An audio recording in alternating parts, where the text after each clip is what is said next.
able to do something that so many people with disabilities normally wouldn't be able to do, like running, is so incredible because, you know, we're making it so that everyone can do it. And for many, that joy said everything. How was it? Wow, that was wonderful, so great. We're here to do the breaks like this. Wow, we do the walks in the road. That was so fun, so fun.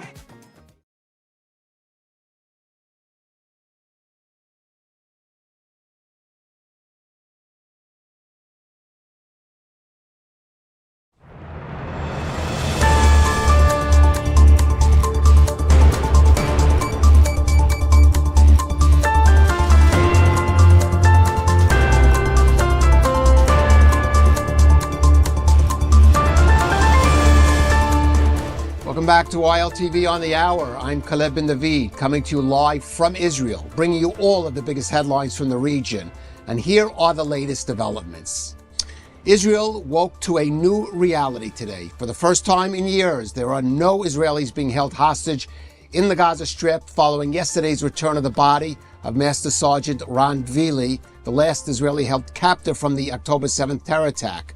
We'll have more on that later, but first let's get to some major developing news. Now, the U.S. continues its military buildup in the region ahead of a possible action against the Iranian regime. The U.S. aircraft carrier Abraham Lincoln and its accompanying strike force is reportedly now in Mideast waters within striking distance of Iran. President Trump and his closest advisors are still weighing their next steps and are waiting to see if the Iranian regime is prepared to negotiate with Washington on its terms. Now, the New York Times reporting that Trump has received multiple intelligence reports indicating that the Ayatollah's regime is now at its weakest point since the 1979 Islamic Revolution. This after weeks of street protests and a brutal crackdown in which security forces gunned down and arrested tens of thousands of demonstrators. In an interview with the Axios media site, Trump said that Iran, quote, wants to make a deal and has called him on numerous occasions to do so after he sent an armada that is bigger than the one the U.S. deployed against Venezuela. But the Tehran regime publicly still remains defiant, with top officials there threatening total war against the U.S. and Israel if it is attacked. کشورهای منطقه به خوبی به این امر واقف هستند که هر گونه ناامنی در منطقه هدفش فقط ایران نیست. ناامنی مصری است.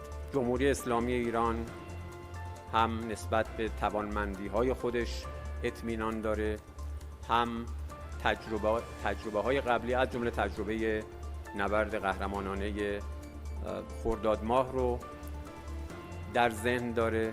توانمندتر از هر زمانی قطعاً به هر گونه تعرضی پاسخی فراگیر و پشیمان کننده خواهد داد. Now, within Iran, the regime continues its brutal campaign against dissenters, with reports that its security forces have been entering hospitals to drag out protesters who were injured during the demonstrations, bringing them out of their sickbeds. Lately, I've been receiving many reports of security forces, including plainclothes security forces, going into hospitals to identify protesters, but also to detain them. And I think, and that has been reported, again, not just in one province, but in multiple provinces. Meanwhile, Israel continues to prepare for possible Iranian retaliation following a U.S. strike. The tourism ministry has announced it has a plan to quickly evacuate the some 42,000 tourists who are currently in Israel if the Iranians do strike. This is Israelis prepared to perhaps hunker down for another conflict. Well, for more on this, we are joined by Reserves IDF Major Alexander Greenberg. He's an expert on Iran at the JISS, the Jerusalem Institute for Strategies and Security. And joining us from Italy today, Mitra Jashny. She is a political and cultural expert advisor at the Iranian Americans for Liberty organization. Thank you very much for joining us. Mitra, I just want to start with you. We heard that report of the security forces dragging people out of hospitals. New reports coming out putting the death toll even higher than was previously reported in the 30,000s, perhaps even more than that. What just are you hearing from Iran now about what the situation is there, especially those that took part in the demonstrations? Yeah, thank you very much to be the voice of Iranian people. We are fascinating, actually systematic war crimes. Before detailing the crimes of the Islamic Republic regime, I want to make one brief point about daily survival in Iran and how the regime's war-driven policies have pushed ordinary people to the brink. Today, the US dollar reached its highest level ever inside Iran. This means that basic food items and essential medicines are becoming unaffordable for millions. Families are being forced to choose between eating, treatment, and survival, not because of natural disaster, but because the Islamic Republic regime warfare and repression over human life. According to CNN, the death toll has surpassed 43,000. However, reports from inside Iran, including families, medical workers, and eyewitnesses, suggest the true number may be as high as 80,000. Social media timelines are filled with images of bodies, mass funerals, and grieving parents searching for their children. In Rasht, a tourist city in northern Iran along the Caspian Sea, reports indicate that around 8,000 to 10,000 families are now in mourning. In some households, more than one family member has been killed by the Islamic Republic regime. This is systematic killing. The threat is no longer limited even to Iran. Iranian activists across the board, particularly in Europe, are receiving direct death threats. Today, the Secretary General of Kataib Hezbollah, a terrorist proxy of the Islamic Republic regime, publicly announced that its members have registered for suicide operations targeting opponents of the Islamic Republic. This is an open declaration of intent to carry out mass murder beyond Iran's borders. All right. Well, Alexander, we hear how dire the situation is within Iran. At its borders, the U.S., it looks like, as they say, the forces are locked and loaded. But President Trump seems to be offering, I won't say an olive branch, but kind of an off-ramp for the regime if they're willing to talk, certainly on his terms. He says he's in contact with them. How do you feel the Iranian regime is going to react now at this critical point? And then, given the reaction that you see happening, how do you think the U.S. is going to respond? Well, I don't pretend to be Trump's mind reader, so I don't know.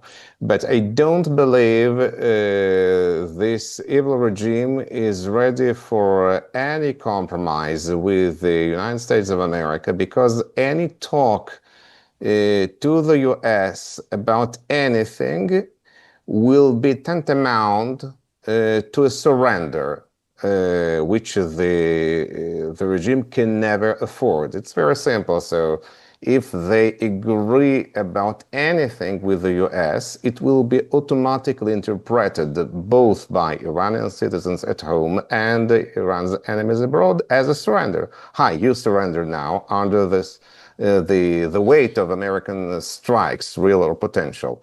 So they can never afford that. So the regime is interlocked between the rock and the hard place, because they nothing to do.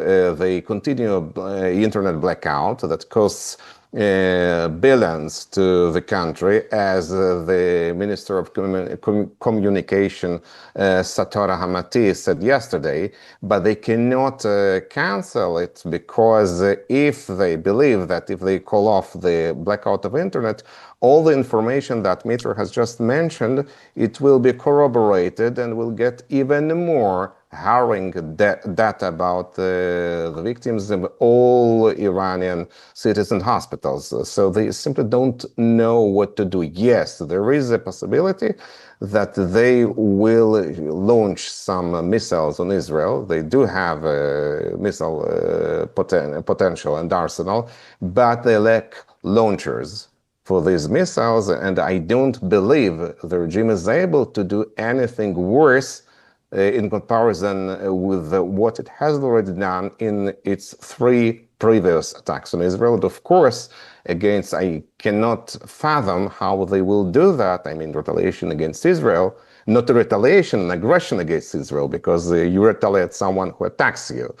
And to do that against the backdrop of all the nightmare in Iran, it is simply, technically speaking, very difficult.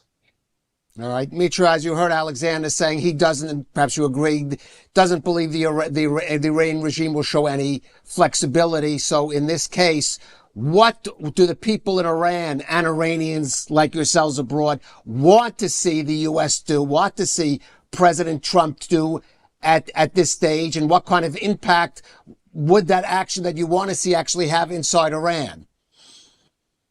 Yeah, actually, I want to mention clearly, before the mass and bloody killing of people in Iran, President Trump publicly issued warning and clear red lines.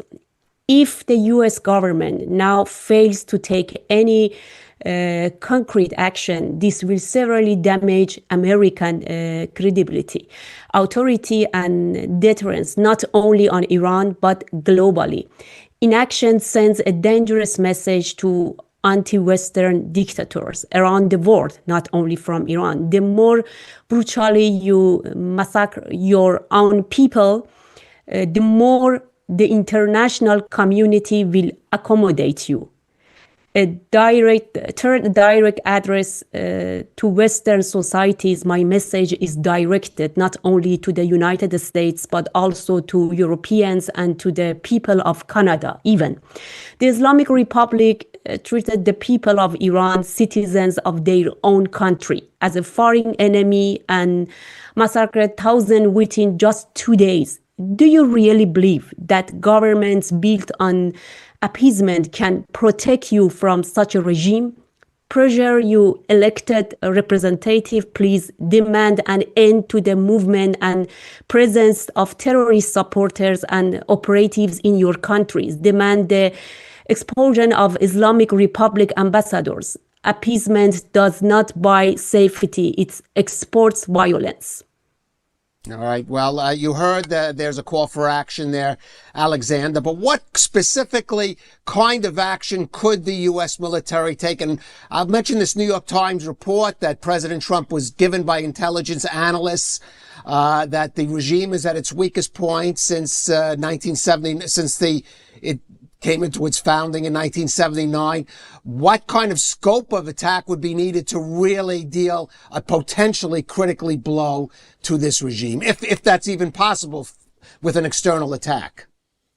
It is definitely possible, and I think many pundits and journalists in America intentionally conflate different terms. It is true that no regime change is possible without foreign invasion or occupation. That's true.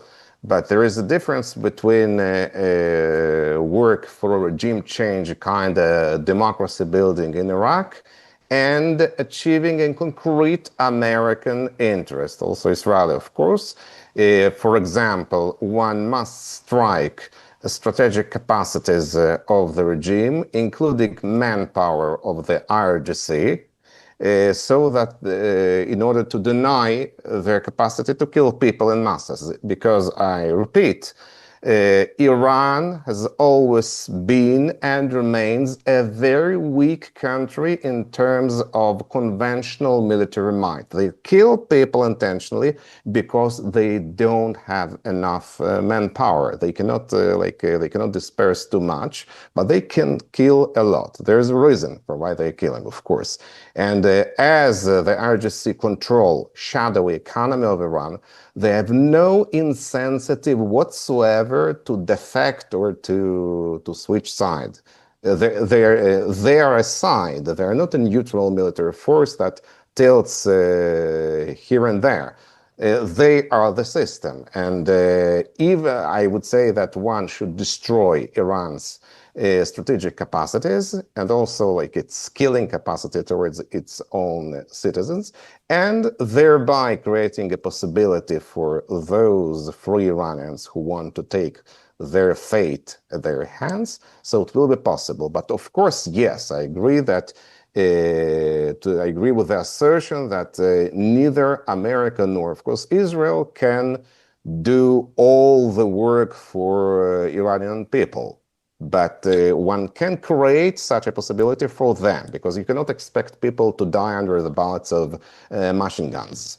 Well, let me just ask, go back to Mitra just on that point, because what Alexander is saying is you can't totally perhaps change this regime without boots on the ground coming in, which President Trump is not to do, but maybe you can have some kind of internal, I guess, coup by the military to at least alleviate some of the situation there that's been imposed by the Ayatollah's regime. Is that enough for Iranians? I mean, what do Iranians really expect to come out of this in the coming weeks or even months or even years? Yeah, actually, as you see, Iranian regime is really brutal and violent regime. This is not normal regime, for example, like Chauskovsky or what happened in Serbia or some country like that. They kill people. This is the clear message from Allah. If they killed or if they have been killed, they are going to paradise. So they don't have any limitation to kill their own people.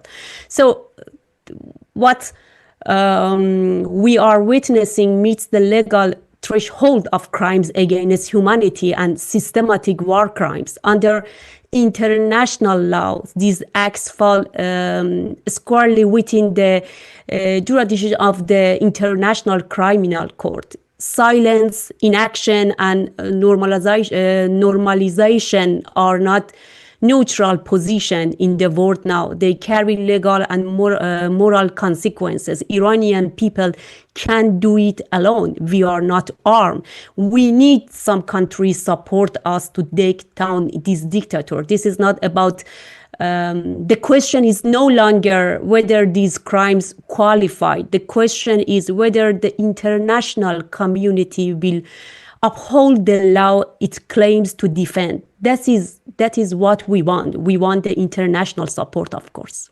All right. Well, we'll see if that is forthcoming. Obviously, a fateful couple of days ahead, and certainly we're all waiting to see what President Trump. It's difficult to read his mind, as Alexander says. We'll decide in the coming days. Mitra Jashny, Alexander Greenberg, thank you for joining us on ILTV. Thank you very much. Thank you. Moving on, as I said earlier, Israel today awoke to a new reality, one in which there are finally no Israelis being held hostage in the Gaza Strip. Now, yesterday's return of Master Sergeant Ron Gvili's body ends a painful chapter that for many perceive it as being begun 834 days ago to October 7th, 2023, but actually stretches back a dozen years to 2014 when Avira Mengistu wandered into Gaza and was then held hostage by Hamas. Well, Gvili's remains were finally located after intelligence gathering located him buried in a Muslim cemetery in northern Gaza, and recovered after a team of some 20 forensic scientists examined about 250 bodies that were exhumed from the site.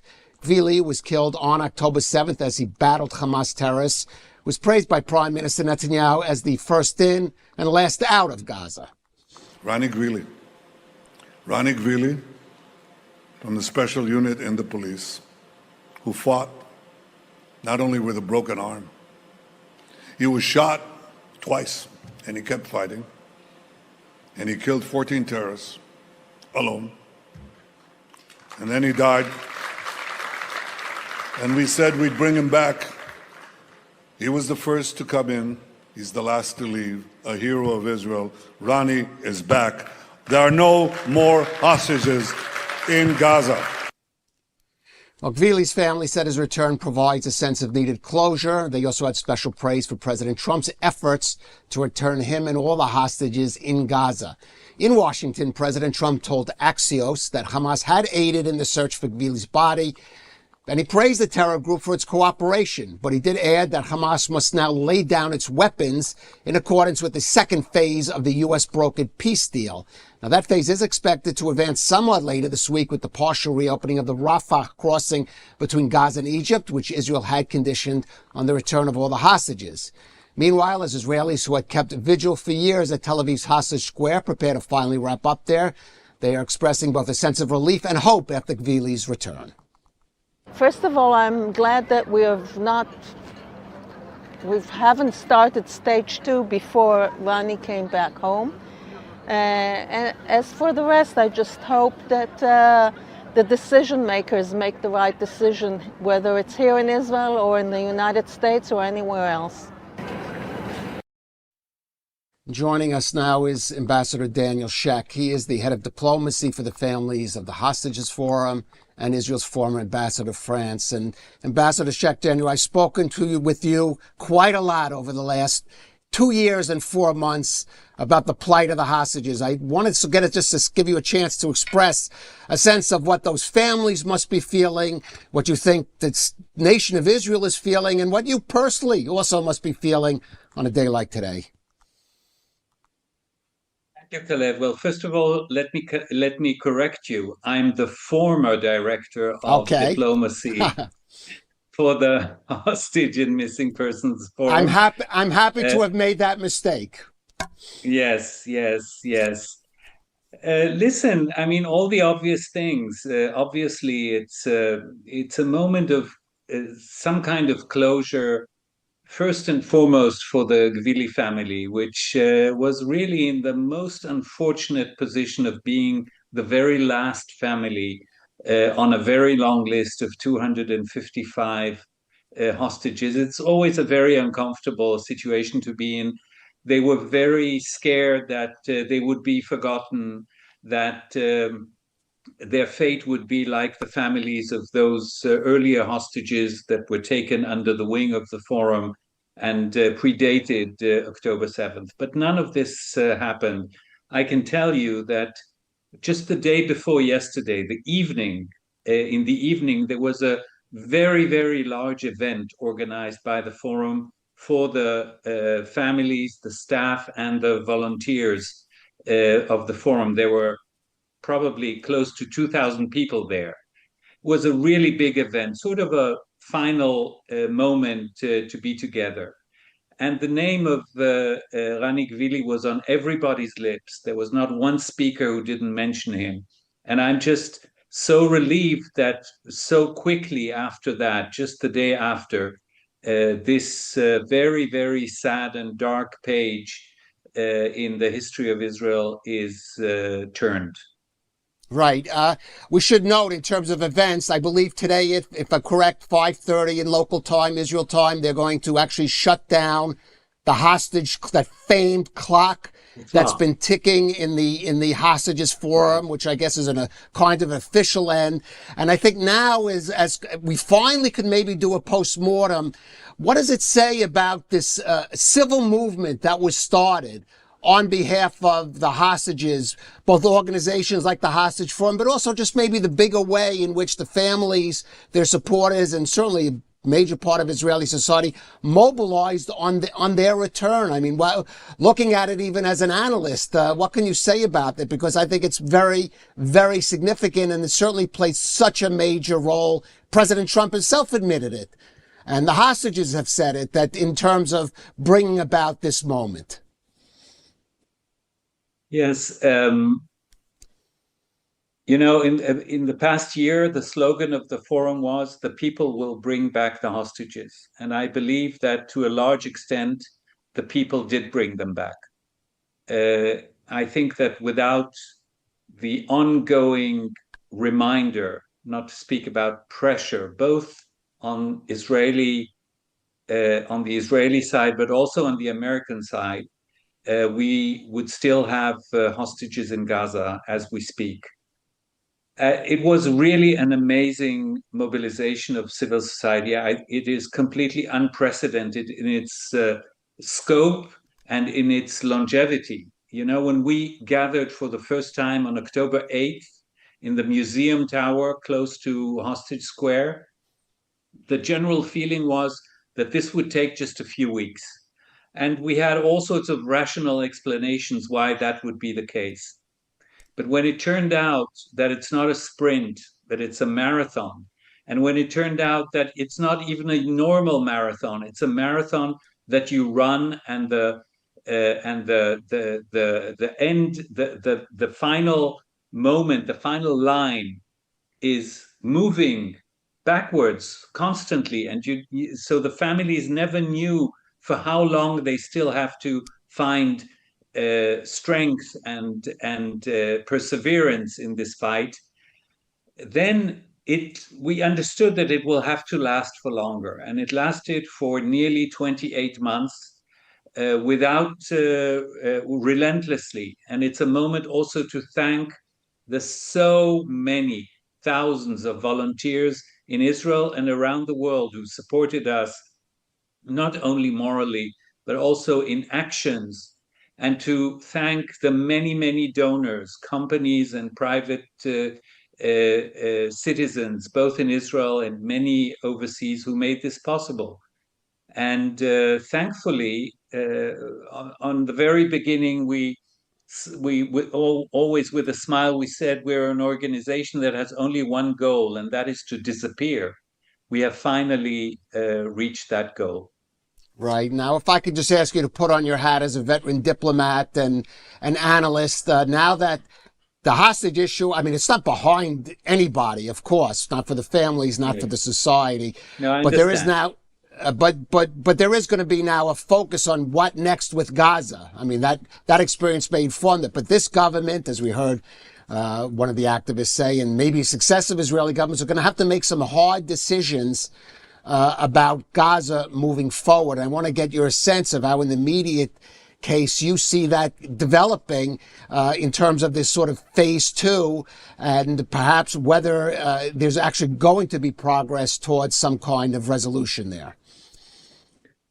I certainly hope so. It must be said that ever since this agreement was laid before the Israeli government, it was, let's say, politely reluctant to sign it and to follow it.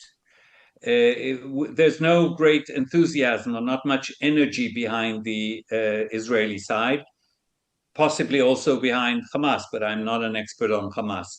So I'm hopeful that those elements that have given this process the energy, the fuel, which means the American administration, the Arab partners, the Arab coalition, the institutions that were now created to govern Gaza and to sort of manage the future of this agreement, that all these will be able to overcome the many, many, many gaps within this agreement and to move forward. And move forward is now moving into phase two. It's opening the Rafah crossing, which will probably happen shortly. But the more significant parts are the disarmament of Hamas and the beginning of replacing Hamas as the managing power of Gaza. Those are, I think, the crucial moments for the Palestinians. Obviously, there's a third element, which is the gradual retreat of Israeli forces. I don't know how possible that will be in the immediate future. But if the first two elements work, meaning we move towards disarmament and towards a better governance of Gaza in the hands of people that are not associated with Hamas, then the third element, the retreat of Israeli forces, will be difficult to refuse. Right. And certainly I should mention there's a discussion about in the administration and the Israeli government, whether that would be done in coordination with a disarmament of Hamas, or that is something that will come later. And that certainly is going to be one of the issues that we're going to be having to deal with, or the Israeli government certainly will be having to deal with.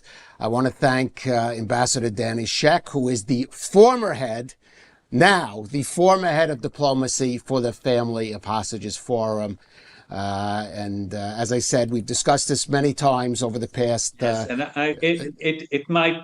it might be the right moment to thank you, Kalev, personally, also for your ongoing support for the cause of the hostages in any outlet that we spoke.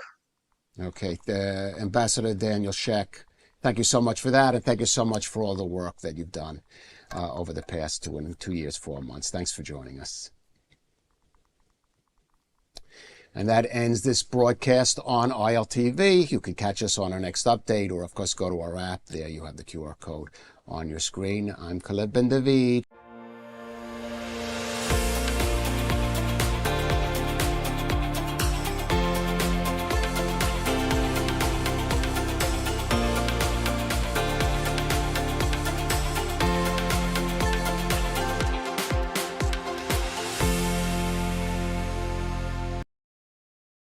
Imagine earning your master's degree on top of Mount Carmel, where forest meets sea and where every day brings a new cultural, academic, and personal adventure. This is the multi-experience at U Haifa International. Here, students from around the world live and learn together in Israel's most culturally diverse city, meeting new people, discovering new perspectives, and shaping their own Israel experience. There's people from different countries, from different religions and different languages. Somehow we are all very similar. At U Haifa, academics meet real life. You don't just study, you experience Israel up close, explore Haifa's mountain ocean city life, and build global friendships that last a lifetime. It's not just a degree, it's an experience. It opens your mind, your network, and your world. U Haifa International. Master your mind, live your Israel experience.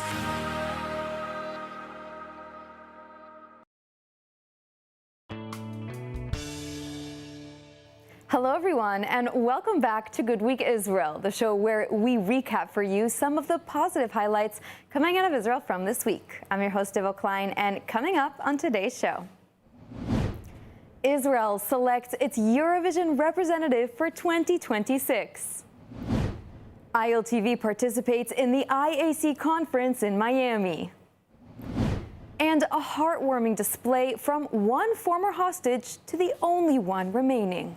Hey there, let's open with Eurovision 2026. The competition itself is in quite a while. It takes place all the way in May, but Israel's journey in selecting its representative has already wrapped up. Let me introduce an Israeli reality TV show called HaKochav Haba. It's a singing contest where the winner goes on to represent Israel at the Eurovision Song Contest. All of Israel's latest entries have been selected from this very competition, so needless to say, this show is a big deal here in Israel, especially those keeping up with Eurovision. But as we know from previous years for Israel, this contest is not just about singing. It's about resilience, bravery, and composure in the face of hatred and anti-Semitism, those who think Israel does not deserve to compete like everyone else.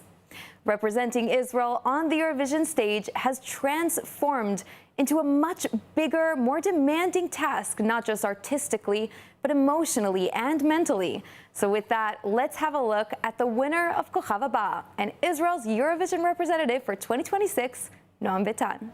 אנחנו הרבה אהבה לנציג ישראל האירוויזיון באוסטריה, נועם בטן!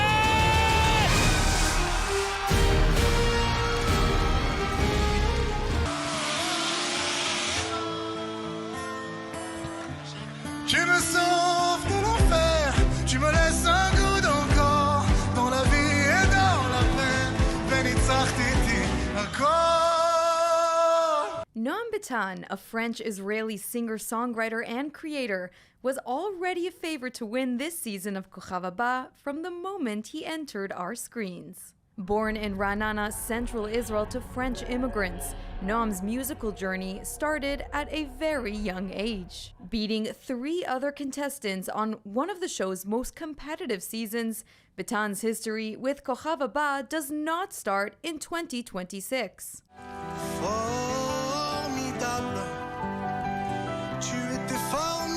7 years ago, a 17-year-old Noam would audition for the 5th ever season of Kochav Haba. and although his talent was palpable, judges passed on him and he did not advance. This year, Betan proved himself with his pop grunge style with heavy French influence, lyricism, and brassy vocals that stole the hearts of the audience. But as Eurovision becomes a more hostile environment for Israel, the selection of Noam Betan is incredibly relevant. Returning to the stage he was once rejected from and taking every moment with stride, confidence, and brass proved to the Israeli public that Noam has what it takes and is a fighter. This is Israel's 2026 representative for the Eurovision Song Contest, and despite winning the show, his dream journey to Eurovision begins now. מרגיש מדהים, אני גאה להיות פה, אני שמח להיות פה. אני מעריך את המקום הזה כל כך, חיכיתי לזה המון שנים. אין מאושר ממני, מודה לאלוהים, מודה לקהל בבית שבחר בי. המסר שלי לאירופה זה שתתכוננו, אנחנו יכולים להביא שיר טירוף, אנחנו יכולים להביא את כל מה שיש לנו, אנחנו יכולים להביא אור ואהבה ולאחד ולשמוח. הגיע הזמן לתת קצת טוב ואור, וזה כל מה שיש לי לתת, באמת, אני רוצה רק את זה. אני בעולם הזה כדי לעשות מוזיקה, זה מה שאלוהים נתן לי, אני בא לעשות את זה. כל השאר זה לא יודע, זה חוקי אירוויזיון, זה עניינים, אני לא מתעסק בזה, אני בא לעשות מוזיקה ובא לעשות טוב בעולם ולהעיר. And in an emotional display at Hostage Square in Tel Aviv, former hostage Agam Berger joined the rally organized by the family of the final Israeli hostage Ran Gvili. In a heartwarming moment, the former hostage got on stage and played a special song for Ran on her violin. Have a look. Hundreds gathered Friday evening at Hostage Square in Tel Aviv for a Shabbat service demanding the return of the last remaining hostage body still held in Gaza, that of slain police officer Master Sergeant Ran Gvili. Speaking to the crowd, Ran's father, Itzik, said the family draws strength from the unity on display, saying people from right and left have come together as one big family, just as his son dreamed. The gathering culminated in a powerful moment as former hostage Agam Berger took the stage playing the song Habaita, Homeward, on the violin. Berger said she may have returned home a year ago, but Israel will not truly be home until Ran Gvili returns.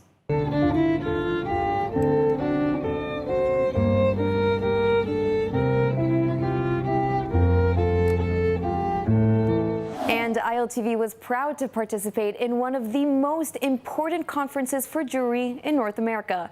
That is the IAC conference in Miami, Florida. Have a look at what went down. Well, over the weekend, an important summit brought together key figures from Jewish and American backgrounds to discuss geopolitics, the rise of anti-Semitism, and the fight against it. ILTV was at the Israeli-American Council National Summit in Florida. Let's go now to our correspondent, Libby Alon, who was at the event. Yes, Emily, good evening. I am here in Florida at the IAC event, one of the largest gatherings in the United States. More than 4,000 people came from across the country to show their support for the strong connection between Israel and the United States. Special Envoy Steve Witkoff, Special Envoy Yehuda Kaplu, Miriam Edelson, and many others were here to speak. ILTV had the privilege of being on the ground, listening, speaking, and interviewing some of the most influential voices in the room. This is what it looks like during the weekend. This past weekend in Miami was a true celebration of Jewish identity and community. More than 4,000 Jews from across the United States gathered for the IAC conference, an event dedicated to strengthening the ties between Israel and the United States and reinforcing Jewish identity. I remember when President Trump and I were talking, Steve Witkoff was in the room, and we were talking about Iran. And I said, the one comment I said, if we're ever going to take action, I want to phone a friend, and that friend is Israel.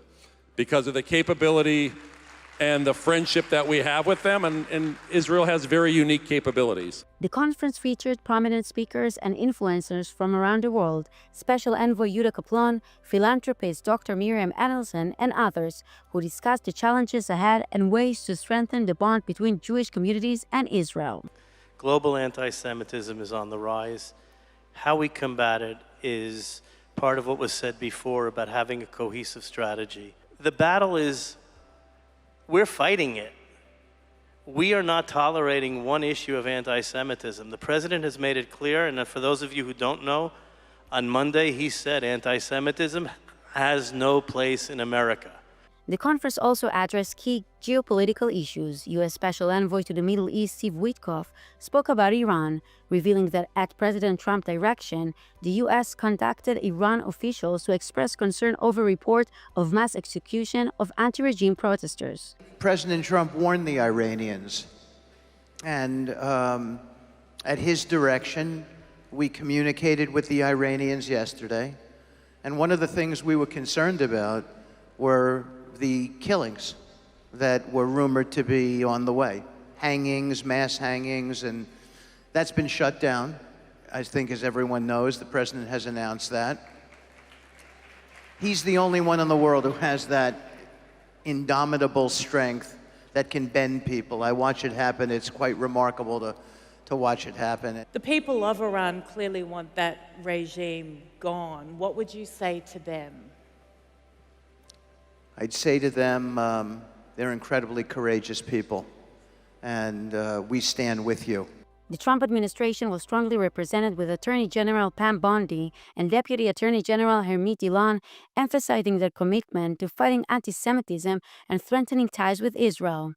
I believe that quite a bit of what we're seeing online and in our universities and attacks on our houses of worship is funded by foreign governments and foreign evil actors, and that is definitely a focus of this administration, to trace the money and understand who's funding it, because that's critical to stopping it. God bless you. We will continue to fight for Israel. Shabbat Shalom. The IAC conference once again proved to be a powerful platform, strengthening Jewish identity and the enduring bond between Israel and American Jewry. And speaking of the connection between Israel and the United States, well, what greater partnership to point at than that of our great leaders, of course, President Trump and Prime Minister Benjamin Netanyahu, who have proved time and again that the bond between Israel and the United States leads both countries to opportunities of greatness.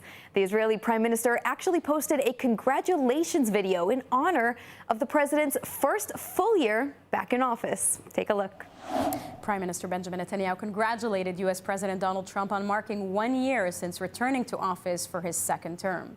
In a post on the official Prime Minister's X account, Netanyahu called it an incredible first year of a second term, offering congratulations to both President Trump and the United States.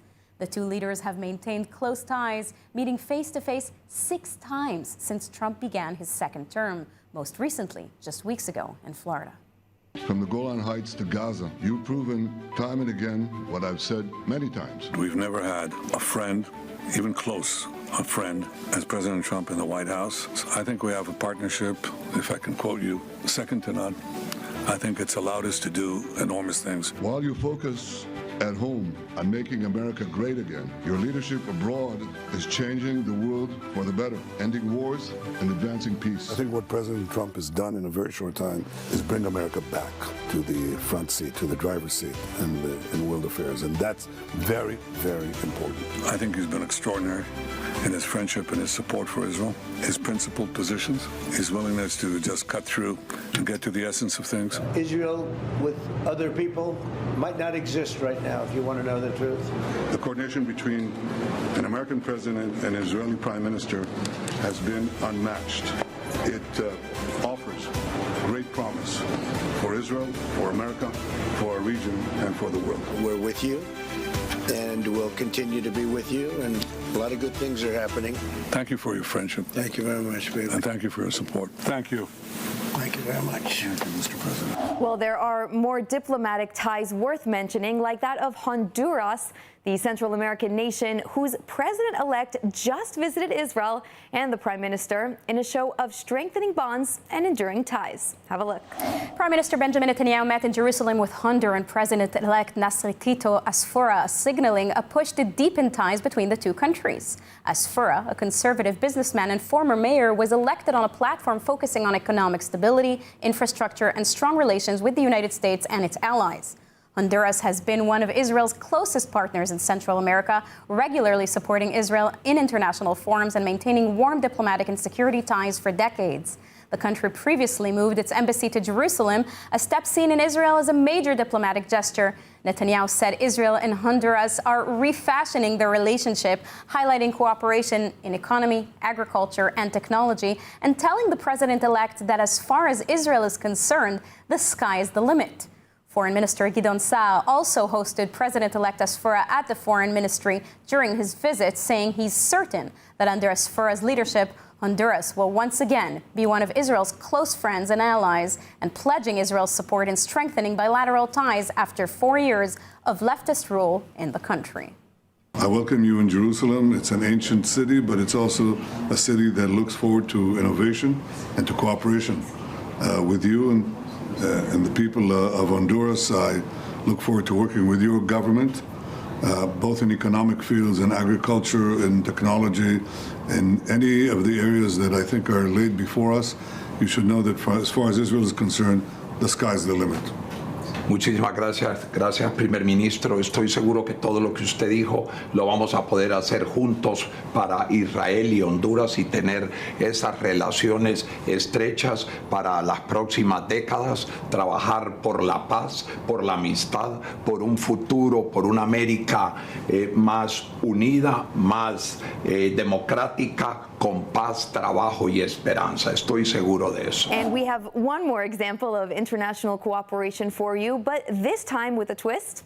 It's not just diplomatic ties Greece is after with Israel, but full-scale military and tech cooperation, as both countries now face the growing regional threat of Turkey. The Mediterranean countries are now siding with one another and boosting each other's capabilities in return. Have a look. Israeli Defense Minister Israel Katz praised the strong and growing security alliance between Israel and Greece. Speaking Tuesday at a joint press conference with Greek Defense Minister Nikos Dendias in Athens, Katz said operational cooperation between the two countries is expanding and described joint military exercises as a force multiplier that strengthens the security systems of both Israel and Greece. Dendias confirmed the two sides will cooperate on anti-drone technology and cybersecurity, including sharing know-how to counter drone swarms and unmanned undersea vehicles. Last year, Greece approved the purchase of 36 Israeli-made pulse rockets artillery systems worth about 650 million euros, and is also in talks with Israel on a multi-layer air, missile, and drone defense system estimated at 3 billion euros. While no threats were named, both countries view Turkey as a key regional security challenge. Μελετήσαμε το Ισραηλινό μοντέλο και επί τη βάση αυτού δημιουργήσαμε το Ελληνικό Κέντρο Αμυντικής Καινοτομίας. Στόχος μας είναι η Ελλάδα από μια χώρα πελάτης και αγοραστής μόνο αμυντικών συστημάτων να γίνει μια χώρα συμπαραγωγός, παραγωγός καινοτόμων προϊόντων, χαμηλού σχετικά κόστους και διπλής χρήσης. כחלק בלתי נפרד מהשותפות הזאת, אנו חולקים מידע רלוונטי, מקדמים שיתוף פעולה ביטחוני, טכנולוגי, מקיימים תרגילים ואימונים משותפים ומחזקים את שיתוף הפעולה המבצעי, וכל אלה מהווים מכפיל כוח משמעותי למערכות הביטחון, הן בישראל והן ביוון. בד בבד אנחנו נחושים גם בסוגיה קריטית נוספת, לא לאפשר לגורמים המבקשים לערער את היציבות האזורית לבסס דריסת רגל באמצעות טרור, תוקפנות או שלוחות צבאיות בסוריה, בעזה, בים האגאי או בכל זירה אחרת לממש את שאיפותיהם. And finally, with the amount of misinformation on social media, it is crucial to have your facts in line. Many are using the Talmud, which is a sacred religious text, to excuse anti-Semitism, using the text as a source of the violence and cruelty that lies within Judaism. Only these claims are preposterous and completely wrong, and often stem from a misreading of these holy texts. So to get your facts straight and clear yourself to defend Judaism and the Talmud, take a listen to this interview with Rabbi Daniel Rowe on how to debunk the lies. Now, from social media influencers to online podcasters, false and inflammatory claims about the Talmud are once again circulating widely. Joining us now in studio is Rabbi Daniel Rowe, who is taking on these accusations head on and explaining why they're both false and dangerous. Thank you for joining us. Pleasure. So, Rabbi Ro, we're seeing a sudden wave of online attacks claiming that the Talmud promotes immoral or violent behavior. What is actually happening right now in the digital space, and why did you feel it was urgent to respond? Yeah, so it seems that since October 7th, there's been this wave of attempts to attack Israel, attack Jewish people, and one of them has been about the religion. Like we saw it when Netanyahu gave a speech a few weeks after October 7th and said the phrase, "Remember what Amalek did," which every Jew recognizes it means never forget when we're attacked. But anti-people latched on that and said, oh, he's referring to Samuel chapter 15 when they went to war against Amalek and is genocidal.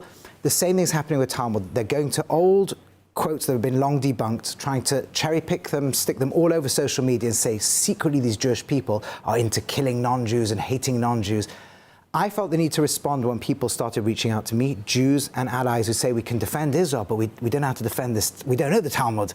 Right. And so now I put out a bunch of videos that people can use as a resource to know what's really going on and where these are false and made up and so on, or whether just out of context or whatever it is. It seems so ridiculous, but so important to do this. So now you show that many of these accusations are not new at all, but actually recycled, like you say, recycled medieval polemics that were already debunked centuries ago, like you say. Why do you think these fabrications keep resurfacing? And why are they so effective in today's social media environment? Yeah, it's such a good question. I mean, the real story is crazy. It's 1871. There was a Vienna professor called August Rohling. He literally published a thing called the Talmudic Jew. He ended up in a court case against the rabbi called Rabbi Bloch, and the court didn't know what to do. They appointed two Christian experts who spent 2 years researching, found it was all either fake or out of context. Rohling withdrew, he lost his job, but it was always recycling. Julius Streicher was Hitler's big minister of information. He loved these quotes because it's so easy. A quote, it sounds sincere, sounds real, makes Jews look terrible. After World War II, it went into kind of the Nazi circles, the edge of the web. Since the war began, they've been thrown, whether it's Qatari funding or bots or who knows what, this is like moved in heavily in. And yeah, they're so effective because you believe a quote. It says that sometimes even the line, if you look it up, is actually a true line. Just the context has nothing to do with what it sounds like. So they're extremely effective on social media, and they're playing into this narrative of the Jewish monsters. And so beyond correcting the bad information, what are real-world dangers? What are the dangers that these distortions pose when they frame Jews as following these secret or perverse laws? What does that mean for broader conversations about anti-Semitism? Yeah, it absolutely plays into anti-Semitic narratives. The truth is, even if they weren't there, this stuff of the Jews like looking nice on the surface, but secretly having this malicious intent is always at the center of anti-Semitic tales. So this just feeds into that. And yes, it's extremely dangerous. It can lead to, apart from demonization of Israel, it can lead to violence against Jews all over the world. Now, you argue that these attacks often present themselves as ideological critiques rather than anti-Semitism. Why is that distinction misleading? And how should journalists and viewers recognize the difference? Yeah, so first of all, anti-Semitism is typically like, oh, if we're not racist against Jews, like, I wouldn't, I defend your right to keep your religion, then I can't be anti-Semitic. Anti-Semitic is this kind of social pathology of Jew demonization. And this stuff is the perfect weapon of Jew demonization. You see, you can't attack the Bible because Christians believe in the Bible, but you can attack the Talmud, and most people never read it, don't know it. And so journalists or anyone just seeing this stuff online should find people who know what they're talking about. Don't take our word for it, but allow us to walk you through. First of all, you'll find about a third of the quotes are literally made up nonsense. Another third are just radically out of context, like literally, there's a line, for example, that in the middle of the Egyptians pursuing the Israelites into the sea, a rabbi says the best of them should be killed. Take that line out of context, the best of all non-Jews should be killed. It's absurd, but you need to see the context. Then you need to see Talmud is extremely complex, right? Large, you can debate something for pages. You could literally have a hypothesis that's rejected. There's a very famous one. There's a hypothesis, could it be okay to steal from a non-Jew? And it's rejected. But if you take the hypothesis, so let somebody show you through, let's see them what's really going on, and almost all of these will just dissolve. Judaism is a religion that believes in the value of all human beings. The Talmud says all human beings are created in the image of God and are beloved. That's what we believe. And the attempt to demonize us is a part of this broader attempt to paint Jews as demons. Well, Rabbi Ro, thank you very much. Pleasure. And that's all for today's Good Week Israel. I hope we've helped to deliver some positive news that you get to now take with you into this week ahead. As always, I am Diva Klein. Take care. Thank you so much for watching.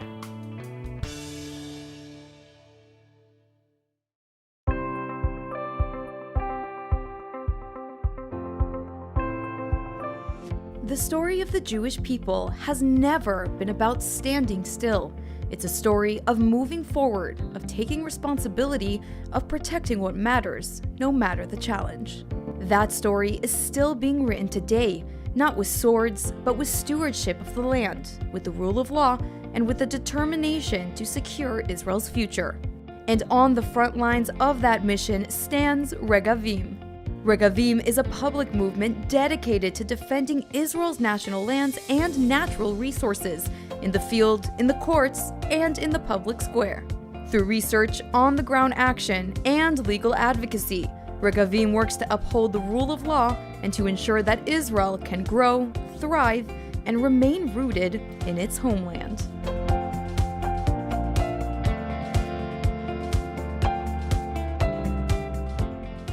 Step into the story of Israel's heartland with Blessed by Israel, where every purchase connects you to the land, the people, and the promise. Taste the sweetness of the promised land in their delicious honeys, or wear the story of the land close to your heart with the stunning Special Places of the Land necklace. Behind each product is a family, pioneers living in Judea and Samaria, crafting beauty and goodness from the soil of the Bible. When you buy their creations, you're not only receiving something extraordinary, you're investing in Israel's future, helping small businesses thrive and communities grow strong. Join a movement that celebrates faith, resilience, and hope. Visit blessedbyisrael.com and use ILTV's special code BLESSISRAEL, that's BLESSISRAEL, at checkout for 10% off on your first order. Be part of strengthening Israel, one purchase at a time.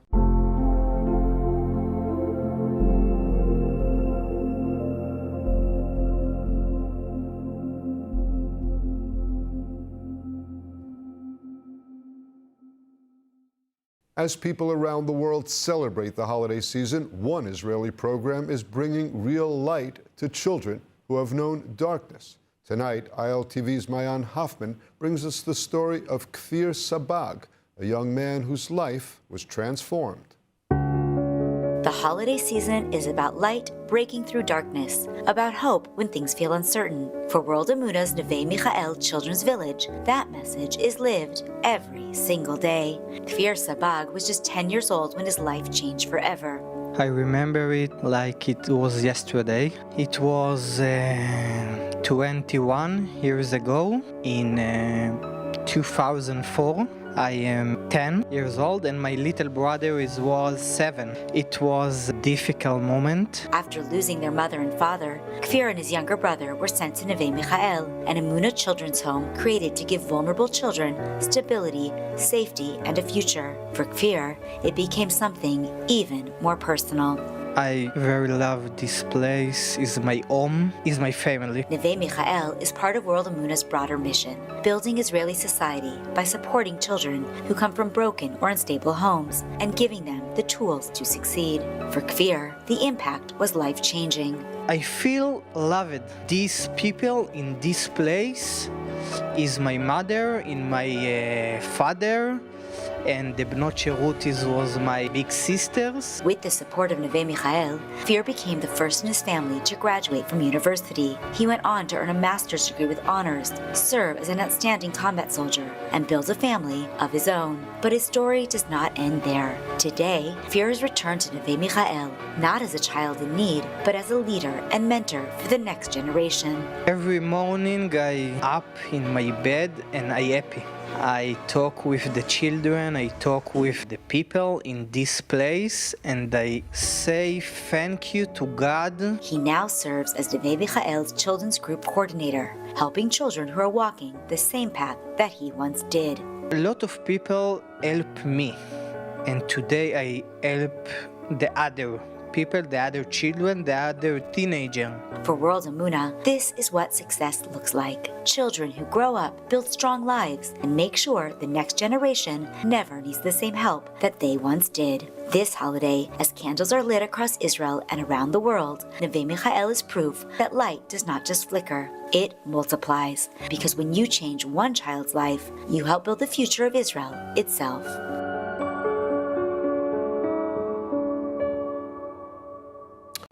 ILTV News, your source for Israel in English. Reporting from the ground where it happens, as it happens. An authentic, trusted voice in daily Israel news. Airing on 11 international TV channels and now launching a 24/7 Israeli news channel. Reaching millions every month across all social platforms. Independent, real, powered by truth. We don't just report, we connect. Thanks to a worldwide community that stands for truth. This is ILTV, your source for Israel in English. Israel's only English news channel, bringing you the headlines that matter every hour, straight from the center of where it's all unfolding.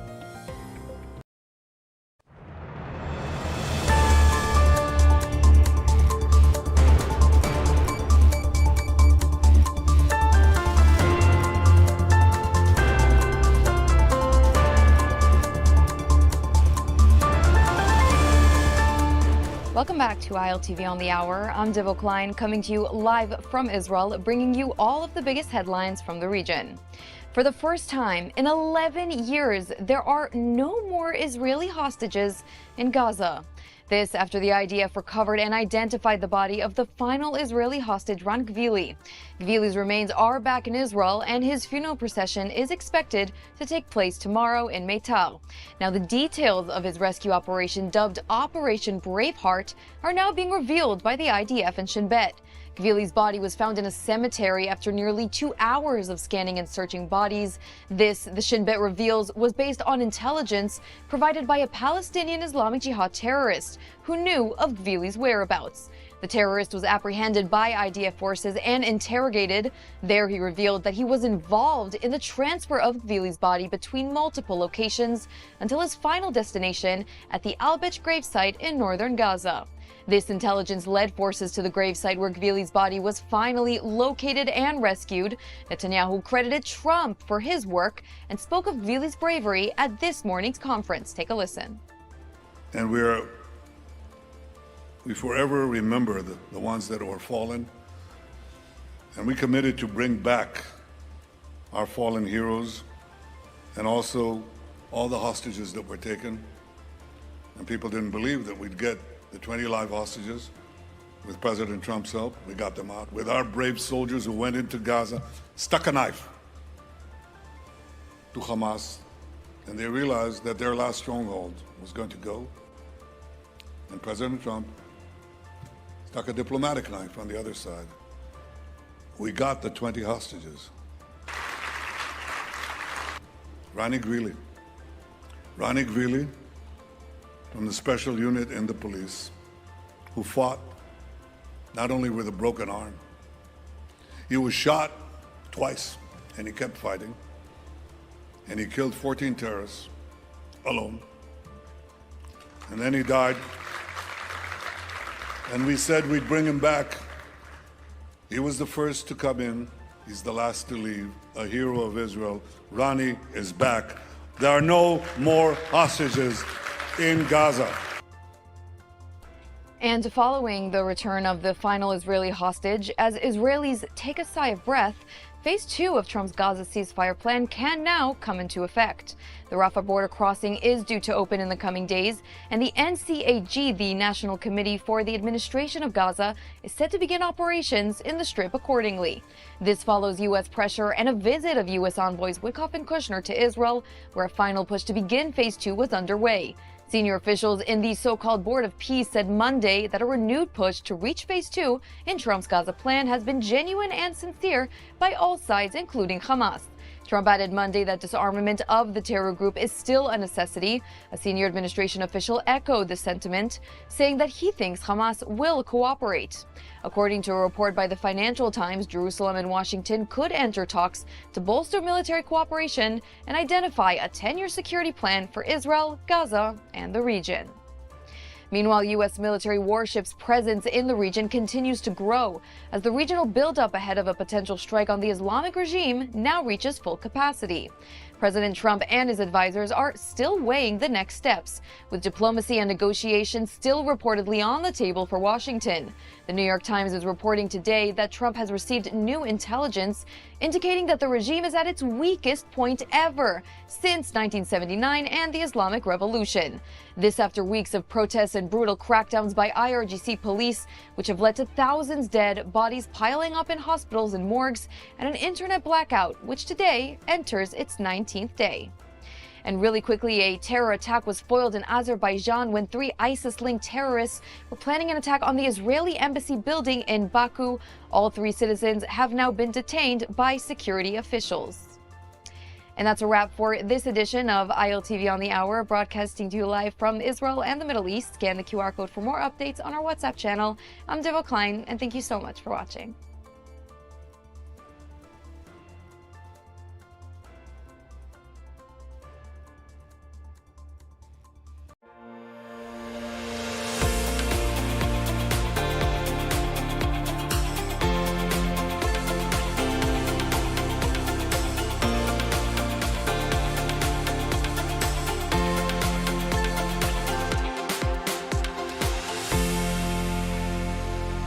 When you buy from Blessed by Israel, you're not just shopping, you're standing with the families of Israel's heartland. Every bottle of delicious olive oil, handcrafted necklace, or jar of honey carries the spirit of Judea and Samaria. These, along with many more products, are the tastes, scents, and stories of the Promised Land, made by people rebuilding our biblical homeland every day. Shop now at blessedbyisrael.com and use ILTV's special code BLESSISRAEL for 10% off on your first order. Welcome to ILTV's Israel Daily. I'm Ladar Gravelazi, and coming up in today's newscast. A new report reveals over 30,000 Iranians were murdered in a span of 48 hours. The IDF announced that it has launched a new operation in Gaza to retrieve the body of the last remaining hostage still in captivity. And Israel breaks a new Guinness World Record.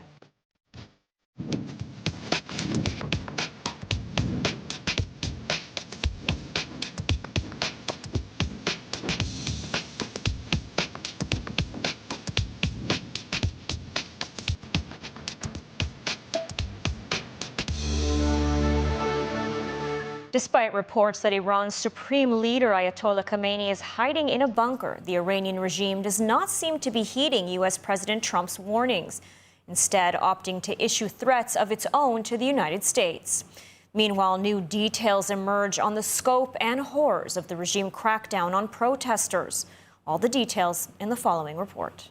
A new massive mural was unveiled in Revolution Square in central Tehran, depicting a United States aircraft carrier with destroyed fighter jets and a trail of bloodied red stripes in the waters, resembling the American flag. Alongside the depiction, the caption reads, "If you sow the wind, you will reap the whirlwind."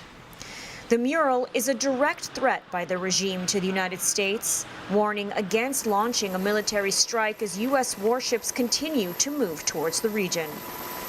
Meanwhile, Monday marked the 18th day since the onset of massive nationwide protests to bring down the Ayatollah regime, and the 18th consecutive day that the regime severed the internet and any connection of the Iranian people to the outside world. What little videos and testimonies that have managed to make their way out of Iran have shown graphic images of security forces indiscriminately shooting at protesters, massive casualties, and bodies strewn in the streets.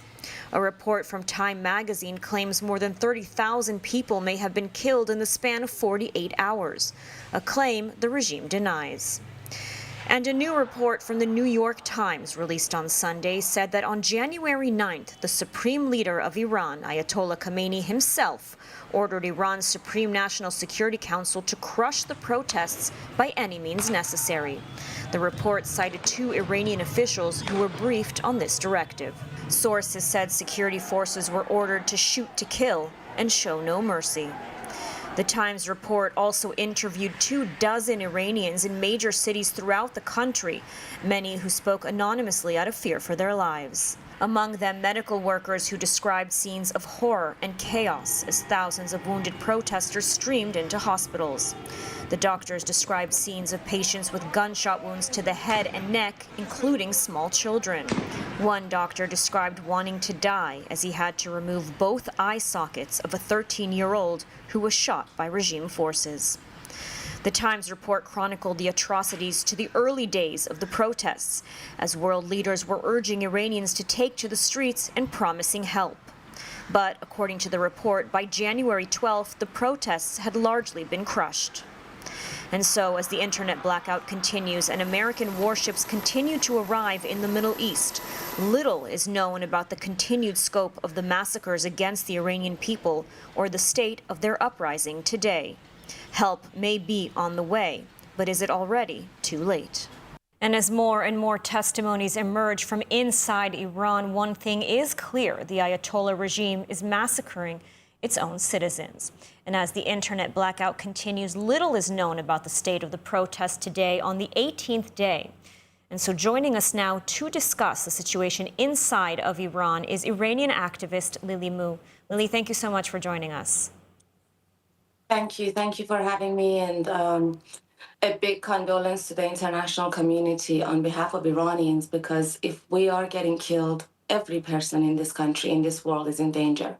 What the Iranian regime is doing to the Iranian people right now is so atrocious that even in the hospitals, for the families of the wounded, when they go and to find their own children and their families, they are getting shot to death.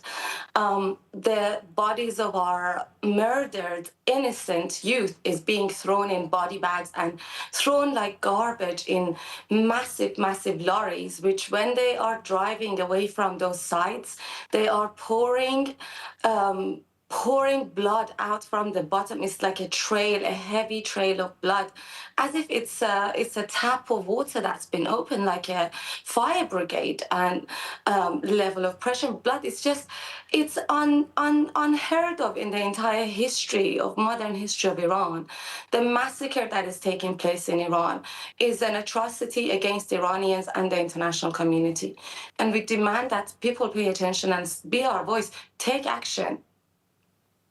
And, you know, in light of this brutal crackdown that we're seeing, what is the status of the protests today? Are they still ongoing, or have they largely been crushed? I have been personally called by multiple people who have lost their bodies and have gone to look for the dead. They have said, you can even use our names. I'm not going to, because they need to be on the ground. They said, we have nothing else to lose. Our families are dead, our children in the cars. You know, everybody knows the story of Kian Pir Falak, the 8-year-old young little baby, the son of the rainbow, the son of Iran. He was shot dead by the IRGC. Just like him, thousands of Iranian children have been shot dead just being in the cars. I know of a 16-year-old who opened the front door and was shot dead. His family had to drag his body inside. Yet the people have nothing left to lose. They haven't left the streets. They haven't left this is a battleground between the entire nation of Iran and a monstrous regime that is opening fire and boasting about, you know, the flag of America that they have put so disrespectfully up there and are trying to show rivers of blood. Those rivers of blood are at the hands of this regime. I foresee Iranian people going and drawing hearts in the stars in that flag. Iranian people yesterday in their thousands came in so many major cities across the globe to call out to the President Trump, the President of the United States, in order to ask him to demand he does push and he does come through with his promise. Yeah, you mentioned United States President Donald Trump. He promised that help is on the way, but it's been 2 weeks, over 2 weeks. No external help has arrived as far as we know. So how long can the Iranian people keep these protests going without external assistance? The external assistance is physically on its way. It's on its way in terms of infrastructure as well. We can't rush such an intricate situation, because if this regime is killing Iranian people in such a brutal manner, who's to know they are not going to blow up their own spaces inside of Iran in order to diminish the country and the people. They have already promised an absolute massacre of Iranians. So I have been patiently, yes, relentlessly, in this despair, waiting for the promise to come true. And just like me, so many other Iranian people are losing their lives, not just through their emotions, but really bleeding for the fact that Iranians are dying right now. This promise must meet its goal immediately. And our embassies need to be released. Our Washington, D.C. embassy, the Iranian embassy, must be released into the custody of Crown Prince Reza Pahlavi. Our government in exile has to form in its official place. Everything else is in order. Just take action today. All right, Lily Mu, thank you so much for joining us today and for sharing what's happening inside of Iran with the world. I truly appreciate you. Thank you. I'm Israel Khaib, Payande Iran, and long live the West. And now we can finally report on some good news this evening. The IDF has announced today that it has recovered the body of the last hostage taken captive by Hamas on October 7th, Ran Gvili. Joining us now in the studio with all the details is ILTV's India Naftali.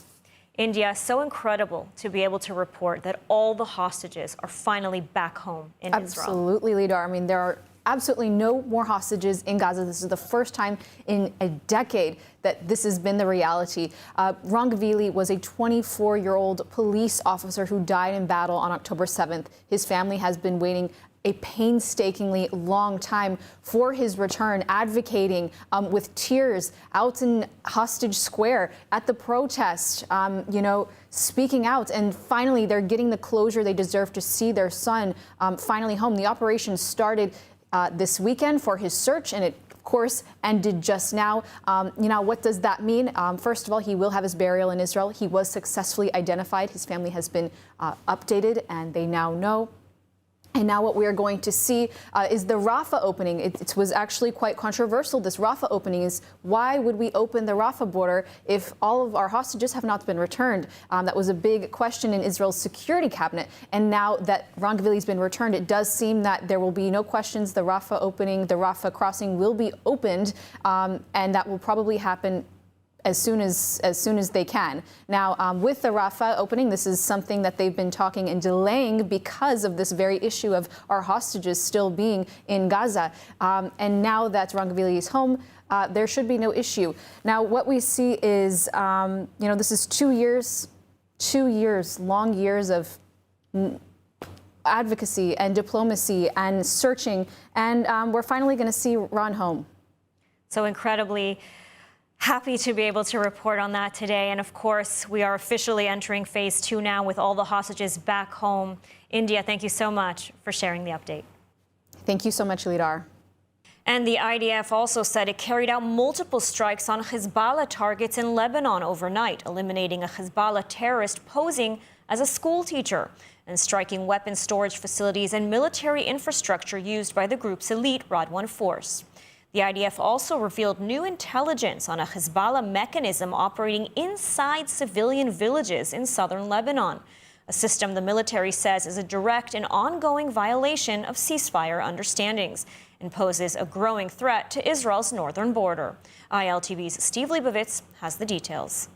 At the core of this system is a figure known as the Rabat, the local Hezbollah coordinator present in almost every village south of the Litani River. On the surface, the Rabat functions as a civilian problem solver, providing financial and medical assistance and mediation. But according to IDF intelligence, this role is a cover for a central operational position linking the local population to Hezbollah's military infrastructure.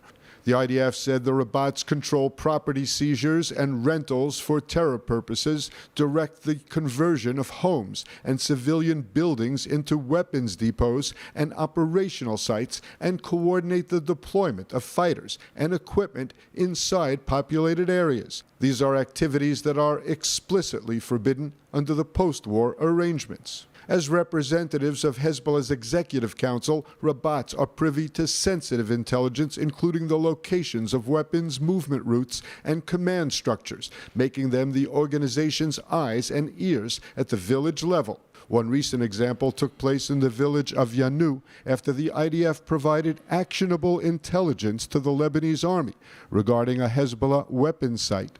Lebanese forces were blocked from access. The local Rabat Abu Ali Salameh delayed the inspection by organizing a staged protest and later removed the weapons from the site, undermining the enforcement mechanism and clearly breaching the agreements. The IDF said the civilian cover model is designed to deter enforcement and create plausible deniability while systematically rebuilding Hezbollah's capabilities among the population. At the start of the northern campaign in October 2024, many Rabbats fled their villages. Since the ceasefire, intelligence indicates they have returned, tasked with reconstituting terror infrastructure, reasserting control, and rehabilitating Hezbollah's image, despite the damage caused to local communities. In response, the Northern Command, together with military intelligence and the Air Force, has carried out targeted strikes against the network. 10 Rabbats have been eliminated in recent months, including Abu Ali Salameh, as part of a broader effort to disrupt Hezbollah's attempt to re-embed itself south of the Litani. The IDF said the message is unequivocal. The use of civilian structures and civilian authority to rebuild terror capabilities constitutes a serious ceasefire violation, and those who enable it, even without carrying a weapon, are legitimate targets. And from Iran to Gaza to Lebanon, tensions are rising in the region. Joining us now to discuss is Colonel Miri Eisen, Senior Fellow at the International Institute for Counterterrorism. Thank you for joining us.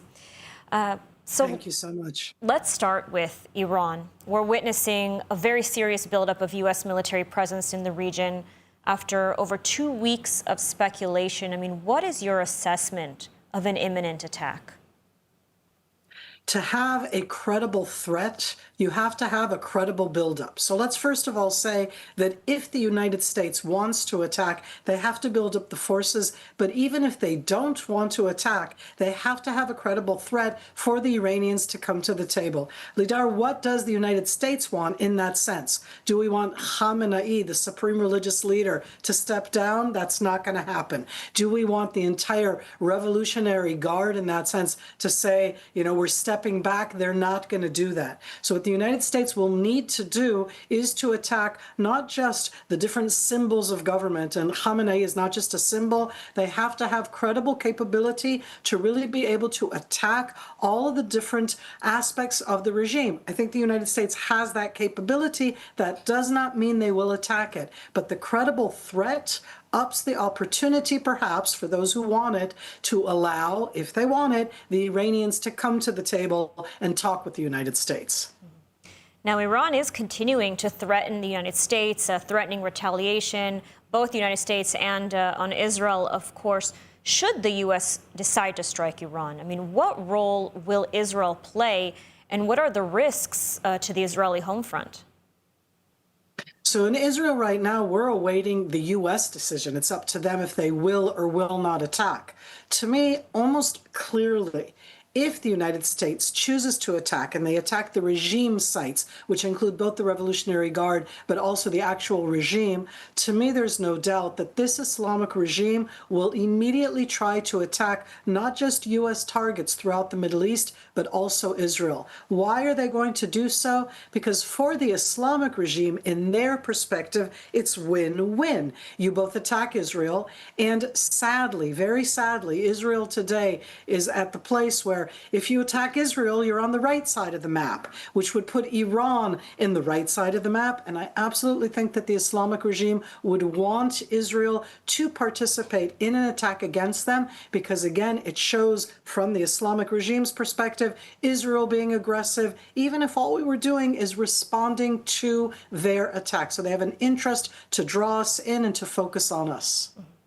And moving to Gaza, I mean, there's really a lot to unpack here. You know, there's reports of U.S. pressure on Israel to open the Rafah crossing, to move to phase 2. We know the last hostage has now been returned, but Hamas has not disarmed. There's growing criticism and questions here in Israel whether the Israeli government has now lost control of the security situation, and if the United States is now in charge, is now calling all the shots, essentially. I mean, what is your assessment on that?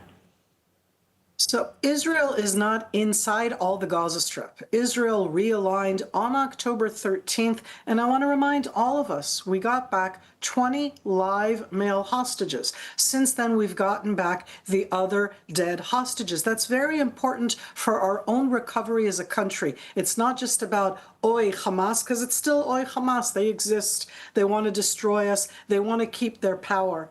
But unless we want Israel to go in with all of the implications of our being responsible for the Gaza Strip, somebody else instead of Hamas has to come in and be responsible. So it's a double game, Lidar. On the one hand, we're saying, how can Israel allow somebody else? But if we don't allow somebody else, even if it's not exactly what we want, it means that we have to do it ourselves. That would be, to me, a huge price to pay that I don't think that Israeli society wants to pay, not because we can't, but because we want to recover and rebuild ourselves, and we deserve to be able to do so. Even at the price, though, of having Turkey and Qatar situated on Israel's border. Well, right now, Turkey via Syria is another issue that we could talk about on Israel's border. And Qatar is all around. And again, it isn't that suddenly we're going to be seeing Turkish troops and Qatari troops inside the Gaza Strip. You're talking about construction. I'm not happy about this, but are we saying that Turkey and Qatar are the same as Hamas? And I'm going to say no. I don't want to see Hamas ruling over. I don't want to see Hamas not being the prime minister, not the administrator, not the one responsible for education or reconstruction. Is it better Turkey or Qatar? To me, it's worse Hamas. So again, you're talking about choices that are not easy ones. Everybody wants, there is no win-win, I'll say, and everybody wants Israel to win and the other side to lose. If at the end there is not a stabilizing force in the Gaza Strip, then either Israel will have to go in, and I don't want that, or we have to let somebody else do it, not exactly the way we want. I really need to see Hamas not in control, even if the price is that part of that control, not all of it, would be Turkey and Qatar, and I'm well aware of how we all view them. All right, Colonel Mary Eisen, thank you so much for joining us today and for your analysis. Thank you so much.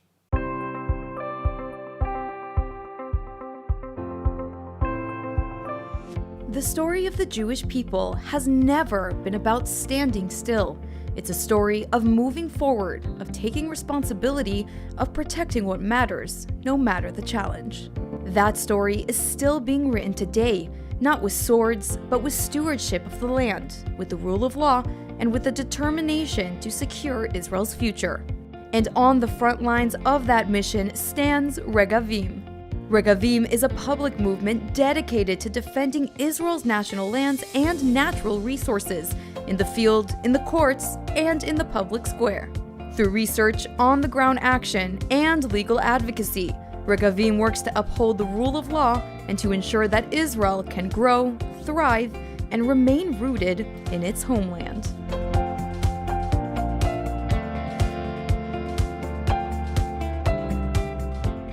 And our final story tonight. Last night, thousands came together in Jerusalem to mark a momentous milestone and even a world record, as Israel's nonprofit Matnat Chaim has reached 2,000 kidney transplants. In President Isaac Herzog's words, only in Israel. Let's hear the full story. Here and now, nearly 2,000 voluntary kidney donors are gathered together in one place from every different walk of life in Israel. Thank you, Matnat Chaim, truly a gift of life. This is what a room full of kidney donors looks like. The event, attended by Israel's president, honored the late Rabbi Yeshayahu Herber, who founded Matnat Chaim, responsible of executing 2,000 kidney transplants. A Guinness World Record. After being snubbed by the Guinness organization in December 2025, the committee has since reversed the decision, recognizing the amazing accomplishments of the men and women in the room. The president emphasized that kidney donations symbolizes the core identity of our nation. This is absolutely a world record for humanity, a world record for solidarity, a world record for the deep and full commitment to one another. the selflessness, the deep love of life and of people that is so beautifully embodied in our nation. I was happy to learn that the flawed decision to reject the submission of the Guinness Book of World Record simply because it came from Israel was reversed, and now it is officially a world record. Imagine earning your master's degree on top of Mount Carmel, where forest meets sea and where every day brings a new cultural, academic, and personal adventure. This is the multi-experience at U Haifa International. Here, students from around the world live and learn together in Israel's most culturally diverse city, meeting new people, discovering new perspectives, and shaping their own Israel experience. There's people from different countries, from different religions and different languages. Somehow we are all very similar. At U Haifa, academics meet real life. You don't just study, you experience Israel up close, explore Haifa's mountain ocean city life, and build global friendships that last a lifetime. It's not just a degree, it's an experience. It opens your mind, your network, and your world. U Haifa International. Master your mind, live your Israel experience.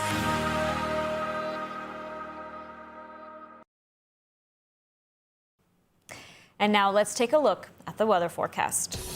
Cloudy skies are expected around most of the country tonight, with temperatures reaching lows of 11 degrees Celsius or 51 degrees Fahrenheit. Then tomorrow we'll see clear skies alongside steady temperatures with highs of 19 degrees Celsius or 67 degrees Fahrenheit. And that's a wrap for today's news. For the latest updates from Israel on all your devices, be sure to follow our ILTV channels and keep up with us on social media. That's at ILTV_Israel on all platforms. Stay informed with the latest news straight from the heart of Israel.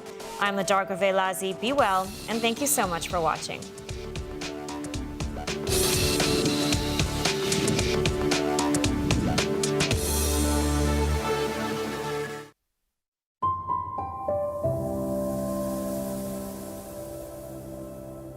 We are here with the one and only Erin Molan. Thank you so much for being here. Libby, it is so amazing to be here with you and back on ILTV. I'm so excited. This conference is insane. What are you doing here? So I came to host the first night, which was amazing. Got to interview Steve Witkoff up on stage, which was phenomenal.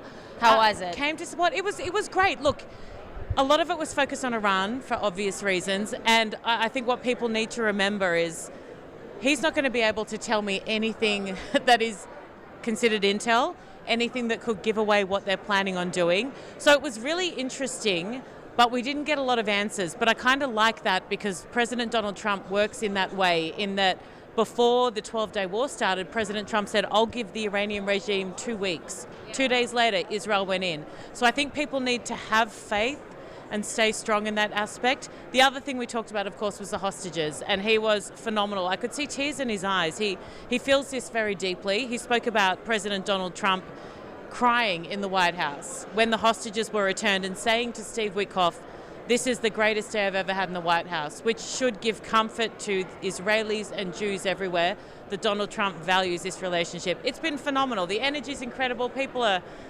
crazy. There's like a singles event here as well. I was looking at that online. I did not go. Yeah. Thank you so much. Did you go? To where? To the singles event. No. You're here working. Very professional. Wait, what do you think will happen in Iran?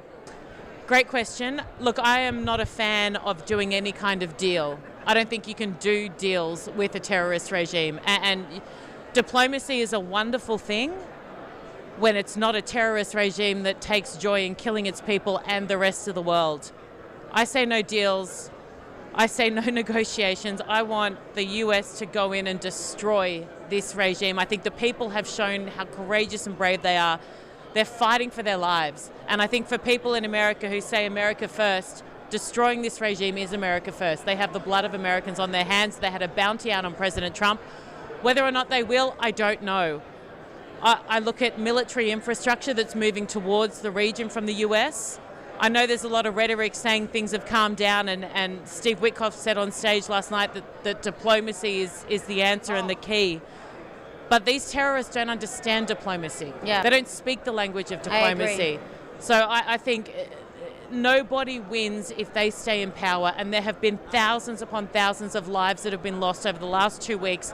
We cannot let that be in vain. Do you think the regime will fall? I think we have a great opportunity. It's now or never. It's now or never. It's now or never. And I thought during the 12-day war, I thought that was an opportunity. This is the next opportunity. It has never been weaker. All they care about is destroying everyone and anything that doesn't believe what they do. It is a danger to us all. The world benefits immensely if it falls. I worry now that people have lost faith in what the outside world might be able to do to help them. They've shown us what they're capable of. They've shown us they're willing to die for this cause. We can't let them down. We cannot let them down. I agree. I want to take you 2 years back to October 7. How do you sum up all these 2 years that you stood with the Jewish people, you stood with Israel? How do you sum up these 2 years? Incredible years. It's a great question, and you know what? They are, despite... For you, I'm saying. Well, I mean, I look at what occurred, and an absolute tragedy, absolutely. Yeah. And there's a lot of focus when it comes to my story on the price that I've paid to speak up and to stand alongside Israel, which is the most obvious thing in the world to me, to fight terror and stand alongside a democratic nation who only wants peace. Yeah. And that's true. They only want peace. But I have gained so much. I have gained so much. And I think it's a nice reminder to everyone out there. In the short term, yes, you may pay a price, but to go to bed every night, shut your eyes and know that you're on the right side of history, to know that you stood for what mattered in a world that is constantly encouraging you to do the opposite, has been incredibly special for me. I've been introduced to this entire new world. I travel the world and I fight for what I believe in, and I fight for a future for my daughter. And yes, there are absolutely hard parts to it. Every day there are challenges, but there are challenges everywhere. Choose your hard. Yeah. I choose this hard because it might actually make the world a safer place rather than the other hard. We see right now we see a rise in anti-Semitism also in Australia. We see what happened in Bondi Beach. What do you think about what happened? It was horrific, but it certainly wasn't a surprise. I think anyone who's actually, absolutely, if you paid attention over the past 2 years in Australia, and you look at what happened at the Opera House straight after October 7, 2 days later, before an IDF boot had hit the ground, we had people chanting, "Gas the Jews, F the Jews, where are the Jews?" Whatever it was a hunt, and it was a celebration of a massacre. And we allowed that to occur in front of one of our beautiful icons. Nobody paid a price for what is hate speech. That is illegal in Australia. That is threatening. I then look at the Opera, the Harbour Bridge, and I look at people marching, holding up posters of Khamenei, a terrorist leader, waving ISIS flags. I mean, nothing happened. People praised it. Where is the Prime Minister? Where is he? I tell you what, he's there recognizing a Palestinian state. He's there recognizing a Palestinian state. That's where he is. And sorry, that rewarded October 7. Right. That is not the way to go about it. Every decision the government has made has been appalling, in my opinion, in this space. And they've demonized and they've legitimized hate against the Jewish community in Australia. And they can say all they want now, or we did this or we did that. No, you did not do enough to protect your own people and people that contributed to Australia in the most incredible way. So when 2 Islamic extremists opened fire on a bridge at Bondi Beach and killed Jews like animals, and not just Jews, and this is the point I make to people in the West, you might think, oh, but I'm not Jewish, so I'm okay. That's not how they work. They don't check. They might go and target a Jewish event, but they don't check to see specifically, are you Jewish? They want to kill and destroy everything and anyone. And I don't think anyone who's been paying attention was surprised that occurred. They were shocked. It was shocking. It was not surprising. Do you think the Jewish community right now in Australia is afraid? Absolutely. They've been afraid for 2 years. Afraid, but you look, synagogue firebombed in Melbourne. I mean, houses set alight, cars blown up, graffiti outside Jewish kids' schools, the most horrific things said. Jews have not felt safe in Australia since October 7, and that is a failing on us as a country. 2 last question. What's your next goal? My next goal, great question. My next goal, it's to continue to grow and to continue to build an audience, not because that's something that we always want, but because I think what I say matters. And that might sound arrogant, but I have to believe in what I say, and I have to believe in the importance of what I say, or what's the point? So I believe the more people who listen to me, the more people who watch me, the better the world will be. And yes, you can all attack me now and disagree. I don't care. I believe Erin, absolutely. We love you too much for that. I believe absolutely in that. And I also think, you know what? Peace. I've this year it's so crazy. I've never had as many death threats. I've never been in as many situations that have been threatening. Yet I've never felt as much peace inside. And that, to me, I want to continue to do that. I want to continue to focus on what matters. And I'm a mum. First and foremost, I am a mum, and I get to now lead this blessed existence where I've never worked harder, but I control the hours that I do, and I do it from home, and I walk her to school every morning, and I pick her up every afternoon. And she doesn't quite understand what her mummy does yet, but I think she knows it's something a little bit special, and I want to continue to just be the best mum that I can be. She's our future. She is fire, and she will absolutely either run the world or commit a heinous crime. I haven't decided yet. I hope she'll run the world. What message would you like to send to the Jewish people around the world now? What another great question. I would say be so proud of who you are, despite so many in the world trying to shame you and trying to rewrite your story and trying to control the narrative. What they don't have is the truth. And there's no different versions of the truth. There's not your truth or my truth or their truth. There is the truth. And Israel is not perfect. The Jewish community is not perfect. But my God, in my eyes, they're fairly close to it in regards to, at their core, who they are. And I would say be immensely proud of that and continue to encourage your children to be immensely proud of that, because that is how you survive, that is how you grow, that is how you flourish. You instill pride in your children. And I think that is my message, because that's where it starts, at home. Erin, thank you so much for this interview. You're the best. Aussie, Aussie, Aussie. Aussie. I love you, Libby. Thank you so much for having me. Thank you.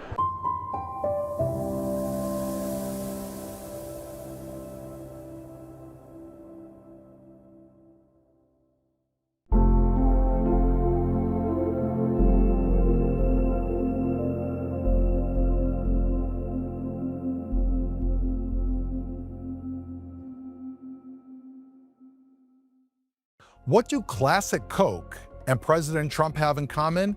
And how does this relate to the Gaza Board of Peace? That is what we are going to discuss today. I'm Daron Spielman, and this is True East. What do President Trump and Coca-Cola have in common? Well, this is a can of Coke. And who remembers back in the 1980s when Coca-Cola had a new, fresh idea and came out with New Coke? It had this sweet, frankly, repugnant taste. It turned off masses of people around the world. You know, Coke was trying to copy Pepsi, and they left their old formula and made a sweeter drink. It didn't work. Not only did it fail to beat Pepsi, it actually started to damage the Coke brand itself. So Coca-Cola went back to Classic Coke, and they made an absolute killing. Why? Because that was the original flavor. It's rich, you can feel it, it's just right. Coke was never about New Coke. Now here's the point. The new Gaza peace plan with the so-called Board of Peace, it's basically like New Coke. It's wrong, and it does not reflect the Donald Trump that we know. The first plan, the Trump Riviera plan, that President Trump announced last February, this goes back to 2025, that plan made enormous sense. That was the classic Trump. It was bold, it was refreshing, it was intuitive. It made sense. President Donald Trump has always been at his best when he trusts his instincts, and his first instincts on Gaza were right. Just like this is classic Coke, and it's right. We want to go back to classic Trump. But before we compare the two plans, the plan a year ago and the new Board of Peace plan, there's one more lesson from New Coke that matters here. Coca-Cola had tested New Coke for years, and in lab tests, New Coke actually beat Classic Coke and Pepsi. Now, the executives at Coke believed the data, they believed the focus groups, and they believed the experts. So they killed the old formula. What they didn't understand is that lab results do not equal reality. Somewhere, someone put this new Gaza plan in front of a group of people, probably in a room detached from reality, maybe in the Pentagon, maybe in the White House, and like a focus group experiment, everyone began to nod their heads when they began to shelve the Gaza Riviera plan and hear about the Gaza Board of Peace. And they convinced President Trump, possibly, to leave a good idea that was based on his instincts, a great idea, in fact, and move to a bad idea. I don't know what it was that actually caused President Trump to for sure leave, but my hunch is that it was those nodding heads that are to blame. But when the street tells you you're wrong, you can either listen or you can lose your brand. Let's put the classic Trump Riviera plan next to the Trump Gaza Board of Peace, and let's compare them side by side. In February 2025, President Trump presented a bold plan.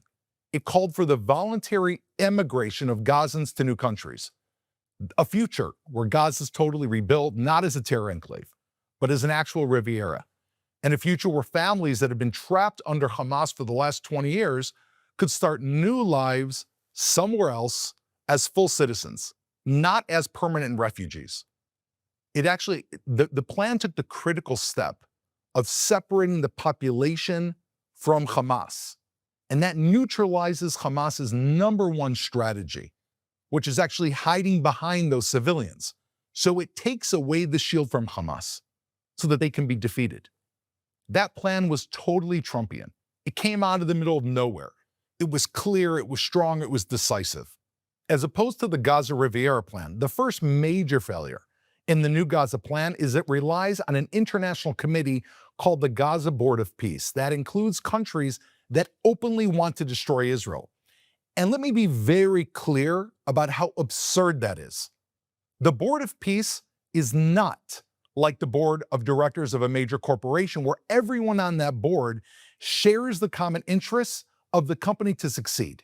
Here, the company is called Gaza, and there are board members that were invited because they want Gaza to improve the good of the region.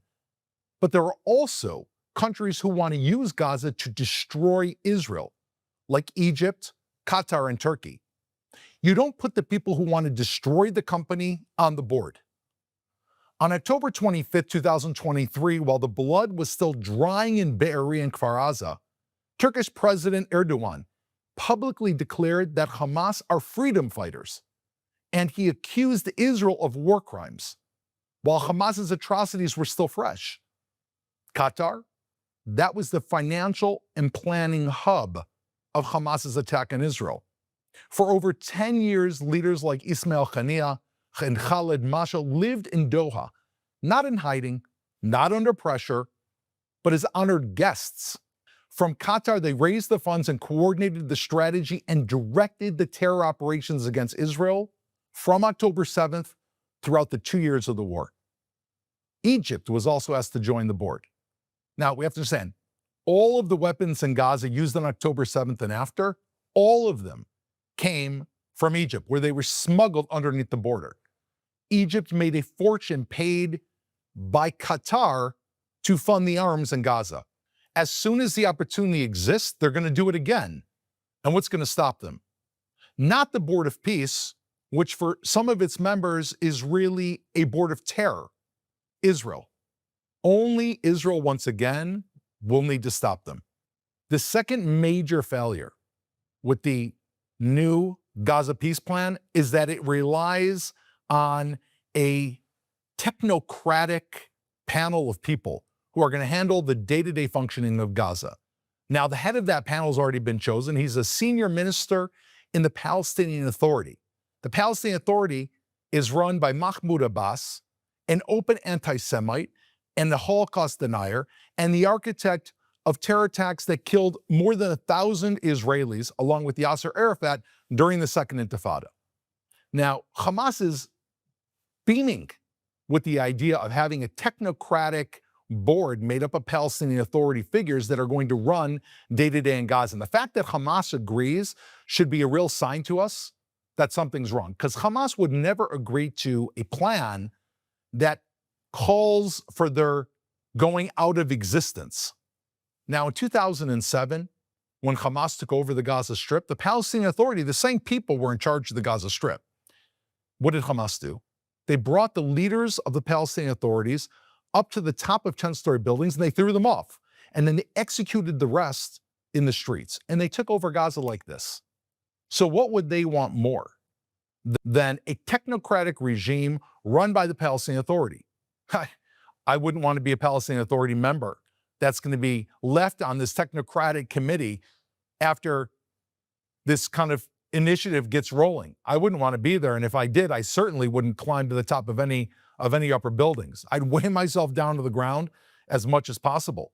There is no question that this ignores the reality in Gaza and pushes off the big questions for later. President Donald Trump's original Gaza Riviera plan started with the hard truth. You cannot fix Gaza without breaking Hamas's grip on it. The plan called for the voluntary relocation of Gazans to other countries, gives them citizenship so that they can live new lives elsewhere. And only then, when the citizens are out of the way, can we begin rebuilding Gaza when it is free of terror. That approach understood something absolutely fundamental. Hamas survives by hiding inside the population. When we remove that shield, then Hamas collapses. The current plan does the exact opposite. It keeps the population in place. It leaves the same families, the same clans, and social networks that produced Hamas right where they are. Again, Hamas didn't come out of nowhere. They're staffed and manned by the families in Gaza. There were only a few thousand Hamas members.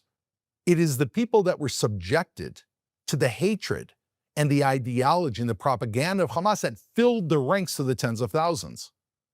So this new plan, instead of isolating Hamas, it actually embeds countries that openly back Hamas into the board of peace, which is not going to prevent Hamas from spreading its tentacles back again into the Gazan population.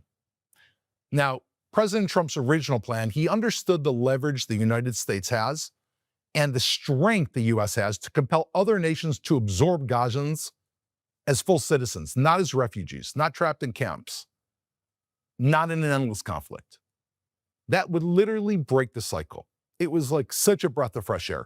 That would remove Hamas's human infrastructure, and it would make real reconstruction of Gaza possible. You cannot build a Riviera on top of terror tunnels. You cannot de-radicalize the Gazan population while the radicalization engine of Hamas remains intact. And of course, you cannot protect Israeli families while enemies who celebrated October 7th are literally just across the fence. You can see them. Now, let me say something very clearly about Israel's role. If there is going to be any type of board overseeing Gaza, Israel shouldn't just be on the board. Israel has to have veto power over the board. We are the ones who are going to have to live with the reality of what happens there. Us, our families, our homes, our children. A plan that offers Israel to be just one more member with the exact same standing as countries like Egypt, Qatar, and Turkey on a piece of land located 1 mile from our border, that is a strategic mistake, a major strategic mistake. Somewhere along the way, we allowed this to happen. And we can see it in the recent public disagreement between Israel and the United States over Qatar and Turkey. How did it happen? Well, Prime Minister Netanyahu has had a closer coordination with this administration than probably any other time in Israeli-U.S. relations. It's produced incredible results. When Israel was left naked with no weapons after the Biden administration, President Trump completely revamped Israel's military supplies and, in fact, increased it beyond any previous level. But when President Trump pivoted away from the Riviera plan, I don't think we could even imagine that we would reach such a misunderstanding about what is good for Israeli security and about what is realistic. I think to Prime Minister Netanyahu's credit, when he clearly saw where this was leading, he knew to put his foot down, something I am very doubtful if many other leaders in Israel would have had the courage to do. But we need to learn from this.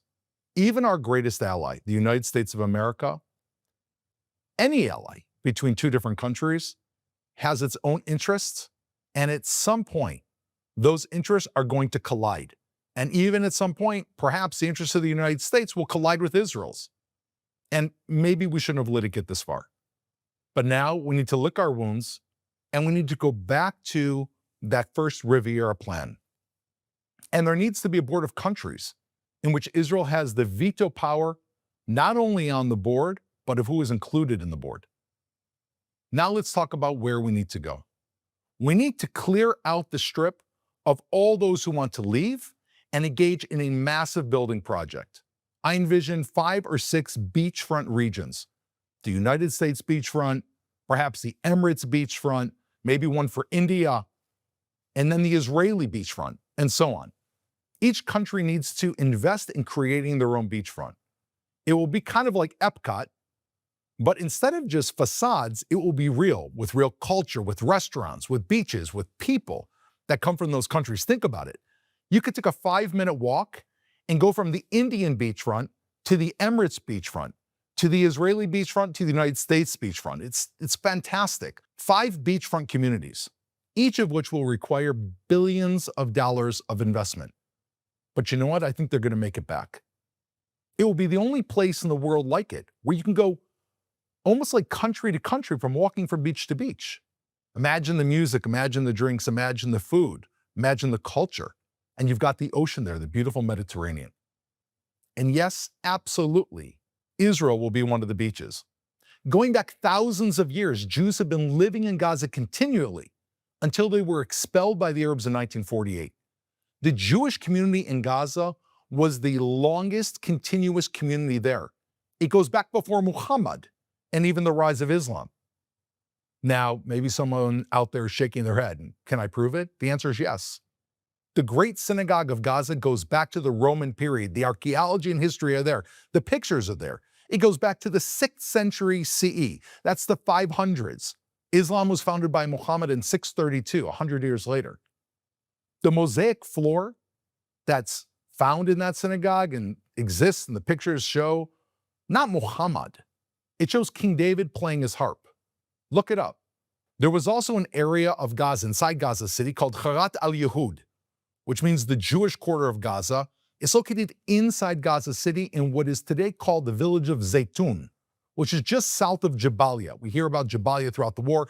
I visited Zaytun and Jabalia during the war. According to Ottoman census records, this goes back 450 years, the majority of Zaytun in the center of Gaza was Jewish. It had more than 600 Jews living there. And that existed until they were forced out by Arab violence and expelled in 1948. Now, what happened in 1948? Gaza went from being under Ottoman control and then British control to go under Egyptian control, not Israel. Israel wasn't in charge of Gaza. Egypt was in charge of Gaza. And Gaza was immediately used by Egypt to continue launching attacks against the young state of Israel. That continued until Israel captured it from Egypt in 1967 during the Six-Day War, when Israel was attacked from Gaza. Fast forward to 2005. The state of Israel pulls thousands of Jews. These are not just Jews. These are the greatest Israelis, farmers, people of agriculture and of environment. We pulled them out of Gush Katif. It was a despicable withdrawal from Gaza. We left every single community. We removed every single soldier. And we literally handed Gaza over on a silver platter to full Palestinian control. What did we get in return? Well, you know, tens of thousands of rockets, 3 military actions, 2 wars, and ultimately the massacre of men, women, and babies on October 7th. That experiment failed. So why will Israel have a beautiful beach in Gaza, and why will Israel control security in Gaza? We have the history in Gaza. We've spilled the blood over Gaza, and we're not going to outsource our security to anyone. We mustn't outsource our security to any international force, not to committees, and not even to the United States. Why? Because they change administrations and policies every 4 years. The only people with a consistent policy to protect Israelis is Israel. We didn't sacrifice nearly 2,000 people on October 7th to hand our security and to outsource it. We've learned that lesson. And if we've learned it, we're not going to put our guard down again. Israeli security has got to be non-negotiable, and that is point final. Now, the plan can work, but it requires a lot of American muscle and long-term thinking. Thinking in terms of decades, kind of like the Chinese, not just in 2-year congressional cycles. It means really having vision. And Trump's Riviera plan understood this leverage. The United States has the strength to force a real change, to compel countries to absorb Gazans as citizens and to break the terror pipeline at the very source, to remove the population Hamas hides behind. You cannot build a Riviera, as I mentioned, directly on top of terror tunnels. And you cannot de-radicalize a people by leaving the regime untouched. And you're not going to be able to sell Israelis a plan that brings our enemies directly on our border. Now in Israel, trust in President Trump has been enormous. He restored our deterrence. He came to the Knesset. He reaffirmed us when others hesitated. Israelis see him both as a street fighter and a businessman who knows when a deal is broken. So let's be very, very clear. This is Trump's Gaza Riviera plan versus the board of so-called peace plan. It's a question, classic Trump or new Trump? We want classic Trump. That is how wars are going to end. That is how regions are going to change. And that is how history is going to be made.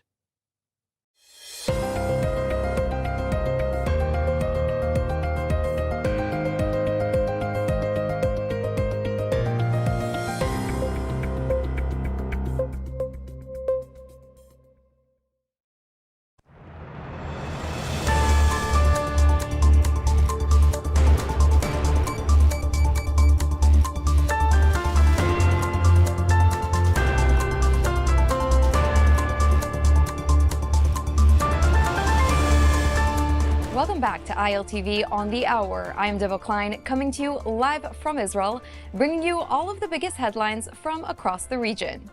For the first time in 11 years, there are no more Israeli hostages in Gaza. This after the IDF recovered and identified the body of the final Israeli hostage, Ran Gvili. Gvili's remains are back in Israel, and his funeral procession is expected to take place tomorrow in Meitar. Now, the details of his rescue operation, dubbed Operation Braveheart, are now being revealed by the IDF and Shin Bet. Gvili's body was found in a cemetery after nearly 2 hours of scanning and searching bodies. This, the Shin Bet reveals, was based on intelligence provided by a Palestinian Islamic Jihad terrorist who knew of Gvili's whereabouts. The terrorist was apprehended by IDF forces and interrogated. There he revealed that he was involved in the transfer of Gvili's body between multiple locations until his final destination at the Al-Bech gravesite in northern Gaza. This intelligence led forces to the gravesite where Gvili's body was finally located and returned to Israel. Speaking at an anti-Semitism conference this morning, Prime Minister Netanyahu said this. Ronnie Gvili from the special unit in the police who fought not only with a broken arm, he was shot twice and he kept fighting, and he killed 14 terrorists alone. And then he died, and we said we'd bring him back. He was the first to come in. He's the last to leave, a hero of Israel. Ronnie is back. There are no more hostages in Gaza.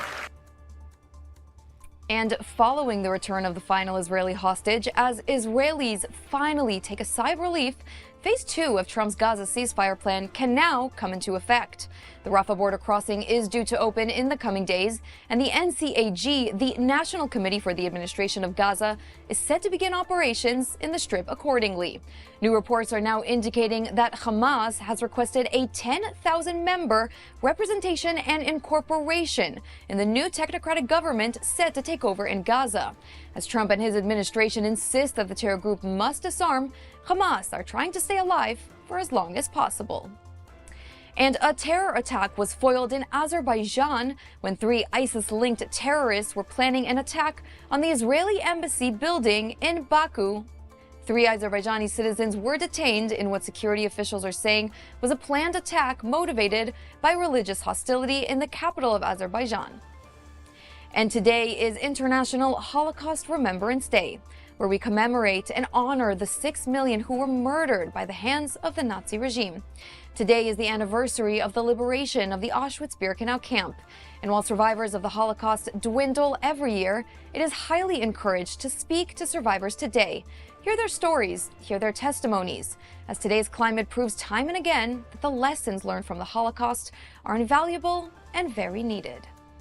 And maybe because of this day, or maybe not, Kanye West, known today as just Ye, has issued another apology. In an interview with the Wall Street Journal titled "To Those I've Hurt," Ye has once again apologized for his anti-Semitic behavior, attributing his actions to his prior health conditions.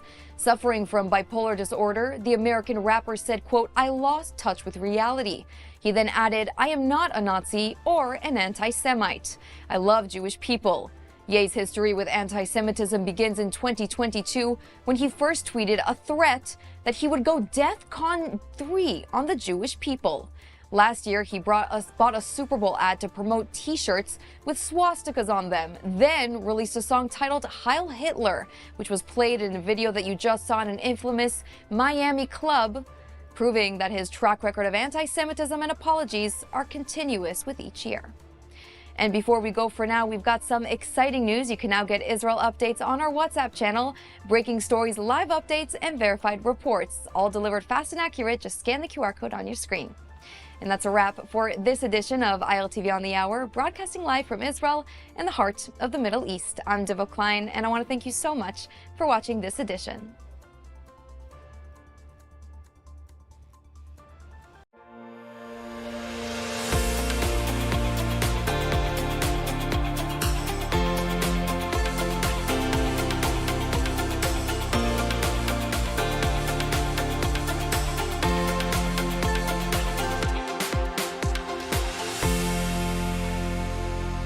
Did President Trump just abandon the Iranian people?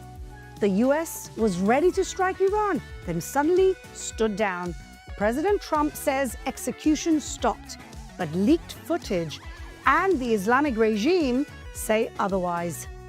So what is really going on? We're uncovering it all, only on JNS, only on the Quad. Welcome back, everybody, to the Quad, and here in our JNS Jerusalem studios with my wonderful co-host, Emily Schrader, human rights activist and journalist, Shoshana Keats-Jaskell, founder of Chokhmat Nashim, elevating Orthodox women's voices, and Bellamy Bellucci, activist, dancer, artist, and much more. Welcome, everyone. What is happening right now? We're all ready. We're here in Jerusalem. We're all getting ready. My husband bought all the water. We fixed our shelter. I bought and the whiskey. We bought the whiskey. And we were hunkering down. And I want to say a few things. First of all, I want to say this. The Israeli people last week were ready to take the hit so that the Iranian people could be free. I want people to understand this. We were ready to take the sacrifice for that to happen because we knew that if the US would have attacked Iran, then Israel was going to get attacked. And most people here were okay with it for the sake of a free Iran. And just as it's coming to a crescendo, Wednesday night, Thursday, rainy, windy, we're waiting in our homes, and nothing happens. So the question that we want to unpack is, what happened? Why did nothing happen? Is this on purpose? Is this a ruse? Is this waiting for reinforcements from around the world? Was Israel not prepared? And we have some people who had some opinions about that, like Steve Witkoff. Watch this. President Trump warned the Iranians, and at his direction, we communicated with the Iranians yesterday. And one of the things we were concerned about were the killings that were rumored to be on the way. Hangings, mass hangings, and that's been shut down. Well, I hope there's a diplomatic resolution. I really do. There are 4 issues: nuclear enrichment, missiles. They have to cut back on their inventory. The actual material that they have, which is roughly 2,000 kilograms, which is enriched anywhere between 3.67% and 60%, and the proxies, of course. I think if they want to come back to the League of Nations, If we can solve those 4 problems diplomatically, then that would be a great resolution. And I think the alternative is a bad one. Sorry, I'm very confused. So the only problem with the regime is their essence, their evil, the way they've mistreated and killed their own people, the fact that they're exporting terrorism. If we solve those 4 problems, then we have a way to deal with Iran. Emily, I'm holding you back here. Emily. No, I just, first and foremost, the thing that stands out to me most is the fact that he named 4 things, 4 major problems, and they are problems with the Islamic Republic, but he did this within 24, 48 hours of at least now 16,000 Iranians being massacred in the streets. Are the people, the citizens of this country, not a factor in any way whatsoever in this equation? I mean, the inhumanity to sit on a stage and say something like that. Oh, if this regime, which is completely illegitimate, wants to come back to the League of Nations, then we can make that happen. Why? Why on earth would you make that happen? Why would you support the Islamic Republic, which is an illegitimate government, being recognized and accepted and tolerated in the League of Nations? The whole problem is that the League of Nations accepted the Islamic Republic in 1979. And you should be expelling ambassadors, you should be revoking recognition, you should be implementing sanctions, and yes, you should be carrying out strikes because the Iranian people are begging in the streets for military intervention. So Steve Witkoff, shut up. You don't know what you're talking about. You shouldn't be negotiating, and taking Aragchi's word that executions have stopped is complete bull. And also, was that you were holding me back? Yeah, Sorry. but what's curious is that this was said after Khamenei said this. ما رئیس جمهور آمریکا رو مجرم می‌دانیم، هم به خاطر تلفات، هم به خاطر خسارات، هم به خاطر تهمتی که به ملت ایران زد. Heil Hitler. Pretty much. Oh, they're the ladies.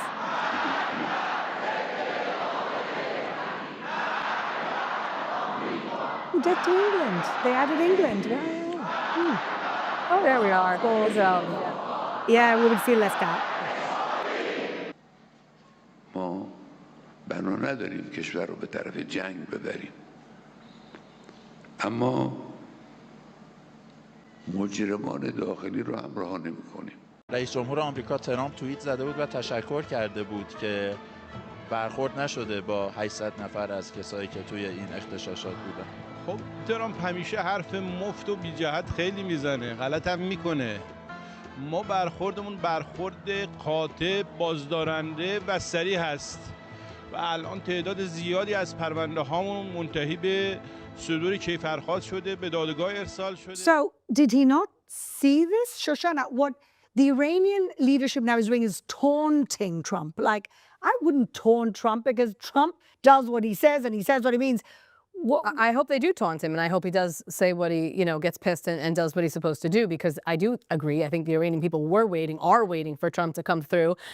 I know Trump doesn't want to be Obama. He doesn't want to be that guy who says, if you gas your people, I'm going to come in, that's my red line, and then does nothing. I know Trump doesn't want to do that. So what he's waiting for, I hope, like I always hope, that there's information we don't have that they have that's going to make whatever strikes do come far more effective and decisive, right? Like, we don't want what happened the last time, which is 12 days of war, and then in the end of the day, they're still in power. We need them gone. And these people otherwise will have sacrificed their lives, men, women, children, in the streets, would have sacrificed their lives for nothing. It's just, to me, it's just ridiculous. It's like saying, let's ask Hitler to shut down Auschwitz, but he can stay in power. Yeah. That's how absurd. I agree. That's what it sounded like. This whole thing is. But the question is, was it a little, message from somebody to say, they've stopped the executions?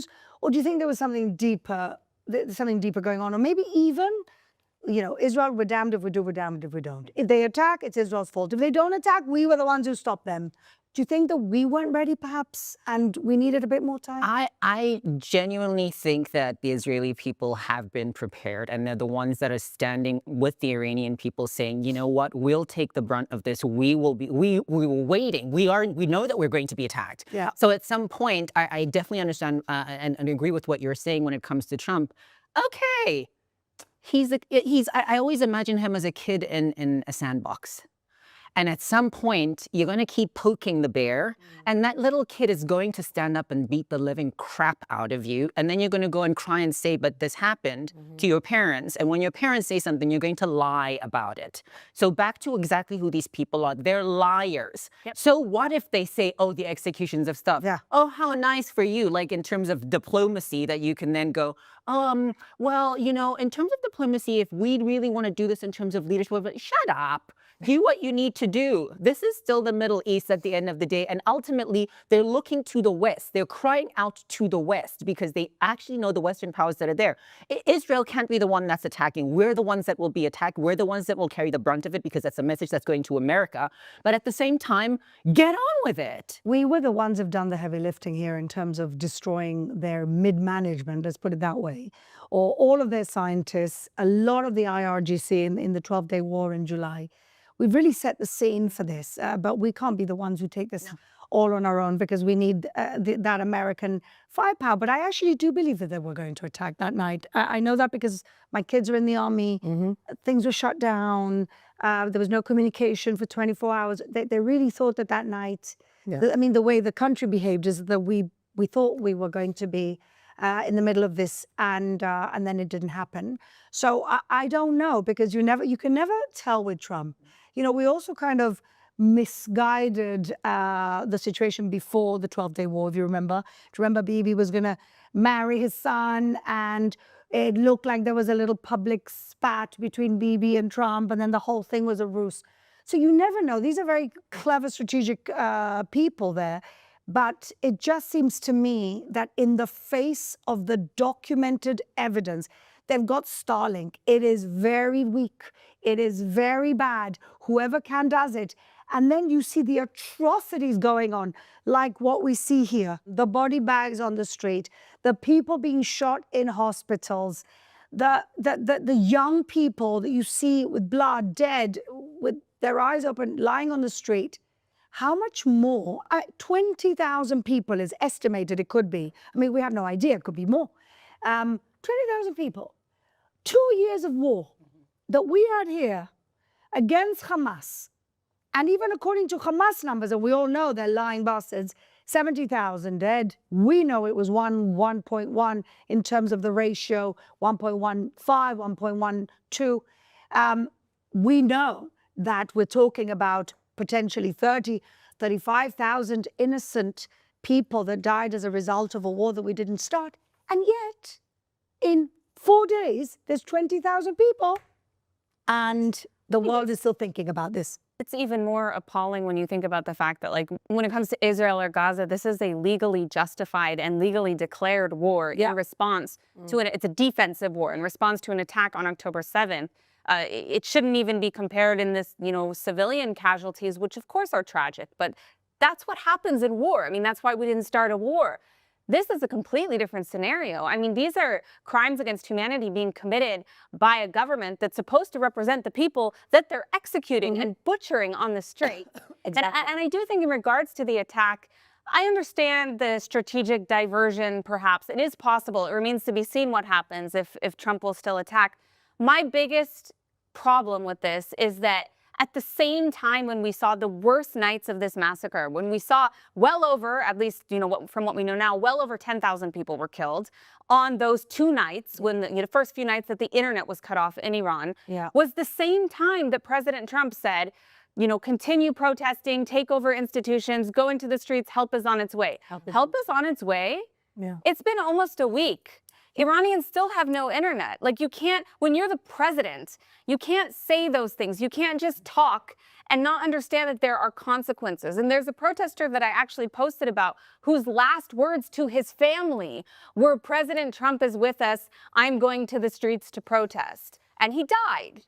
And it's very, very upsetting. We know revolutions, it's going to be paid in blood. We know that. We knew that before. It's going to be really difficult. But it can be less difficult if President Trump does what he needs to do. That's why I actually do think he's going to do. I mean, I hope. I'm praying. Shoshana. I think what people don't realize, and I don't know what the average human being on planet Earth sees and listens to. I know that we are obviously consuming all the time content from Iran, even though the internet is shut down.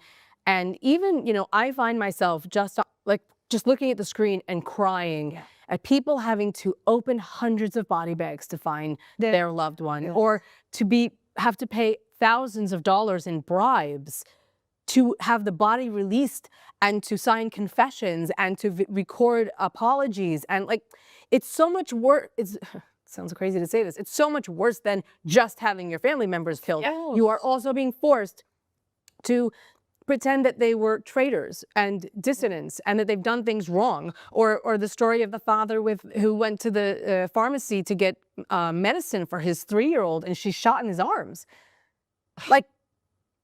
This is so much worse than I think what people even understand. And watching that man, the supreme leader, talk, it's almost like it's very hard to digest that people are really like this and that there's anyone in the world that defends them. Because I think that we've been brought up in a society where we don't actually know how to recognize real evil. And everything is moral relativism. Oh, but the imperialist West caused the situation. And people have lost the sense of good and bad. And I don't think we have, because we've seen evil. We've seen evil in the face. Hamas is evil. What it does to their own kids and what they did to our kids, okay? We know evil. But the world has, you hear these morons defending the Roger Waters, that idiot, and the Corbyns. Nobody's saying anything whilst people are being murdered. It just shows that people, to me, this is very clear how the Holocaust happened. I can see it in front of us. When people think of the Holocaust, they think it's like another another universe. But no, this is human nature. Exactly. Brainwash, indoctrination, not being able to see evil when it's looking you in the face. And to say to somebody, to people, especially in the U.S., when they say, oh no, but the killing stopped because President Trump said it did. You don't actually understand what that even means. So besides the fact that there's no internet, yes, we are able to see videos that are coming out of there. We're able to see pictures. We're able to hear people's, testimonies and pleading for this. That doesn't mean that they didn't go ahead while the lights are out and we're not doing it in public. We're just going to go into hospitals and start going bullet in the head, just like that.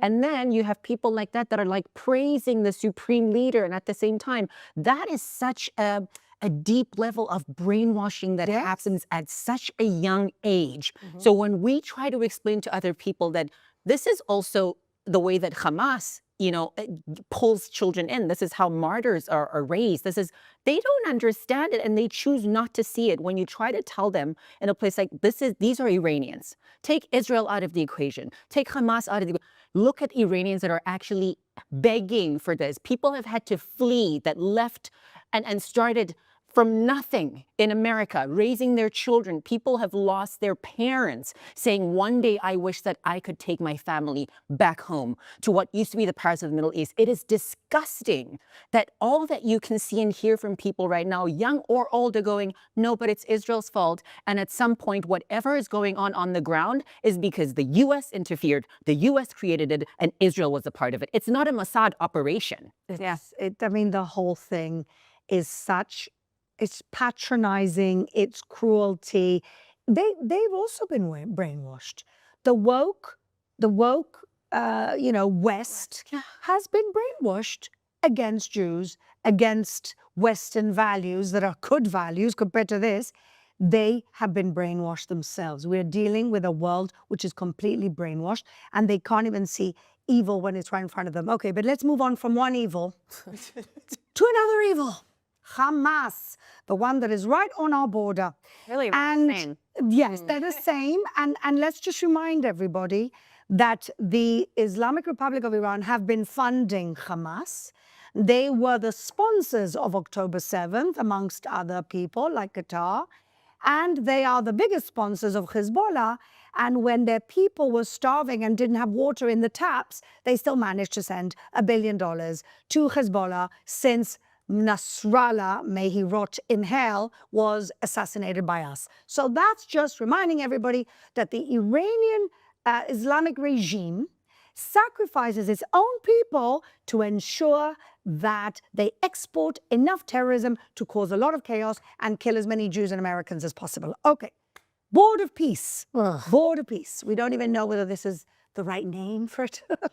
If peace Clearly is not. something you couldn't even It is talk clearly about. But the Board of Peace was announced this week, and I'm a bit confused because there's a few boards of peace. There's the executive one, there's the ceremonial one, there's the advisory one.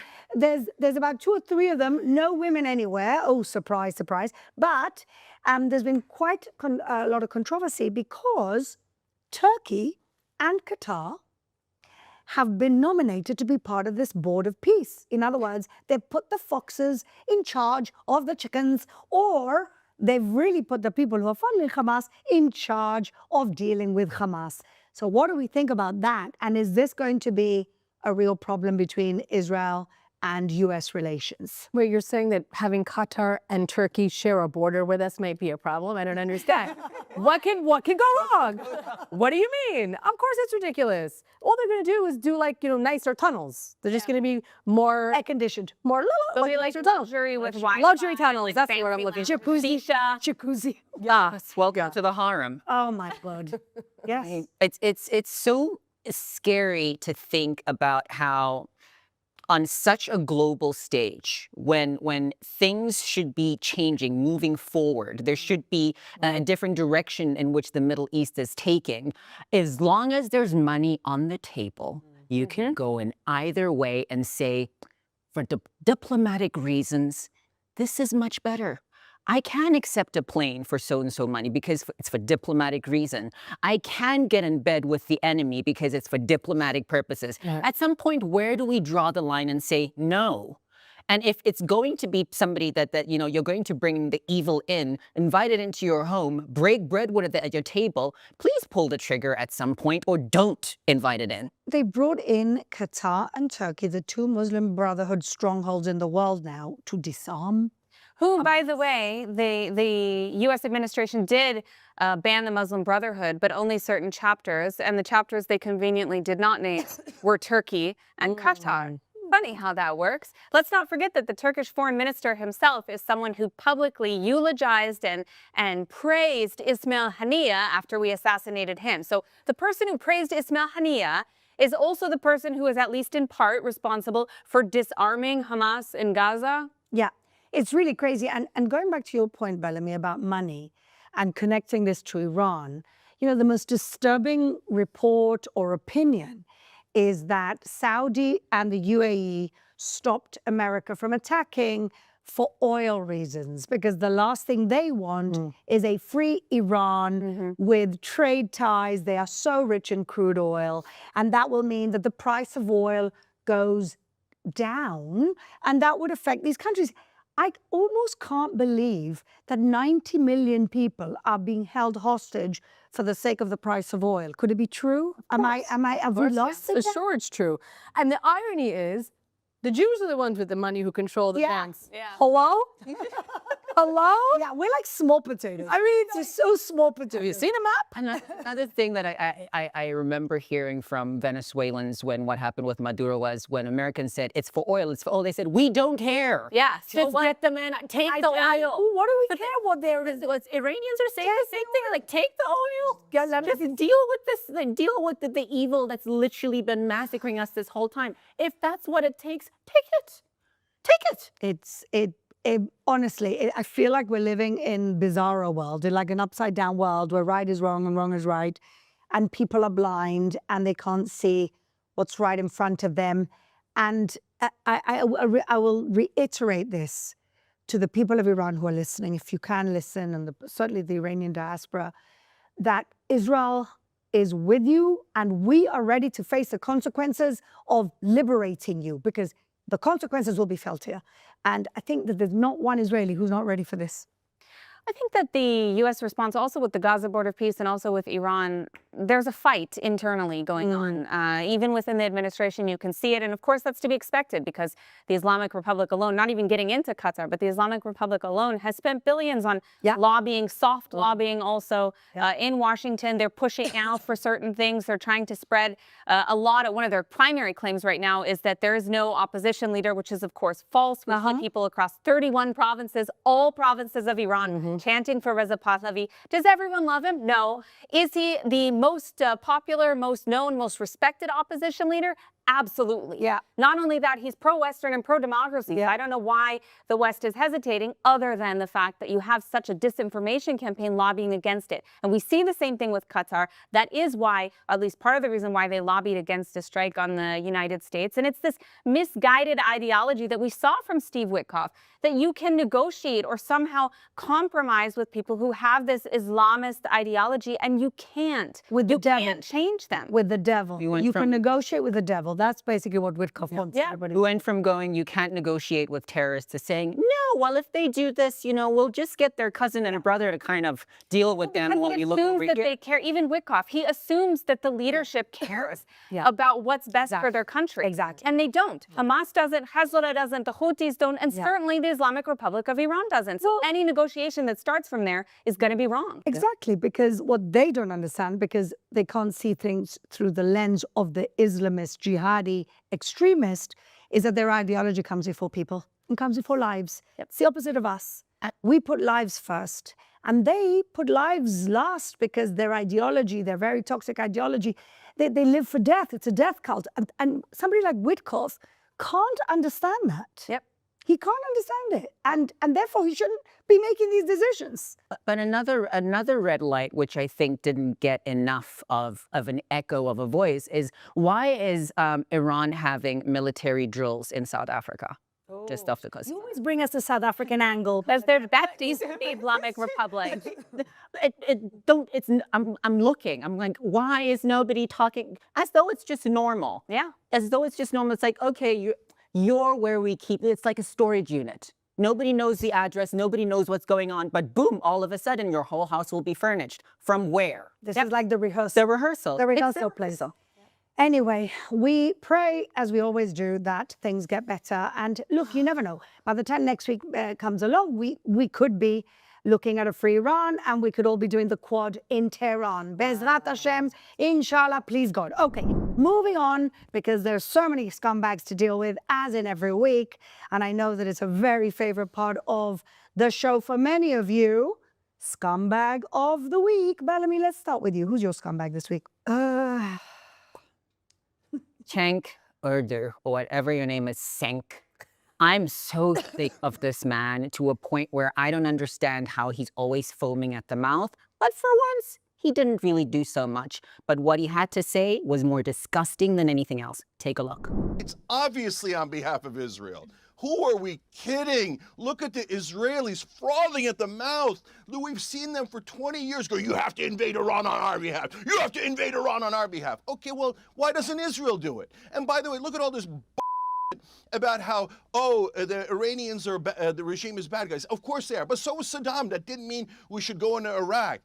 So Kim Jong-un's a terrible leader, abuses his people so badly in North Korea. How come there's no propaganda against him? Because Israel, it doesn't have North Korea within Greater Israel. So since it's not related to Israel, there's no talk of the terrible leader of North Korea. How about you guys are worried about state-sponsored terrorism? Israel is a terrorist state. So they killed 2,000 in Iran, these protesters, and I hate that the regime did that. Israel killed 70,000 Palestinians. They occupy 5.5 million of them, and they say they're never going to free them. So why are we helping a terrorist state start another disastrous war in Iraq that we're going to have, in Iran in this case, that we're going to have to pay for? Okay. And if people don't know this, Iran is 4 times the size of Iraq. They're walking you into another disaster, and I guarantee it, and it'll be for Israel again, and then they'll pretend that it wasn't, and they'll call everyone an anti-Semite. I just feel that one day this guy's going to have a heart attack. On screen. On screen. He's going to explode. He sweats profusely. And one day he's going to go... what really bugged me, there was one question. She handled herself so well. What bugged me was when he said, who elected you to speak on behalf of the Iranian people? Who elected you to speak on behalf of Palestinians? Exactly. Who are you? Oh, This man has been, and it gets worse and worse and worse as time goes by. Between him and Anna, just having a little circle jerk all the time about how much they hate Israel, they will never actually come from a place speaking for people on the ground, people that are actually struggling. It always has to be led right back to Israel, right back to Palestine, right back to God. Can't you just for 2 seconds speak on the matter on the table? I know that, you know, that's your paycheck from Iran and Qatar is kind of going to go a little bit down. It might dip, but trust me, nothing's going to happen to you, buddy. No. You know, that's the thing about anti-Semitism, that it's anti-Semites, they're all consumed by Jewish hatred. That's the lens. They see everything, the whole world. See, it really is like Charlie Kirk used to say, a brain rot. Everything they see through that lens, so much so that Anna Kasparian is like fighting over the numbers. No, it's 500 people killed, not 2,000 people. Oh, she didn't really care about the Gaza numbers. She would just spout 500,000, 300,000, it doesn't matter.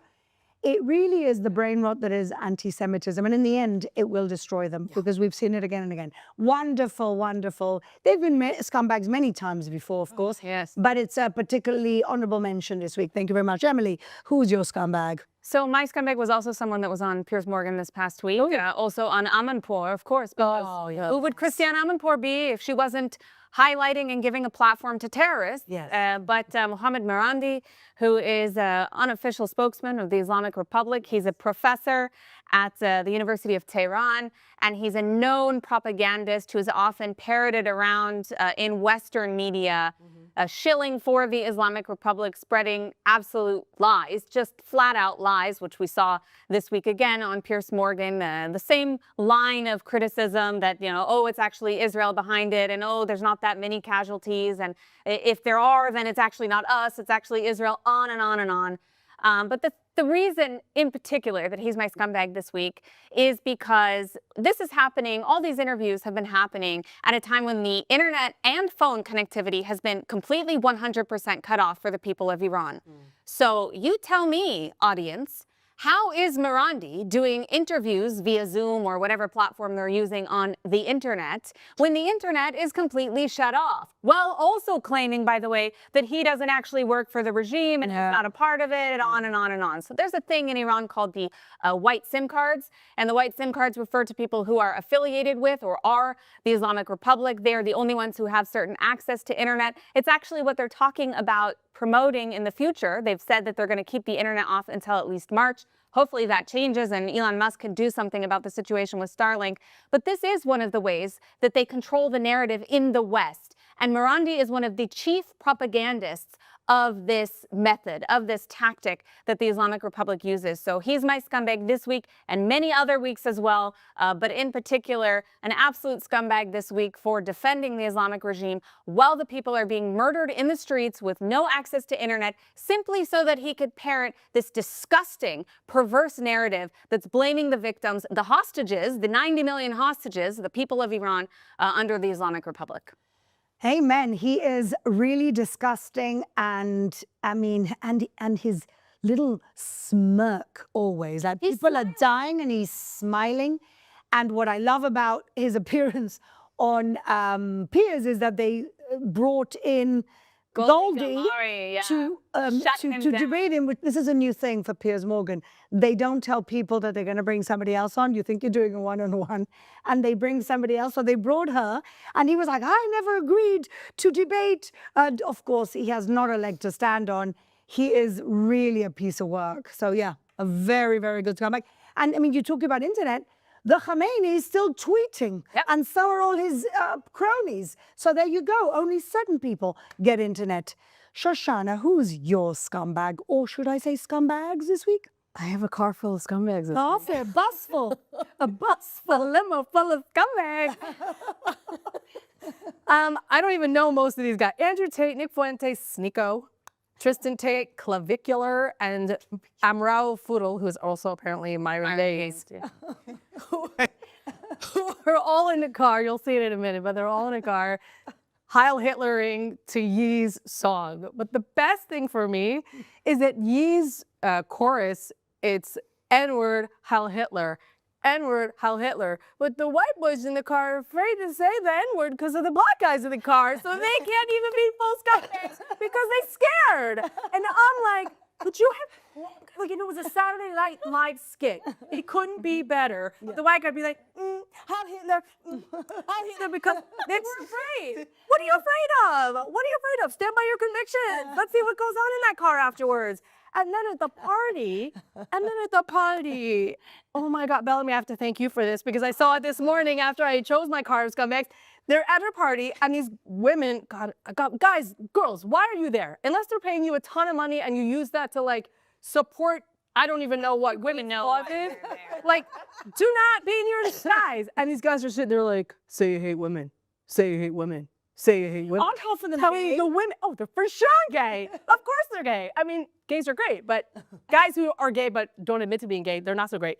Anyway, you have to watch these clips. You guys have to watch these clips. Start with the car. Yeah, bitch, I'm the villain. Juice man! Juice man! They don't understand the things I say on Twitter. Nigga, how Hitler? They don't understand the things I say on Twitter. All my niggas Nazis, nigga, how Hitler?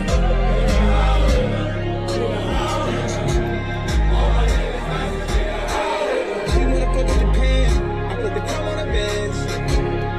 Hey, nigga, how Hitler? She reaching down in my pants, she got the rope in her hands. Do you think that this is where the MAGA movement will now self-correct? Like, how can anybody stand with this? Oh, is Megyn Kelly going to say, oh, hang on, Clavicula's a young father? No.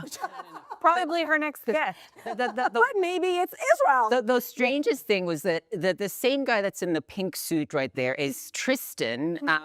That is Tristan Tate. Oh, the brother. Tristan Tate, before that at the pre-party, holding a lovely white claw, because that's what real men do, goes ahead and says to Nick Fuentes, this is the real N-word with a hard R. This is the real nigger. And he goes, and you can hear in the background Andrew Tate saying, this is the last real nigger that's left. Sits down and then apologizes to Nick Fuentes for how he saw him. And then later on in the stream, when they've come back from the club, because now, Nick Fuentes has said no to dating any woman or to taking any woman's number who's, barely covered at any point because we know why they're there. You're not really going to be beating these trafficking rumors, brothers. Goes ahead and says, one of the guys, Speed or whatever, somebody says, assalamu alaikum, whatever, and then he goes off and responds to it.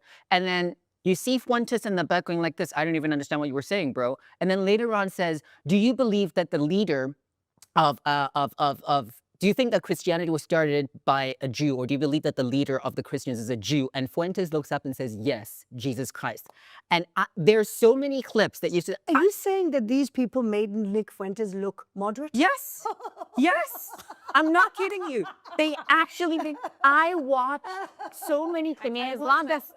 It wasn't your thing. Even Nick Fuentes is going a little bit too much. Oh my God. Oh, how ridiculous can it get? The best part also is if you look at Bellamy's clips on her Instagram, there's this guy's like bragging about how he will never I won't take a woman out to dinner. I won't sit across from her for 3 hours. But he's like, because you're a monkey. What are you going to say to a woman for 3 hours? With a cigar. You have no conversation tonight. People can't get laid anyway. I have women. That's the problem. They're all a bunch of losers living on their mother's That was very cathartic. They're all living in their mother's basements and are losers, and they got a little bit of fame right now. But I'm hoping that this type of thing actually makes the MAGA movement wake up and go, Ben Shapiro is right. Ben Shapiro had a point. Okay, fantastic. Yeah, that was bus full of scumbags. All right, so my scumbag of the week, I'm taking a real turn here. And compared to these people, maybe he's less of a scumbag, but really, he's a pretty bad scumbag. He is the chief constable of the West Midland Police in the UK called Craig Guildford. Now, I want to take you back a few months when the West Midland Police, which is the area of the UK where Aston Villa, Birmingham is, and the city was holding a football match soccer for the Americans, between Aston Villa, which is a very popular football team, and Maccabi Tel Aviv. And the allegations now that have been proven correct is that Birmingham is a very, very Islamist town. They've got MPs, members of parliament, that basically represent Gaza rather than the Brummies, the Birmingham people. And essentially what the West Midland police did is they invented a whole excuse that Maccabi Tel Aviv fans were violent, were dangerous, and it was a danger to public order. And that's why they ban all Maccabi Tel Aviv fans from coming to the game, which is almost unprecedented. It's happened a few times before with other teams, but we're talking about particularly violent teams. That's not what Maccabi Tel Aviv is. Maccabi Tel Aviv, yes, is raucous fans, but they certainly don't have a violence problem beyond the regular football fan. And now it has been, I mean, and at the time they came out on TV and I said from the beginning, this is BS.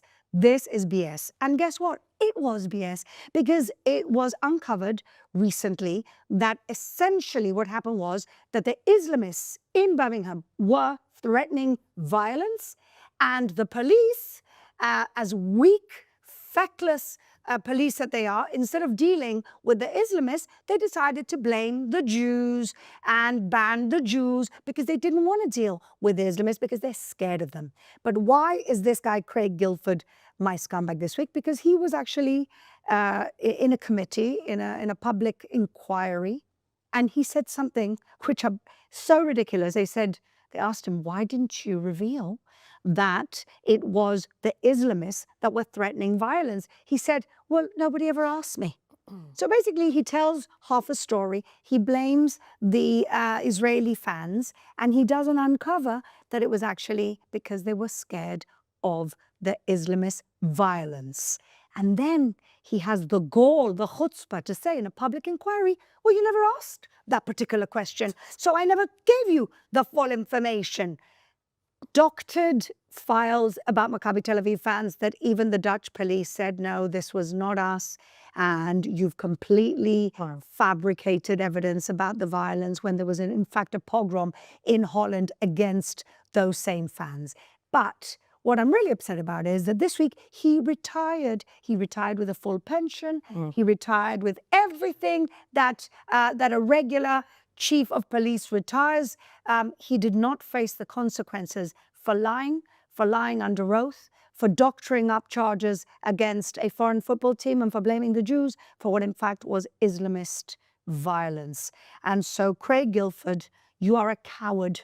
You basically didn't do the first thing you have to do as the chief of police, and that is protect the people in your town and protect the people visiting your town. And instead you just bend over to be completely taken over, run over, and manipulated by the Islamists in your town that you were too much of a coward to deal with. And so I'm glad you're gone, but you should have gone in disgrace, facing the consequences of your lies, your dishonesty, and basically of being the weak leader that you were. So good riddance to you, Craig Guilford. And that is my scumbag of the week. All right. We need some heroes. Really, and when you see his face, you saw the inquiry? I saw. I mean, you were there at the football match. Yeah. You were pulled aside, weren't you? Yeah. Because you're known, Emily. Because I had a shirt that said Zionist. Yes, and you're known to be a violent football fan, aren't you? That's me.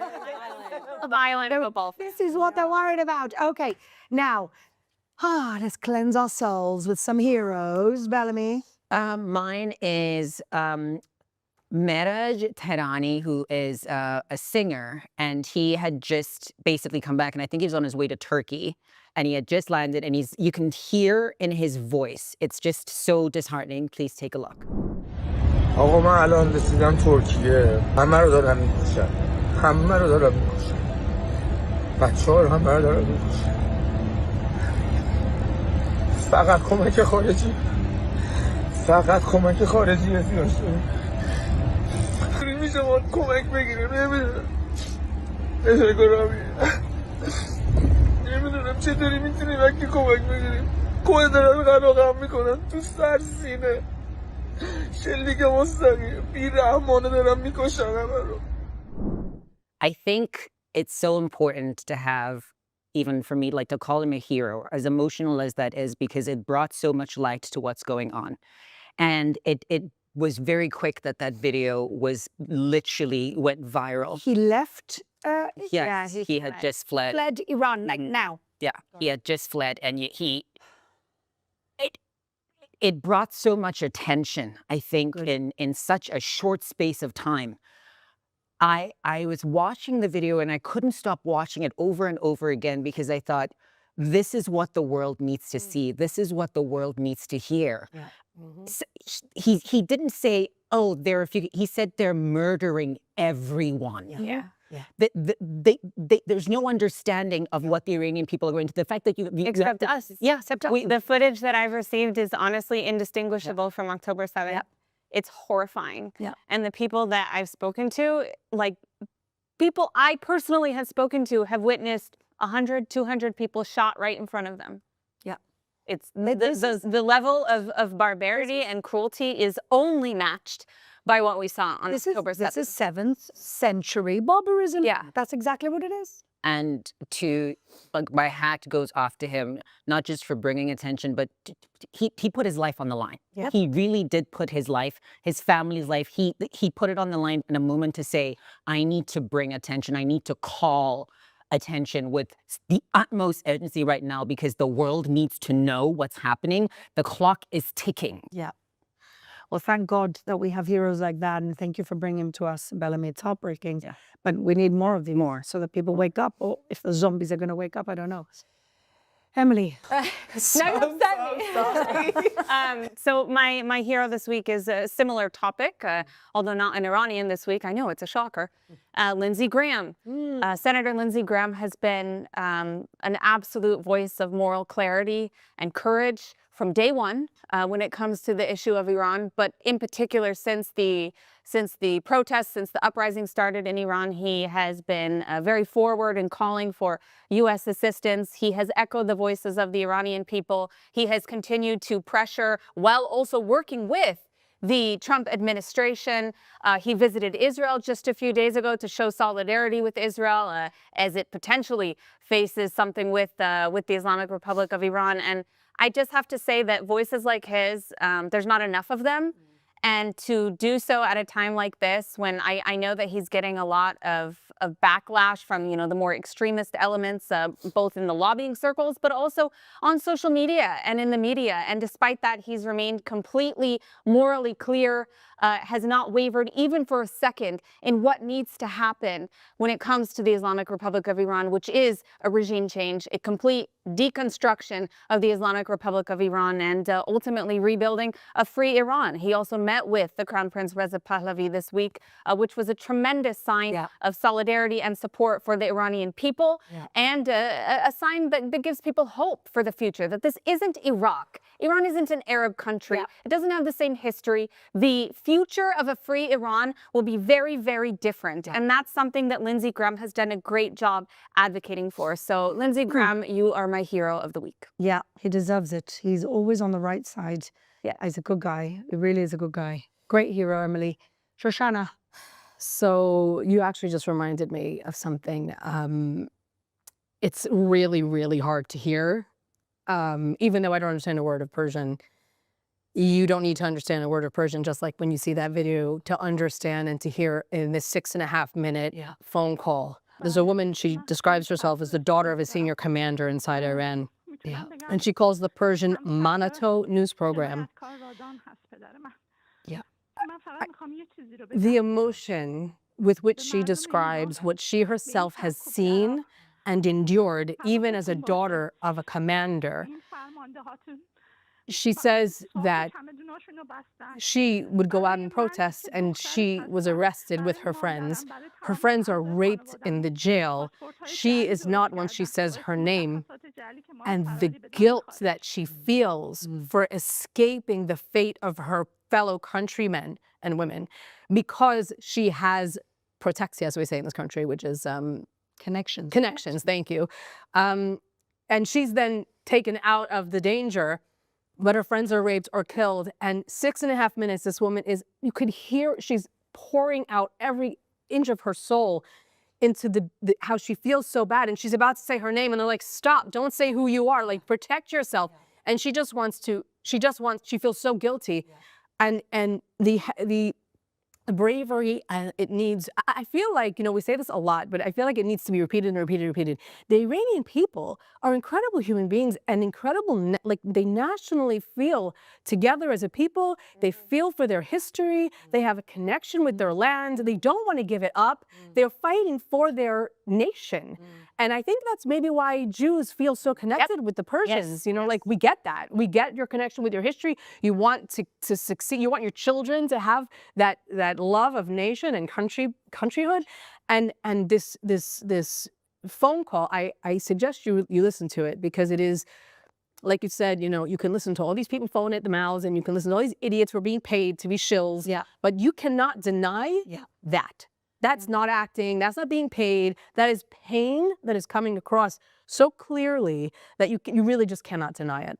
I heard it and I cried. It was one of the most disturbing things I've ever heard. Up there with like phone calls in October 7th. Yeah. I wasn't understanding. She called a foreign Iranian radio, because it wasn't internally. Manoto is the leading opposition media, and they broadcast through satellite. So there are ways around. Got it. So I don't understand how she managed to get through. It's because she has a white SIM card, presumably. It was the most harrowing thing I've ever heard, and she at this point had just lost it. And she just couldn't anymore. She said she tried to commit suicide twice. Yes, she said she tried to commit, and she spoke about the fact that the IRGC raped their own daughters. She said that. These are really disgusting, barbaric people that need to go. This is the leaders. They don't care about their own people. They brutalize their own people, including their own daughters. Well, she's definitely a hero, and I'm glad they stopped her from saying her name, because she'd be dead if she had. Thank you, Shoshana. So I'm bringing another person speaking out for the Iranian people in a loud voice right now, and that's Mark Levine. And, a couple of nights ago, he was on Sean Hannity, and he was so clear and, again, frustrated and angry, and saying, listen, there are young people who are being killed on the streets of Tehran and every other city in Iran, and they're dying with their eyes open, and their families are looking for them, and they're there with their eyes open. Wake up, we have to do something. This is a moral obligation. He says there are certain things, he says, that we can't do anything about. The Uyghurs in China, you're not going to get into a world war with China, but this is something that America should get involved in. And I just, there have been very few voices speaking out for the Iranian people in the United States. In terms of Hollywood, you've got Pink, who said something, and she's been brave, and all the other Hollywood idiots. It took them a week and a half for Mark Ruffalo and Cynthia Nixon to have a joint letter condemning, but let's not condemn too much, because the Jews may benefit from this, and put all that rubbish aside. But you've had Pink, who's actually come out from the beginning, but Mark Levine, to me in the last few days, has been the clearest voice in America, speaking on behalf of the Iranian people. And how do I know this? Because I saw a tweet this morning from an Iranian guy saying, when we are liberated, we will not forget our friends. And Mark Levine, you're one of them. And so Mark Levine, who I've met a few times, he's a wonderful man. He's always on the right side of history. You are my hero this week. And again, wonderful audience, we pray, as we do every week, first of all, that Ran Gvili comes home to a dignified funeral, that his family can bury him. That was part of the deal. We shouldn't be going on to phase 2 until Ran Gvili comes home. We pray for the innocent people of Iran to be liberated quickly. We pray for the leaders to have moral clarity and do the right thing. And hopefully, all this happens by next week. So thank you for watching.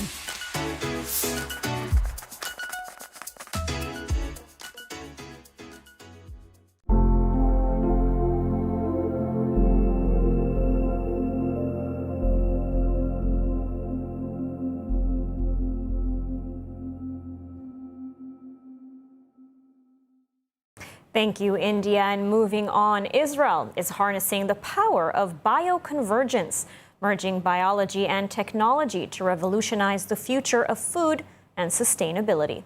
Let's take a look. The world is facing a crisis of food scarcity, which we already feel in the price of basic food, which keeps hiking up. This challenge is faced head-on with the help of bioconvergence, a combination of biology and technology that produces solutions to various global challenges. In Israel, the groundbreaking approach is revolutionizing food technology and reshaping the global economy. For example, each year, 8 billion fertilized male eggs are destroyed after weeks of incubation, costing billions and raising ethical concerns. Enter Exit, an Israeli startup rewriting the rules of the livestock industry. Co-founded by a neuroscientist and a lawyer whose family raised chickens, the company created a way to determine a chick's sex before it hatches. Using genetics and optical sensors, Exit's non-invasive device scans each egg at the speed of light, detecting 6 specific biomarkers through the shell. The eggs are automatically sorted, saving time, money, and resources, and sparing billions of lives. Israel has a great innovation ecosystem, which is why so many food tech and other tech companies are mushrooming here. And the system also supports innovation and out-of-the-box thinking and pushing the limits of what solutions can be. Another Israeli company, Genesee, is tackling global sustainability from the sea. By harnessing macroalgae, they produce high-quality plant-based proteins for the food industry, reducing deforestation, conserving fresh water, and offering a sustainable source of nutrition. Bioconvergence is quite a complex thing because we connect here engineering, science, biology, medicine, food tech, agriculture, so many things which are coming together, and the actual role is to solve real problems. Both companies credit Israeli Innovation Authority and its National Bioconvergence Program for driving this new wave of breakthroughs. The program invests directly in pioneering projects, builds cutting-edge research infrastructure, and ensures the right talent enters the industry. By fostering collaboration and streamlining regulation, it helps companies bring products from the lab to the global market faster than ever. Bioconvergence is more than science. It's the fusion of biology, creativity, technology, and purpose.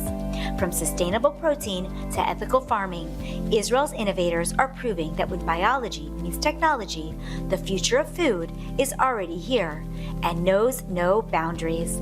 To learn more about Israel's Bioconvergence program, visit the website.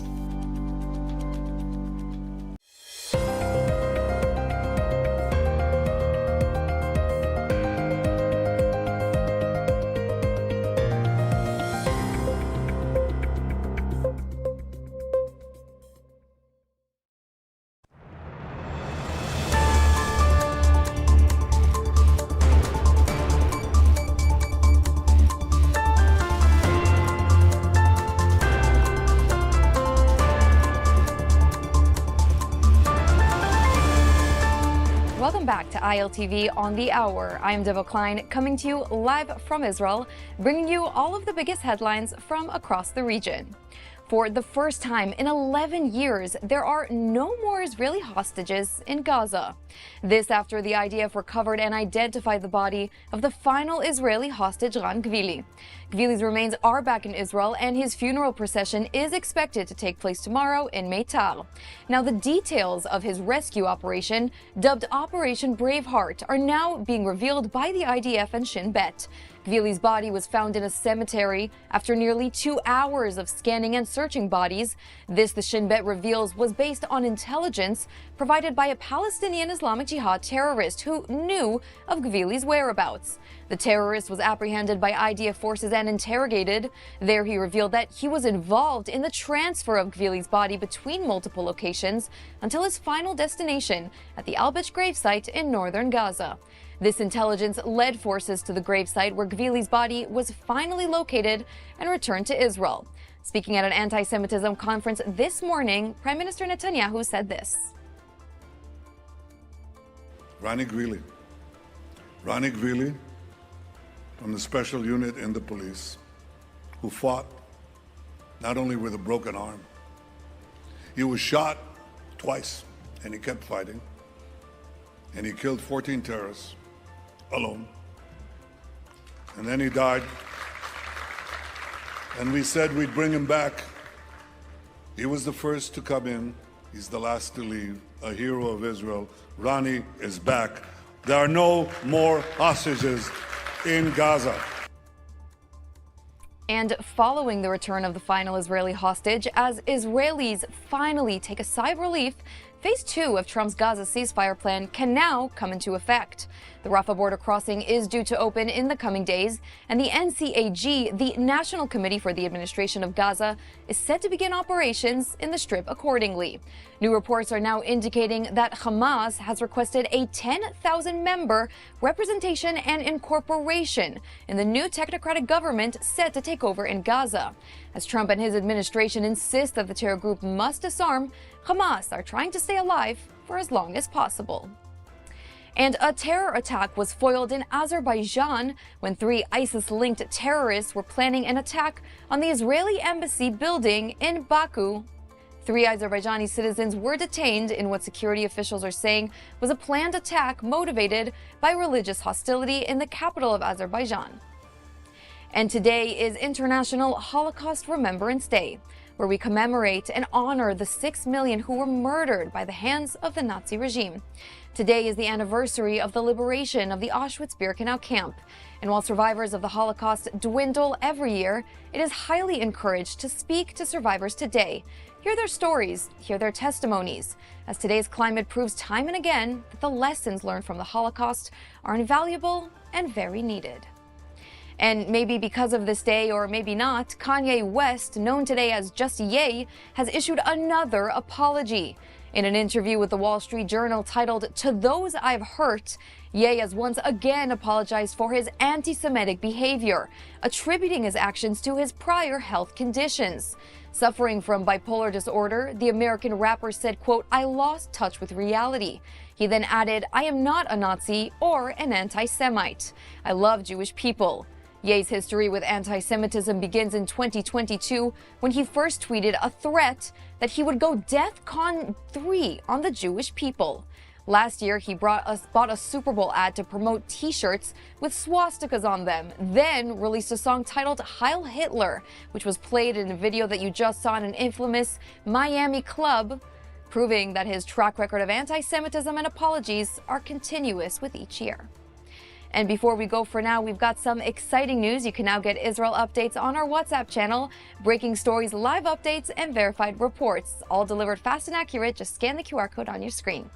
And that's a wrap for this edition of ILTV on the Hour, broadcasting live from Israel in the heart of the Middle East. I'm Diva Klein, and I want to thank you so much for watching this edition.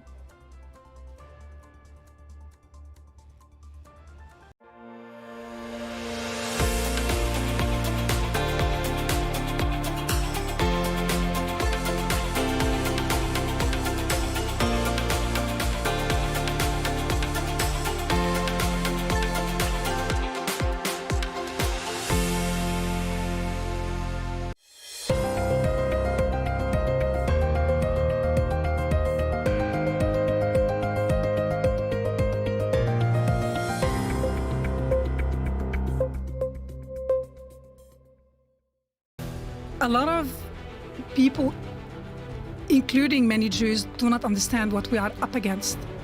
October 7th was supposed to kickstart the final war against Israel. And Israel's enemies, although they come across as buffoons, sometimes they make ridiculous statements, they're very, very, very smart. They want to drain Israel. Hello and welcome to the ILTV podcast. I'm Ayan Hoffman, executive editor of ILTV, and we are so happy to welcome back our viewers and our listeners. Now, we have with us today somebody very interesting, Rawan Osman. She is a Syrian-born German political activist and a strong advocate for the State of Israel. Welcome, Rawan. Thanks, Marianne. Thanks for having me. Of course. Now, Rawan, I want to get started actually with what's in the news. Obviously, just very recently, the U.S. carried out strikes in Syria following the killing of American soldiers in the country. From your perspective, what exactly happened, and was this the right response for the U.S. to move forward? From what we know, American soldiers were targeted in Palmyra, and the news said that this was outside the areas governed by al-Julani, or the interim president, al-Shara. So it was carried out by ISIS. Therefore, the Americans retaliated and hit ISIS infrastructure. Whatever that means, what it signals to me personally is that Sharia, or the interim Syrian government, does not rule entire Syria, and that we have more and more concerns. But to portray them as if they are the good ones today is irritating and this is an understatement, considering what the non-Muslim communities have endured so far since since Assad was overthrown. So let's talk about that. You know, Syria has obviously been really in the headlines, as you mentioned, since al-Shara came into power, with a lot of hope around him in some places and a lot of skepticism, as you mentioned, or irritation in other places. Do you think that that his presence is going to ultimately represent some kind of positive change, or is he really, as some describe him, you know, a wolf in sheep's clothing? After December 8th last year, when Assad was overthrown, I happened to have a lot of interviews in Israel. And I was probably the only Arab voice who was saying to the Israelis, calm down, it's all right. What happened was very important. We got rid of Assad. The corridor between Iran and Hezbollah was shut close. That is important. Now, considering al-Julani's background, a lot of people were concerned. And I was saying it took al-Julani and his troops, I don't know if you call them troops, 11 days to come from Idlib and take Damascus. The Israelis were given a heavy beating to Hezbollah in Lebanon. And as soon as they signed a ceasefire, al-Julani mobilized his men. So if the Israelis wanted to stop them, they would have. They would not have allowed them to come as close as Damascus. So that tells me that al-Julani made a deal with the Americans, and the Israelis were aware of it. I was only concerned about him keeping his side of the deal, his part of the deal. This is why I understood why the Israelis demolished the military infrastructure in Syria. So that told me they do not fully trust him, or we do not trust his intentions. That was good, because he was going to, if he was going to use arms, he was going to use it against non-Muslims in Syria. So it was a wise move. I thought whoever made the deal with him had a genius plan. I'll tell you why. He had in the past, al-Julani had the potential, the possibility to neutralize a lot of jihadists, not necessarily by killing them, but by inspiring a new example in the region to rebuild, to reshape, to remodel the jihadists' identity after a decade, at least a decade, of Syria under Assad, living a chaos, total chaos. A lot of people didn't have an income. A lot of orphans were given guns and a tiny salary, but they could feed themselves. And this is what they did. Jihadists are employed. And I thought al-Julani could come and be received in the West, and that will tell thousands of young men there is an alternative. It's enough with that madness. However, we were disappointed. Always a however. However, it's very disappointing. And I spoke to Syrians around the world. We do not understand why Tom Barak is still polishing al-Julani. Why would he be received in New York and in Washington without the Americans demanding concessions, such as releasing female hostages, at least, be it Alawites or Druze? 100%. And I mean, first of all, do you feel that Israel then is handling the situation correctly on our side? I think there was a lot of tango. The Israelis were skeptical, they were opposed, and then they were open. So the messaging changed, which says they were flexible. They did not trust the intentions of the new government, but they negotiated with them. And Omar spoke to Shibani several times in Paris. So they were open. However, Once al-Julani was received in the West and polished, he was emboldened and demanding the Golan Heights back, which is never going to happen. Not because Israel has expansionist ambitions, but because these are the heights that were strategically used repeatedly to attack Israel. They would not let go, which tells us that his intentions were ill from the beginning. And I say this as someone who's half Syrian. I got calls from Syrians who were saying, at least now you will criticize Israel, when the Israelis killed, I think, 13 jihadists in Beijing. No, I'm not criticizing Israel. Jihadism is bad news for all of us, and I stand with Israel unapologetically. Unbelievable. Now, do you think then, I'm guessing the answer isn't going to be an obvious yes in terms of the buffer zones? Israel's obviously in several buffer zones around, in and around Syria, in order to ensure Israel's security until the takeover by al-Shara. Of course, Israel was not inside Syria. Israel was in the Golan Heights, and Israel surrounded the border, but certainly was not inside Syrian territory. Do you think that it's necessary for Israel to continue to stay in those buffer zones? Why and why not? Definitely. I understand Israel's concerns, and we've seen video footage emerging repeatedly from inside Syria where jihadists are vowing to liberate Al-Quds, Jerusalem, or to slaughter every Jew, or speaking about Khaybar, which is the slogan coined by the founder of Hamas, Sheikh Ahmed Yassin, Khaybar, Khaybar, O Jews, the army of Muhammad will return.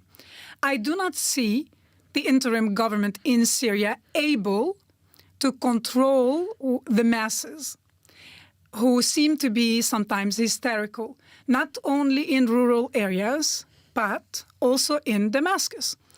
If we accept the statements of the Syrian government when they claim that they had nothing to do with the massacres of the Druze, for example, in Sweda, if they lost control over Bedouin tribes or over some jihadists, then we should also accept Israel's concerns when we estimate that there are tens of thousands of madmen, not only Syrians, inside Syria. Even the attack against the American soldiers recently in Palmyra suggests the same and supports this theory. Therefore, I think Israel should expand, and I think the world should also understand why Israel's tactics are aggressive instead of defensive after October 7th.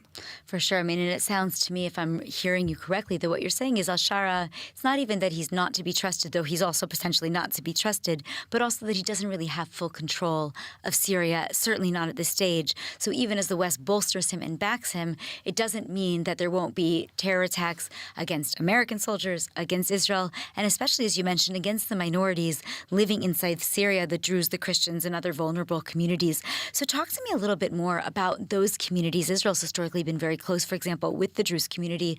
What's happening to them right now on the ground, and what role do you feel that Israel needs to have specifically to the Druze community? Druze inside Israel serve in the army. They're really, close and Zionistic part of the state of Israel. So what obligation does Israel have to them, the ones living on the other side of the border inside Syria?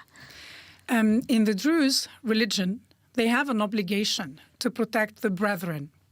So I was in Israel many times during the developments, and I think the Israeli government hesitated at the beginning because they cannot afford more headaches, to put it mildly.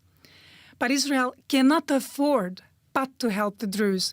First, because they have Druze who serve in the IDF, who are loyal, who have been historically loyal, who have relatives in Sweda, and who lost it.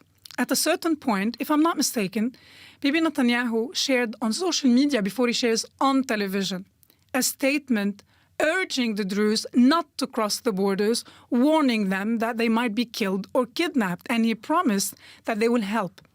And I'm proud of the Israelis because they did intervene. The Israel I defend will not shake al-Shara's hand. And that will be a very, very hard day for me to see that happen, even if for strategic reasons. So when it comes to the Druze, I have traveled in the north And I've seen the archives that the Druze wanted to show me proudly of their connections, of their friendships with the Jews before Israel became a country. And in Yaka, I was told that the village only had 1,000 inhabitants. And they asked the Jews, asked the Zionists in 1948, when the war broke out, if they could protect the Arabs who didn't want to slaughter any Jews, to take in refugees. And I'm told instead of 1,000, the population went up to 50,000, to the point where the wells dried up. So they showed hospitality, they took refugees in, and those refugees today are Israeli Arabs. So they have been historically loyal, and they're known for a very positive attitude. So when they face such a crisis, of course, the least expected is that you show up for your friends. And had the Israelis not carried out airstrikes, I think way more Druze would have been slaughtered. And this is something that the Druze around the world did not take for granted. Incredible. Now, do you think that Israel will need to continue, though, to do that? Do you think that there's going to be safe, the Druze inside Syria? Because if so, does that mean this is another front that Israel's going to be fighting on alongside all the other fronts that we're fighting? As much as it is a problematic front on the long term, I think it is positive. The leader of the Druze community in Sweden recently said that he's not willing to negotiate with the interim government. And I understand why. They did not change their attitude. They are very rigid and humiliating in their position. And he wants independence. Whatever that means, will Israel back that up? I think they could if they want to. It's going to be problematic. And I am aware Israel cannot afford more problems. But I think, strategically speaking, they can do it. And I do not know if the leader of the Druze community, Sheikh Hijri, would have made such a bold statement without a wink from the Israeli government. And just a final question on this before we move on to other topics. If al-Shara is not a partner, I mean, normalization is a long time away, but let's talk about cooperation. There's been a lot of talk behind the scenes about some kind of security cooperation or other cooperation between both Lebanon and Israel, and also between Syria and Israel. People seem to be more skeptical about Syria and Israel.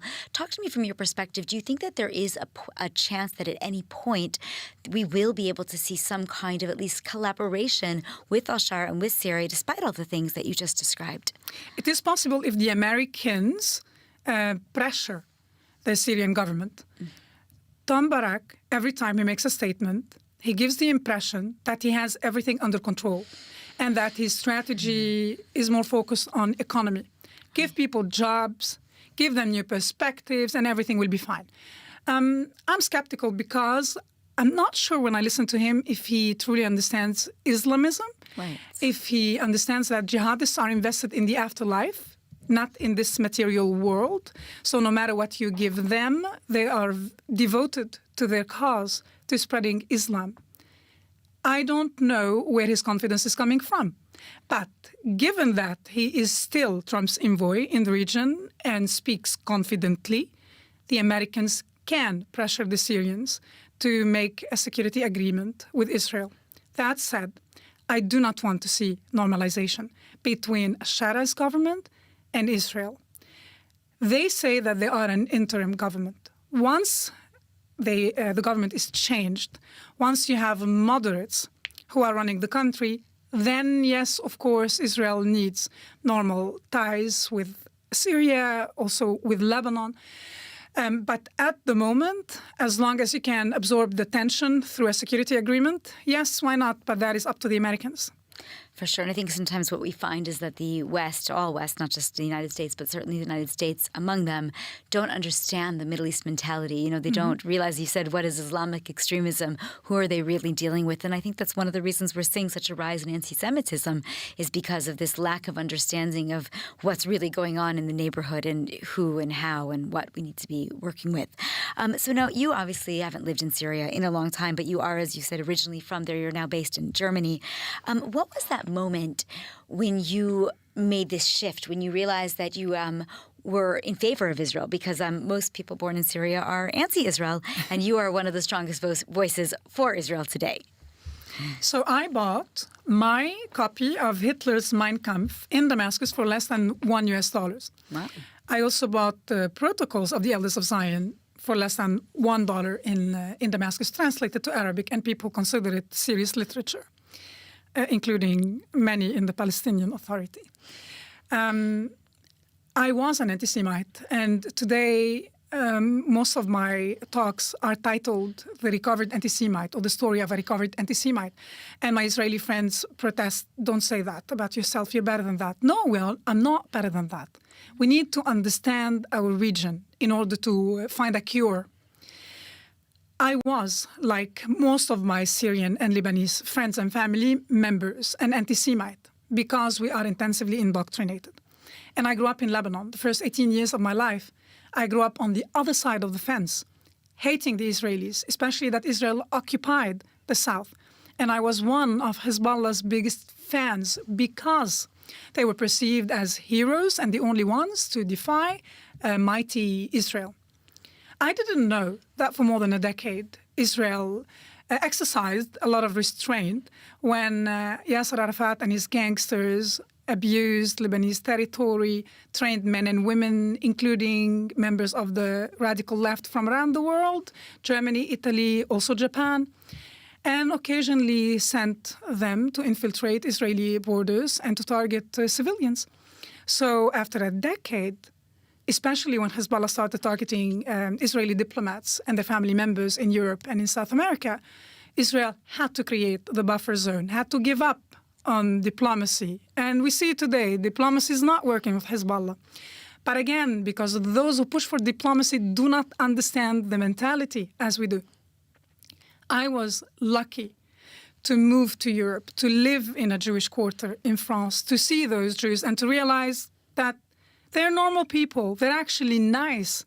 I realized that it is our side who's the aggressor, the assailant, the rejectionist, the maximalist. And I was upset for a long time, for many years, while I was relearning the history of our region, because hundreds of thousands of lives could have been spared had the Arabs accepted to deal with the Zionists, to share the land, had they dropped this entitlement attitude. I say this not to portray the situation as if it's all doom and gloom. There is hope, but I feel that it's my moral obligation, after realizing how intensively indoctrinated we are, to, especially that we have social media, that I can give myself a platform for free, especially that a lot of people follow me. So I must be doing something right, including Arabs who agree with what I say. I should inspire younger ones to speak up. Our enemy is not Israel. Israel is not responsible for the corruption, for the crime, for the pollution, for domestic violence, and for all the decay in the Arab and Muslim worlds, in most of the Arab and Muslim worlds, because we are seeing positive examples such as the UAE. But Rowan, are you ever scared? I mean, you must receive a tremendous amount of threats being who you are. You're also a mother. Do you ever think, wow, something could happen, this is maybe not safe what I'm doing? I think I'm born to do what I'm doing. I am fearless, not suicidal. So there are measures I implemented in my life based on the recommendation of a criminal investigator that was assigned to my file in Germany. There are compromises and sacrifices I have to do, and not to sound very dramatic, the only moment that I felt was really tough is missing my son's graduation from high school. But I did not want anyone to associate me with him for his own safety. Other than that, I do not think that I'm suffering. I'm really happy with what I'm doing. I do see it as a moral obligation, as a responsibility. And I do not do it as a favor to the Israelis. And I do not understand why many Israelis keep thanking me. I do it, and I said this to my son when he asked me the first time, why are you doing this to me? Why are you going to a war zone? We are a tiny family, and I cannot lose you. And I said, I'm not doing it to you. I'm doing it for you. I'm doing it for myself. I'm doing it for my granddaughters, because I will not live in a world where Hamas can get away with what they've done on October 7th, or in a world where someone, even in Europe, might dictate what my granddaughter says or wears. Unbelievable. And, obviously you have really traveled all over to share this message. It's not just here in Israel, but it's all over the world. I just saw pictures of you recently, I think in Africa, if I saw correctly. In South Africa. South Africa. Okay. I was like, wow, you're all over the world delivering these very, very important messages.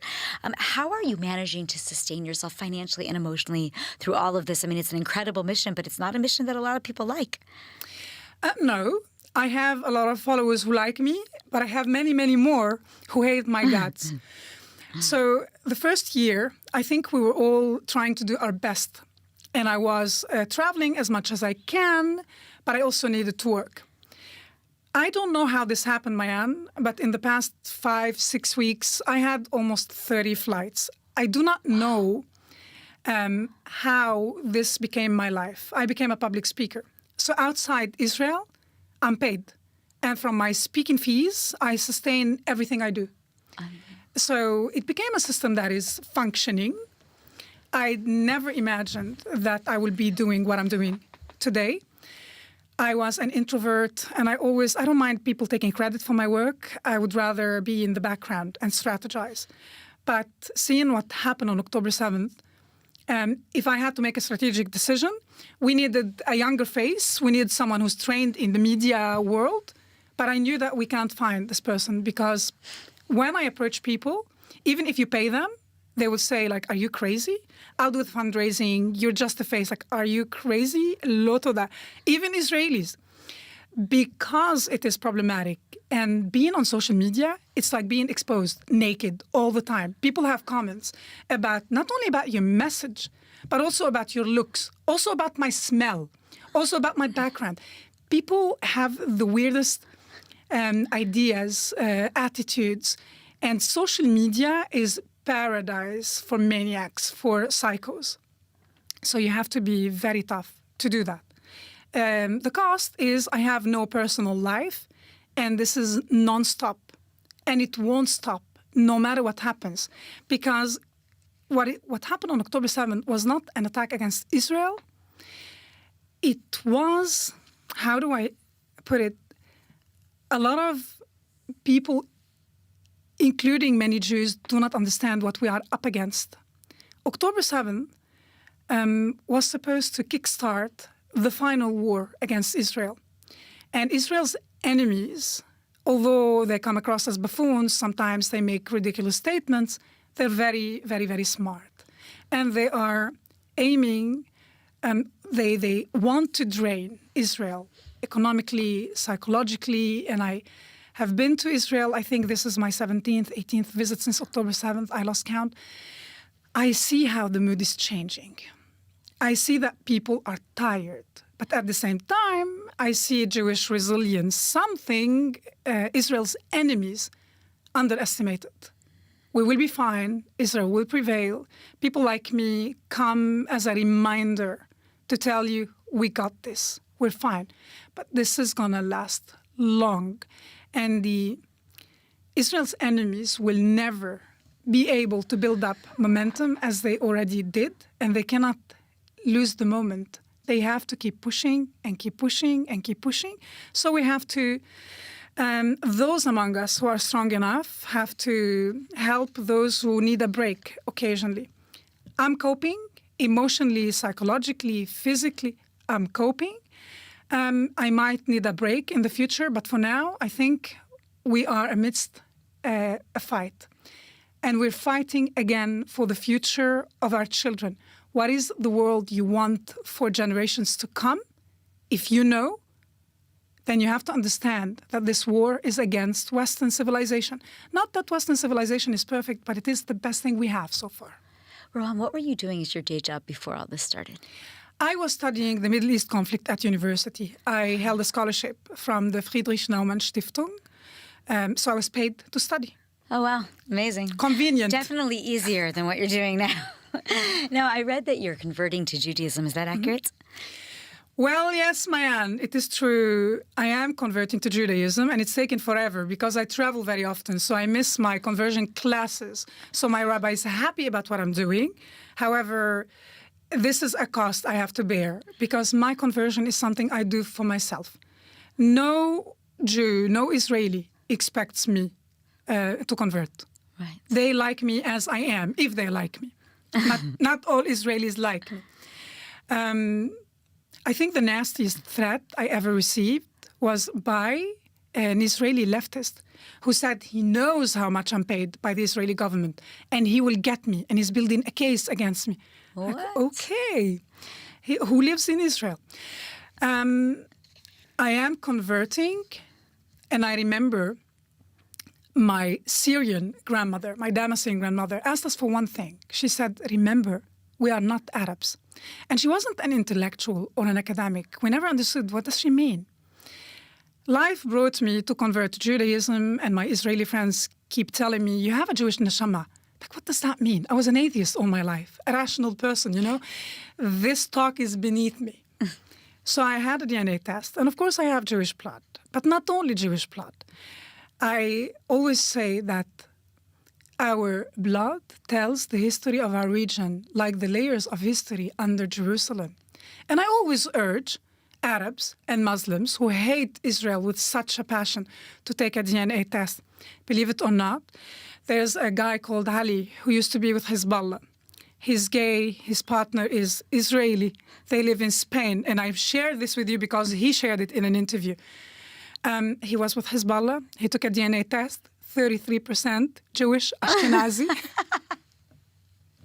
Amazing, amazing.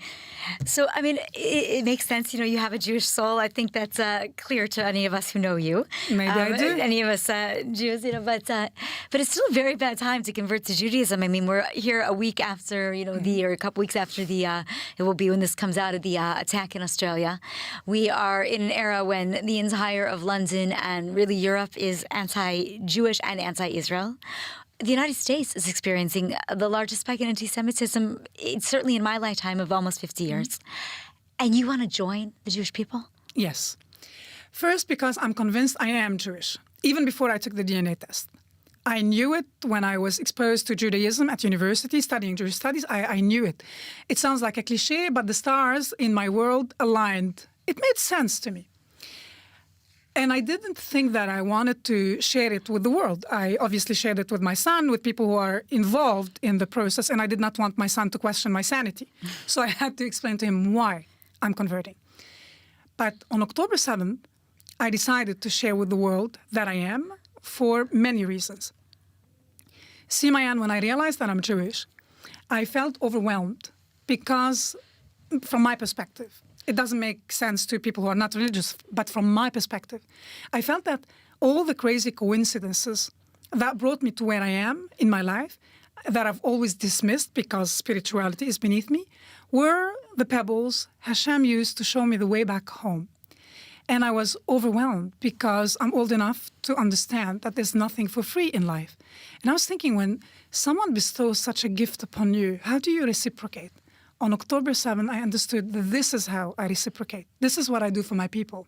I remind you that you have a spine, that you need to stand tall and proud, that there's nothing wrong with you and everything wrong with the world. Yes, even if 100 million people tell you the Jews are baby killers. No, you don't understand Judaism. You don't understand Israel.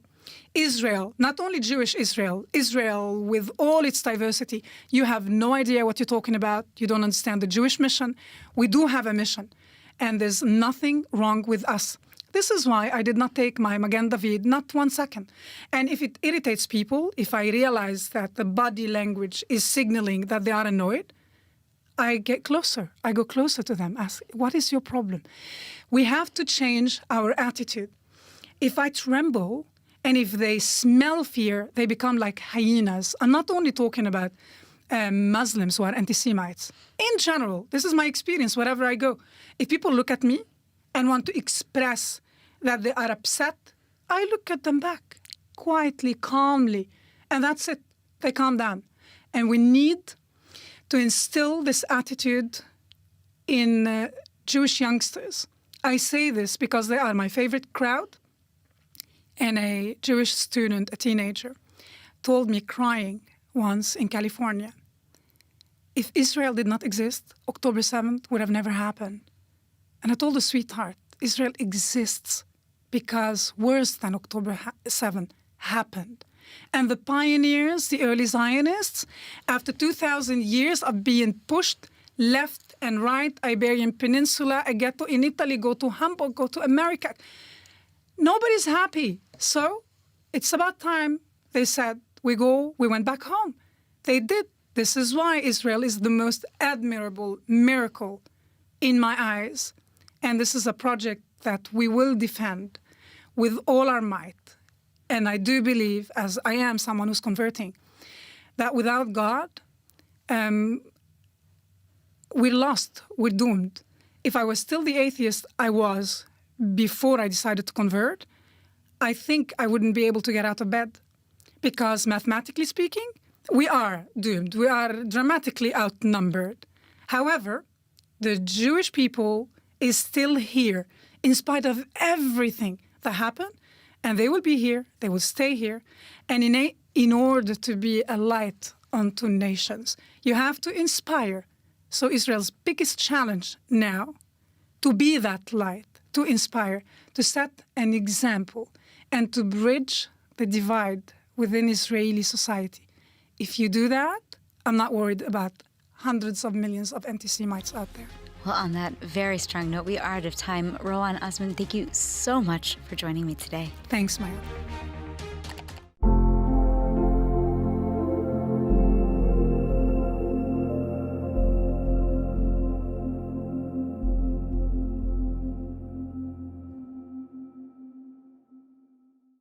And as tensions mount from Iran to Gaza, we're now joined by retired Colonel Rich Outzen, Senior Fellow at the Atlantic Council, to help us break down what could come next and what it means for Israel. Thank you, Rich, for joining.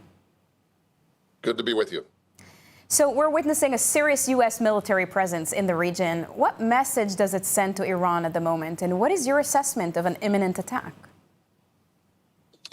Well, I think this is a very difficult deterrent situation. I think obviously President Trump, with regards to Iran, is trying to deter the regime from carrying out further massacres of its own people. As you know, Trump's position has been a little bit more reserved maybe than Jerusalem's on this. I think both the attacks on the nuclear program that happened last year and maybe further steps to destabilize the regime. There's many in the region, including in Israel, that would like to see a more forward position. Trump's been a little bit more inclined to say, well, let's try to modify their behavior. But with the news coming out that you've reported that maybe as many as 30,000 Iranian civilians, most of them young demonstrators, were killed by the regime in a 48-hour period, that cannot stand. Trump wants to be a peacemaker, and if it goes on his record that the greatest massacre of civilians since Babi Yar in World War II era, it was while he was trying to deter Iran, that's a bad look. So I think he's sending a message of possible punitive steps and also certainly deterrence to any further massacres of civilians. So it is indeed a bad look for Trump, but it appears as if a strike is still likely. But I wonder, under what conditions might Washington and Trump end up holding back? Well, I think, Trump's a deal maker, so he's going to be looking for specific terms with regards to Iran's regional role. Iran's position, not just its nuclear program, but regionally, has taken massive blows, as you know, over the last year and a half, both because of Israel's military operations, because of operations against the Houthis and the Saudis reasserting themselves in Yemen, the collapse of the Assad regime in Syria. So I think Trump's going to be looking for a modus vivendi, some sort of indication from the Iranians that they're going to stop. They're just going to stop this failed attempt to destabilize and control their neighbors, and that also that they're going to engage in some sort of more meaningful dialogue on the nuclear program. We can't let them reconstruct that, not from Israel's perspective and not from the Americans. I think the nuclear negotiations, that file probably remains central to this. And if they continue to prevaricate and obfuscate, then I think a strike becomes more likely. Mm-hmm. Now, Iran has said any attack on its leadership would be an all-out war. What would a conflict like that look like, in your opinion? And what risks does that pose for Israel? What should Israel brace for? Well, I think we've seen sort of the extent of Iran's capabilities to directly strike, either at the U.S. Through naval means and mines and rockets and missiles, and also the ability to, or the attempt to strike at Israel directly with air assets, with drones primarily, but also missiles. They're just not that good at it. The Iranians have neglected their conventional forces and their air and air defense forces for, well, the entire period since the revolution in 1979 in favor of these sort of quasi-clandestine proxy wars that they have fought. I think we could indeed see another wave of launched drones and missiles sent at Iran.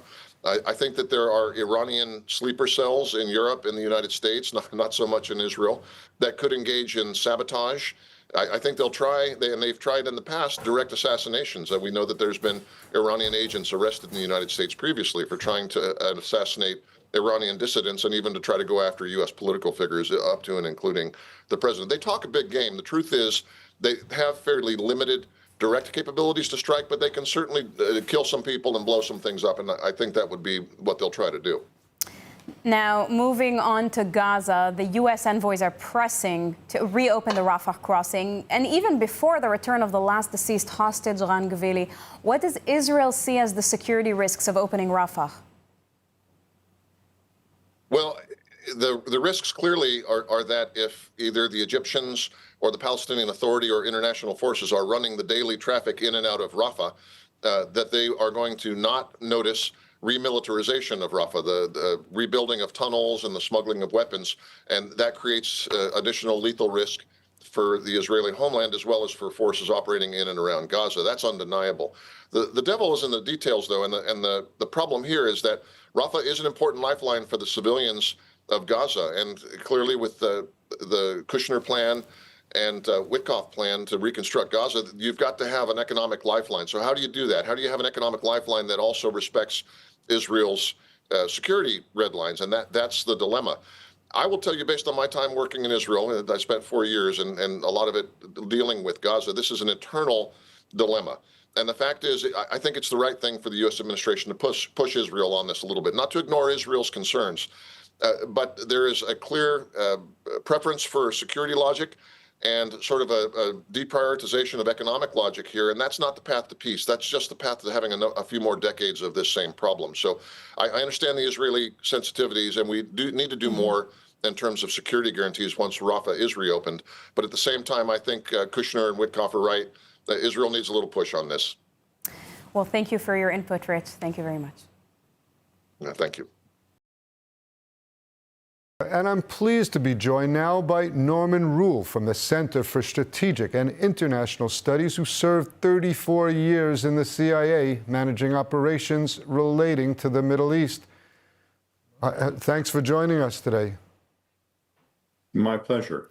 Before moving to discuss battle plans for Iran, as a longtime Middle East operator, what do you make of this Trump-led Board of Peace as it relates to bringing a solution for post-war Gaza?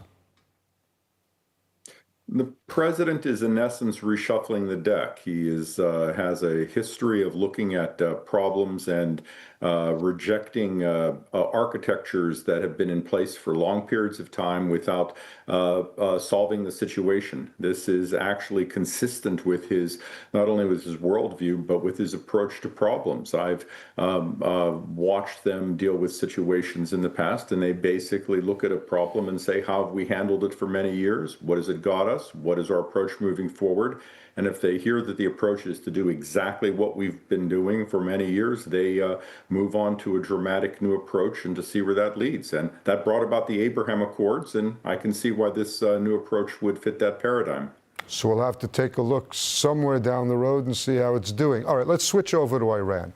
If you were tasked with coming up with a battle plan to bring down the regime in Iran, what might it even look like?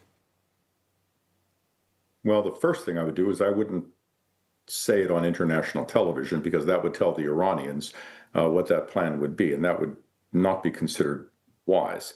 The president's first plan would be to do no regional harm. You don't want to do anything that would introduce instability within the region, that would threaten international energy markets or disrupt the international shipping points. So you want to start with do no harm. The second thing you want to do is to leverage Iran's existing weaknesses themselves, play on Iran's weaknesses and your own strengths. It's what the people want to do. Don't assume that we're doing something that the people don't want. Leave the people to choose their own governments. The president's plan right now shows that although he has a preference for diplomacy and peace, the military buildup does indicate that there is a very high likelihood of willingness to have a long-term pressure campaign against Iran because of its new status. And this is prudent. And the conversations you're hearing about in Washington are exactly what he should do. He should go to all of his advisors and say, these new conditions offer us what opportunities? Give me give me a menu of opportunities, and then let's talk about this and see what might be allowed. But the proposals that would be offered would be a pressure campaign to get the Iranian government to move in the direction of significant strategic U.S. policy requirements. Well, like you said, military assets are moving steadily into the region. The USS Lincoln now only days away. Once the assets are in place, is there a military capability of doing real damage to the Ayatollah's regime? I mean, without going into specifics, I know you don't want to give away any of the potential battle plan, but does it exist? Absolutely. And in fact, Iran has no capacity whatsoever to defend itself against U.S. or Israeli military attacks. It has the capacity to respond with missile attacks, for example, against Israel or regional U.S. bases. But that is not the same thing as defense. And we have to keep in mind that Iran has rebuilt a portion of its lost missile capacity since the June war. But its air defenses are not able to deter a U.S. Military strike, and the military capacity of a U.S. aircraft carrier task force is extraordinary. It is far beyond anything Iran can deal with, and Iranian military officials know this. They're professional, even if they don't have the capacity of the United States. So the United States can, in essence, do whatever it wishes to do militarily. The question is, once it does that, what does that leave for the Iranian people to then undertake to build their own government? And chaos is not something we would want to introduce. Norman, we're just about out of time, but let me ask you this. Trump is now hinting that a military operation may not be needed in Iran. Earlier, he promised the Iranian people that help was on the way. In a word, in your guesstimate, which is it? If the Iranians cease the killing of their people, there was unlikely to be a military operation. But if the Iranians move into the direction of regional aggression, build a nuclear program, or continue a missile program that threatens the United States, a military action is likely. Thanks so much for being with us today, Norman. At a moment of rising tension between Washington and Iran and unprecedented rhetoric exchanged between the two, we're now joined by Professor Chuck Freilich, former Deputy National Security Advisor in Israel and professor at Tel Aviv and Columbia Universities, to help us understand what comes next. Thank you for joining. My pleasure. So Iran warned that any move against Supreme Leader Khamenei would trigger an all-out religious jihadi war. How serious should Israel and the U.S. take that threat, do you think? Well, I would take it quite seriously. I would take the potential Iranian responses to whatever action the U.S. may take quite seriously. Even if the U.S. launches a truly massive attack, and it's not yet clear that that will be the case, the president seems to be talking about a decisive blow. But regardless of what the U.S. really does in the end, Iran still has considerable capabilities for retaliation, whether it's against American forces in the Gulf, and they're right next to Iran, certainly against Israel. And as a matter of fact, Iran has various capabilities, sleeping cells, Hezbollah cells around the world. So, yeah, they have a capability to respond not insignificantly. And at the same time, by the way, let's not allow ourselves to be overly deterred by what they say, because in the end, the difference in overall capability here, especially if the U.S. is involved, is overwhelming. So Trump, too, used very strong rhetoric. He said that Iran would be wiped off the face of the earth if they target him or any of the leaders. Do you think that following these exchanges between the two countries and leaders, Do you believe a U.S. strike is still on the table, or is this primarily psychological warfare? Well, I think we can probably agree that President Trump is occasionally given to the bit of hyperbole. And there isn't always a direct link between what he says and what he does, but there is sometimes. And he may have backed himself into a position, I don't want to even say a corner, but placed himself in a position where at this point he has to do something significant, first of all, because he promised it, and it would be a major disappointment, even a disgrace for him not to back up his commitment to the Iranian people, but also because there will soon be 2 American aircraft carriers, in addition to all sorts of other capabilities in the region. So you have to ask yourself, what would the U.S. be concentrating such a massive capability for if it did not intend to do it, to do something? I think the real question here is the nature of the response, rather than whether there will be some response. And speaking now from the Israeli perspective, if the response is just some sort of limited one, which does not, let's say, at a bare minimum, significantly downgrade Iran's capabilities further, hitting the nuclear program some more, hitting their ballistic missile program, hopefully a lot more, then it's not clear that this whole thing is worth doing. And I don't know that anyone has an idea how you use air power to bring down a deeply entrenched regime like the Iranian. Now, from Israel's perspective, is this a moment of opportunity? Is Israel hoping the U.S. would in fact strike? What would be the better outcome for Israel? Well, I think it would be something like the days of the Mashiach, Yemot HaMashiach, if the Iranian regime could be toppled.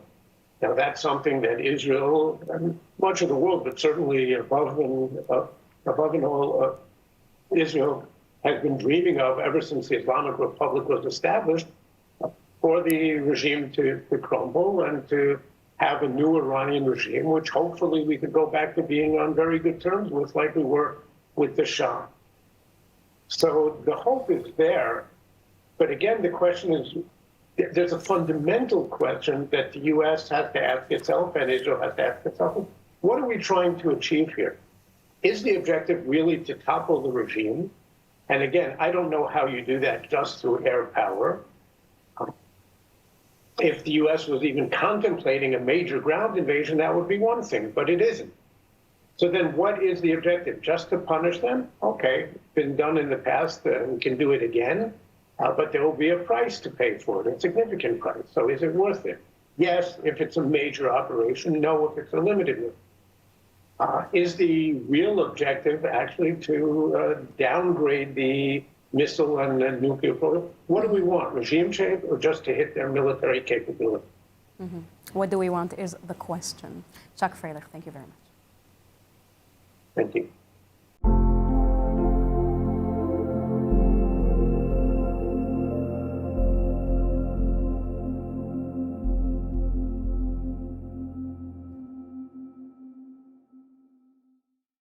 Now, from social media influencers to online podcasters, false and inflammatory claims about the Talmud are once again circulating widely. Joining us now in studio is Rabbi Daniel Rowe, who is taking on these accusations head on and explaining why they're both false and dangerous. Thank you for joining us. Pleasure. So, Rabbi Rowe, we're seeing a sudden wave of online attacks claiming that the Talmud promotes immoral or violent behavior. What is actually happening right now in the digital space, and why did you feel it was urgent to respond? Yeah, so it seems that since October 7th, there's been this wave of attempts to attack Israel, attack Jewish people, and one of them has been about the religion. Like we saw it when Netanyahu gave a speech a few weeks after October 7th and said the phrase, "Remember what Amalek did," which every Jew recognizes. It means never forget when we're attacked. But anti-people latched on that and said, oh, he's referring to Samuel chapter 15 when they went to war against Amalek and is genocidal. The same thing's happening with Talmud. They're going to old quotes that have been long debunked, trying to cherry pick them, stick them all over social media and say secretly these Jewish people are into killing non-Jews and hating non-Jews.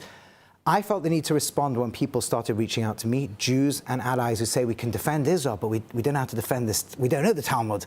Right. And so now I put out a bunch of videos that people can use as a resource to know what's really going on and where these are false and made up and so on, or whether just out of context or whatever it is.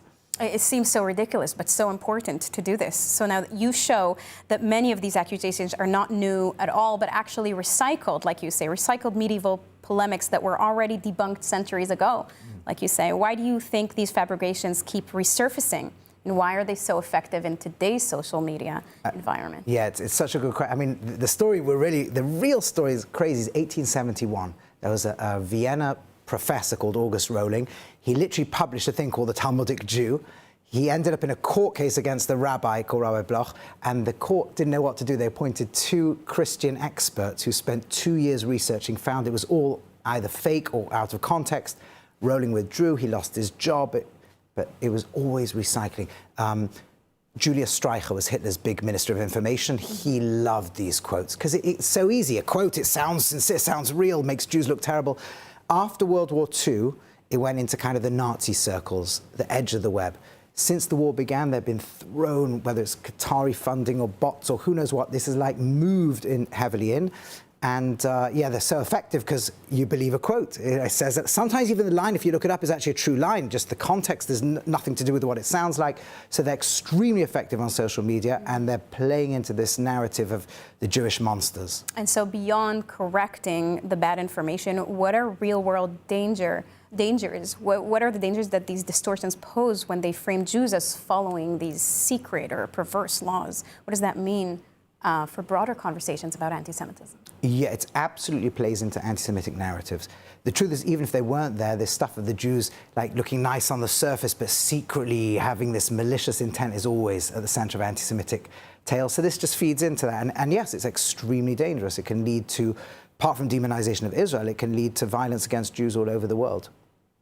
Now, you argue that these attacks often present themselves as ideological critiques rather than anti-Semitism. Why is that distinction misleading? And how should journalists and viewers recognize the difference? Yeah, so first of all, anti-Semitism is typically like, oh, if we're not racist against Jews, like, I wouldn't, I'd defend your right to keep your religion, then I can't be anti-Semitic. Anti-Semitic is this kind of social pathology of Jew demonization. And this stuff is the perfect weapon of Jew demonization. You see, you can't attack the Bible because Christians believe in the Bible, but you can attack the Talmud, and most people never read it, don't know it. And so journalists or anyone just seeing this stuff online should find people who know what they're talking about. Don't take our word for it, but allow us to walk you through. First of all, you'll find about a third of the quotes are literally made up nonsense. Another third are just radically out of context, like literally, there's a line, for example, that in the middle of the Egyptians pursuing the Israelites into the sea, a rabbi says the best of them should be killed. Take that line out of context, the best of all non-Jews should be killed. It's absurd, but you need to see the context. Then you need to see Talmud is extremely complex, right? Large, you can debate something for pages. You could literally have a hypothesis that's rejected. There's a very famous one. There's a hypothesis, could it be okay to steal from a non-Jew? And it's rejected. But if you take the hypothesis, so let somebody show you through, let's see them what's really going on, and almost all of these will just dissolve.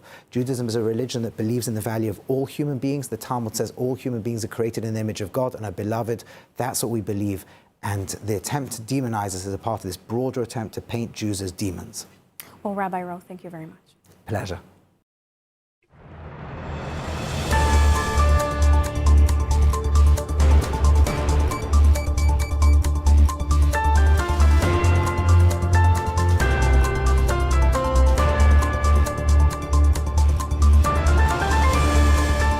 Welcome back to ILTV on the Hour. I'm Caleb Ben David, coming to you live from Israel, bringing you all of the biggest headlines from the region. At 5:35 p.m. local time today, the iconic clock in Tel Aviv's Hostage Square that has been running for the past 844 days has finally been turned off. This after the IDF recovered and identified the remains of the final Israeli hostage held in Gaza, Master Sergeant Ron Vili, who was killed fighting Hamas terrorists in the October 7th attack, and his body dragged into Gaza. Now the details of his rescue operation, dubbed Operation Braveheart, are being revealed by the IDF and Shin Bet. Based on intelligence provided by a captured Palestinian Islamic Jihad terrorist who knew of Vili's whereabouts, his body was found in a Muslim cemetery after nearly 2 hours of scanning and searching some 250 bodies. Vili will be given a hero's burial tomorrow in his home village of Meitar. Here's Prime Minister Netanyahu on Vili. Ronnie Greeley. Ronnie Greeley from the special unit in the police who fought not only with a broken arm, he was shot twice and he kept fighting, and he killed 14 terrorists alone. And then he died, and we said we'd bring him back. He was the first to come in. He's the last to leave, a hero of Israel. Ronnie is back. There are no more hostages in Gaza. Following Vili's return, phase 2 of President Trump's Gaza ceasefire plan can now proceed. The Rafah border crossing is due to open in the coming days, and the NCAG, the National Committee for the Administration of Gaza, is set to begin operations in the Strip accordingly. New reports indicate that Hamas has requested a 10,000-member representation in the new technocratic government, which is set to take over Gaza, as Trump and his administration insist that the terror group must first disarm, along with the full demilitarization of the Gaza Strip. A terror attack was foiled in Azerbaijan, where 3 ISIS-linked terrorists were planning an attack on the Israeli embassy building in the capital Baku. The suspects were detained in what security officials are saying was a planned attack motivated by religious hostility. Today is International Holocaust Remembrance Day, when the world commemorates and honors the 6 million Jews and other victims who were murdered by the hands of the Nazi regime. The day falls on the anniversary of the liberation of the Auschwitz-Birkenau camp, and while survivors of the Holocaust dwindle every year, it is highly encouraged to speak to survivors today, hear their stories and testimonies. This is the current climate proves time and again that the lessons learned from the Holocaust are invaluable and still needed. And maybe because of this day, or maybe not, famed African-American rapper and music producer Kanye West, also known as just Ye, has issued yet another apology for his anti-Semitic acts and statements.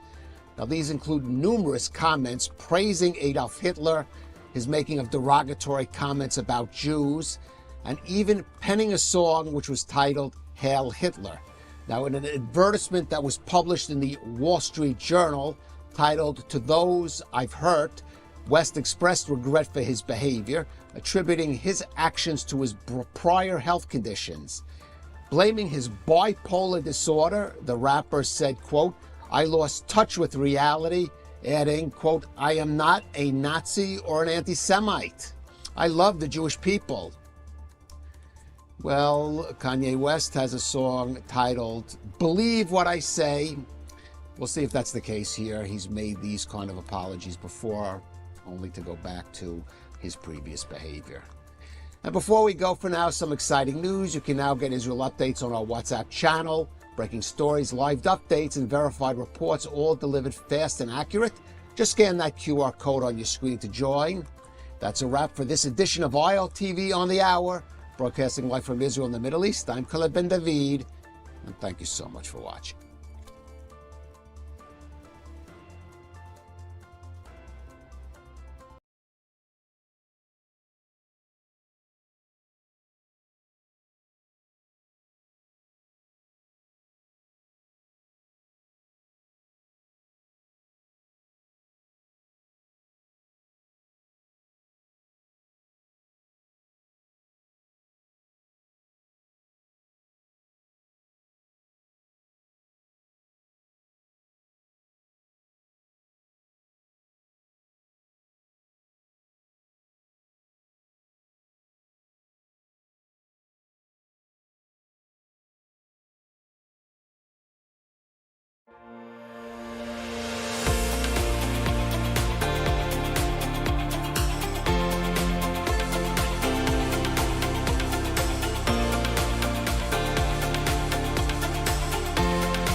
Welcome to ILTV Security Brief. I'm Caleb Ben David. Each week we focus on the latest developments in security and defense relating to Israel and the Middle East, impacting on this region and beyond. And we start with our top items of the past week. The death toll in Iran reportedly topped 16,000 amid a brutal crackdown on street protests by the regime's security forces. Iranian leaders blame Israel and the U.S., especially President Trump, for fomenting the uprising. The U.S. military boosts its forces in the region as the aircraft carrier Abraham Lincoln heads to the Middle East amid speculation of an American attack on Iran. Iranian officials threaten all-out war against the U.S. and Israel if the Supreme Leader Ayatollah Khamenei is targeted. President Trump unveils new governing boards to rebuild and administer Gaza in Phase 2 of the peace deal that include Turkish and Qatari officials, drawing Israeli objections. Meanwhile, violence continues in Gaza as the IDF kills 2 terrorists in 2 separate incidents as they try to infiltrate into the Israeli-controlled half of the Strip. In a series of airstrikes, the IDF hits Hezbollah terrorist infrastructure in South Lebanon, including launch sites, military camps, and weapons storage facilities. The IDF also takes out Hezbollah terrorists in the Zibkeen area of South Lebanon, operating in violation of the ceasefire agreement between Israel and the Lebanese government. In a joint security operation, the IDF, Shin Bet, Israel Police, and Border Police launch a multi-day operation in Hebron to destroy terror infrastructure, seize illegal weapons, and strengthen security in the southern Judea area. This comes as the IDF reports an 80% drop in terror incidents in Central Command during 2025 compared to the previous year due to boosted operations in Judea and Samaria. And now our big story. To contain the mounting unrest in Iran, the regime turned to an old playbook. Use sheer brute force to contain street protests. The death toll among protesters from security forces' fire is estimated to now top 16,000, with tens of thousands more thrown into prison. The difference now is that a U.S. president explicitly urged the protesters to continue and promised help if they did. But as the American military builds up its forces in the region for a possible strike, will President Trump fulfill his pledge? If so, are the U.S. and Israel ready for the regime's response? And would any military action be enough to weaken the regime to the point of toppling? Here's Iran's supreme leader throwing the gauntlet down at Trump and Trump's response.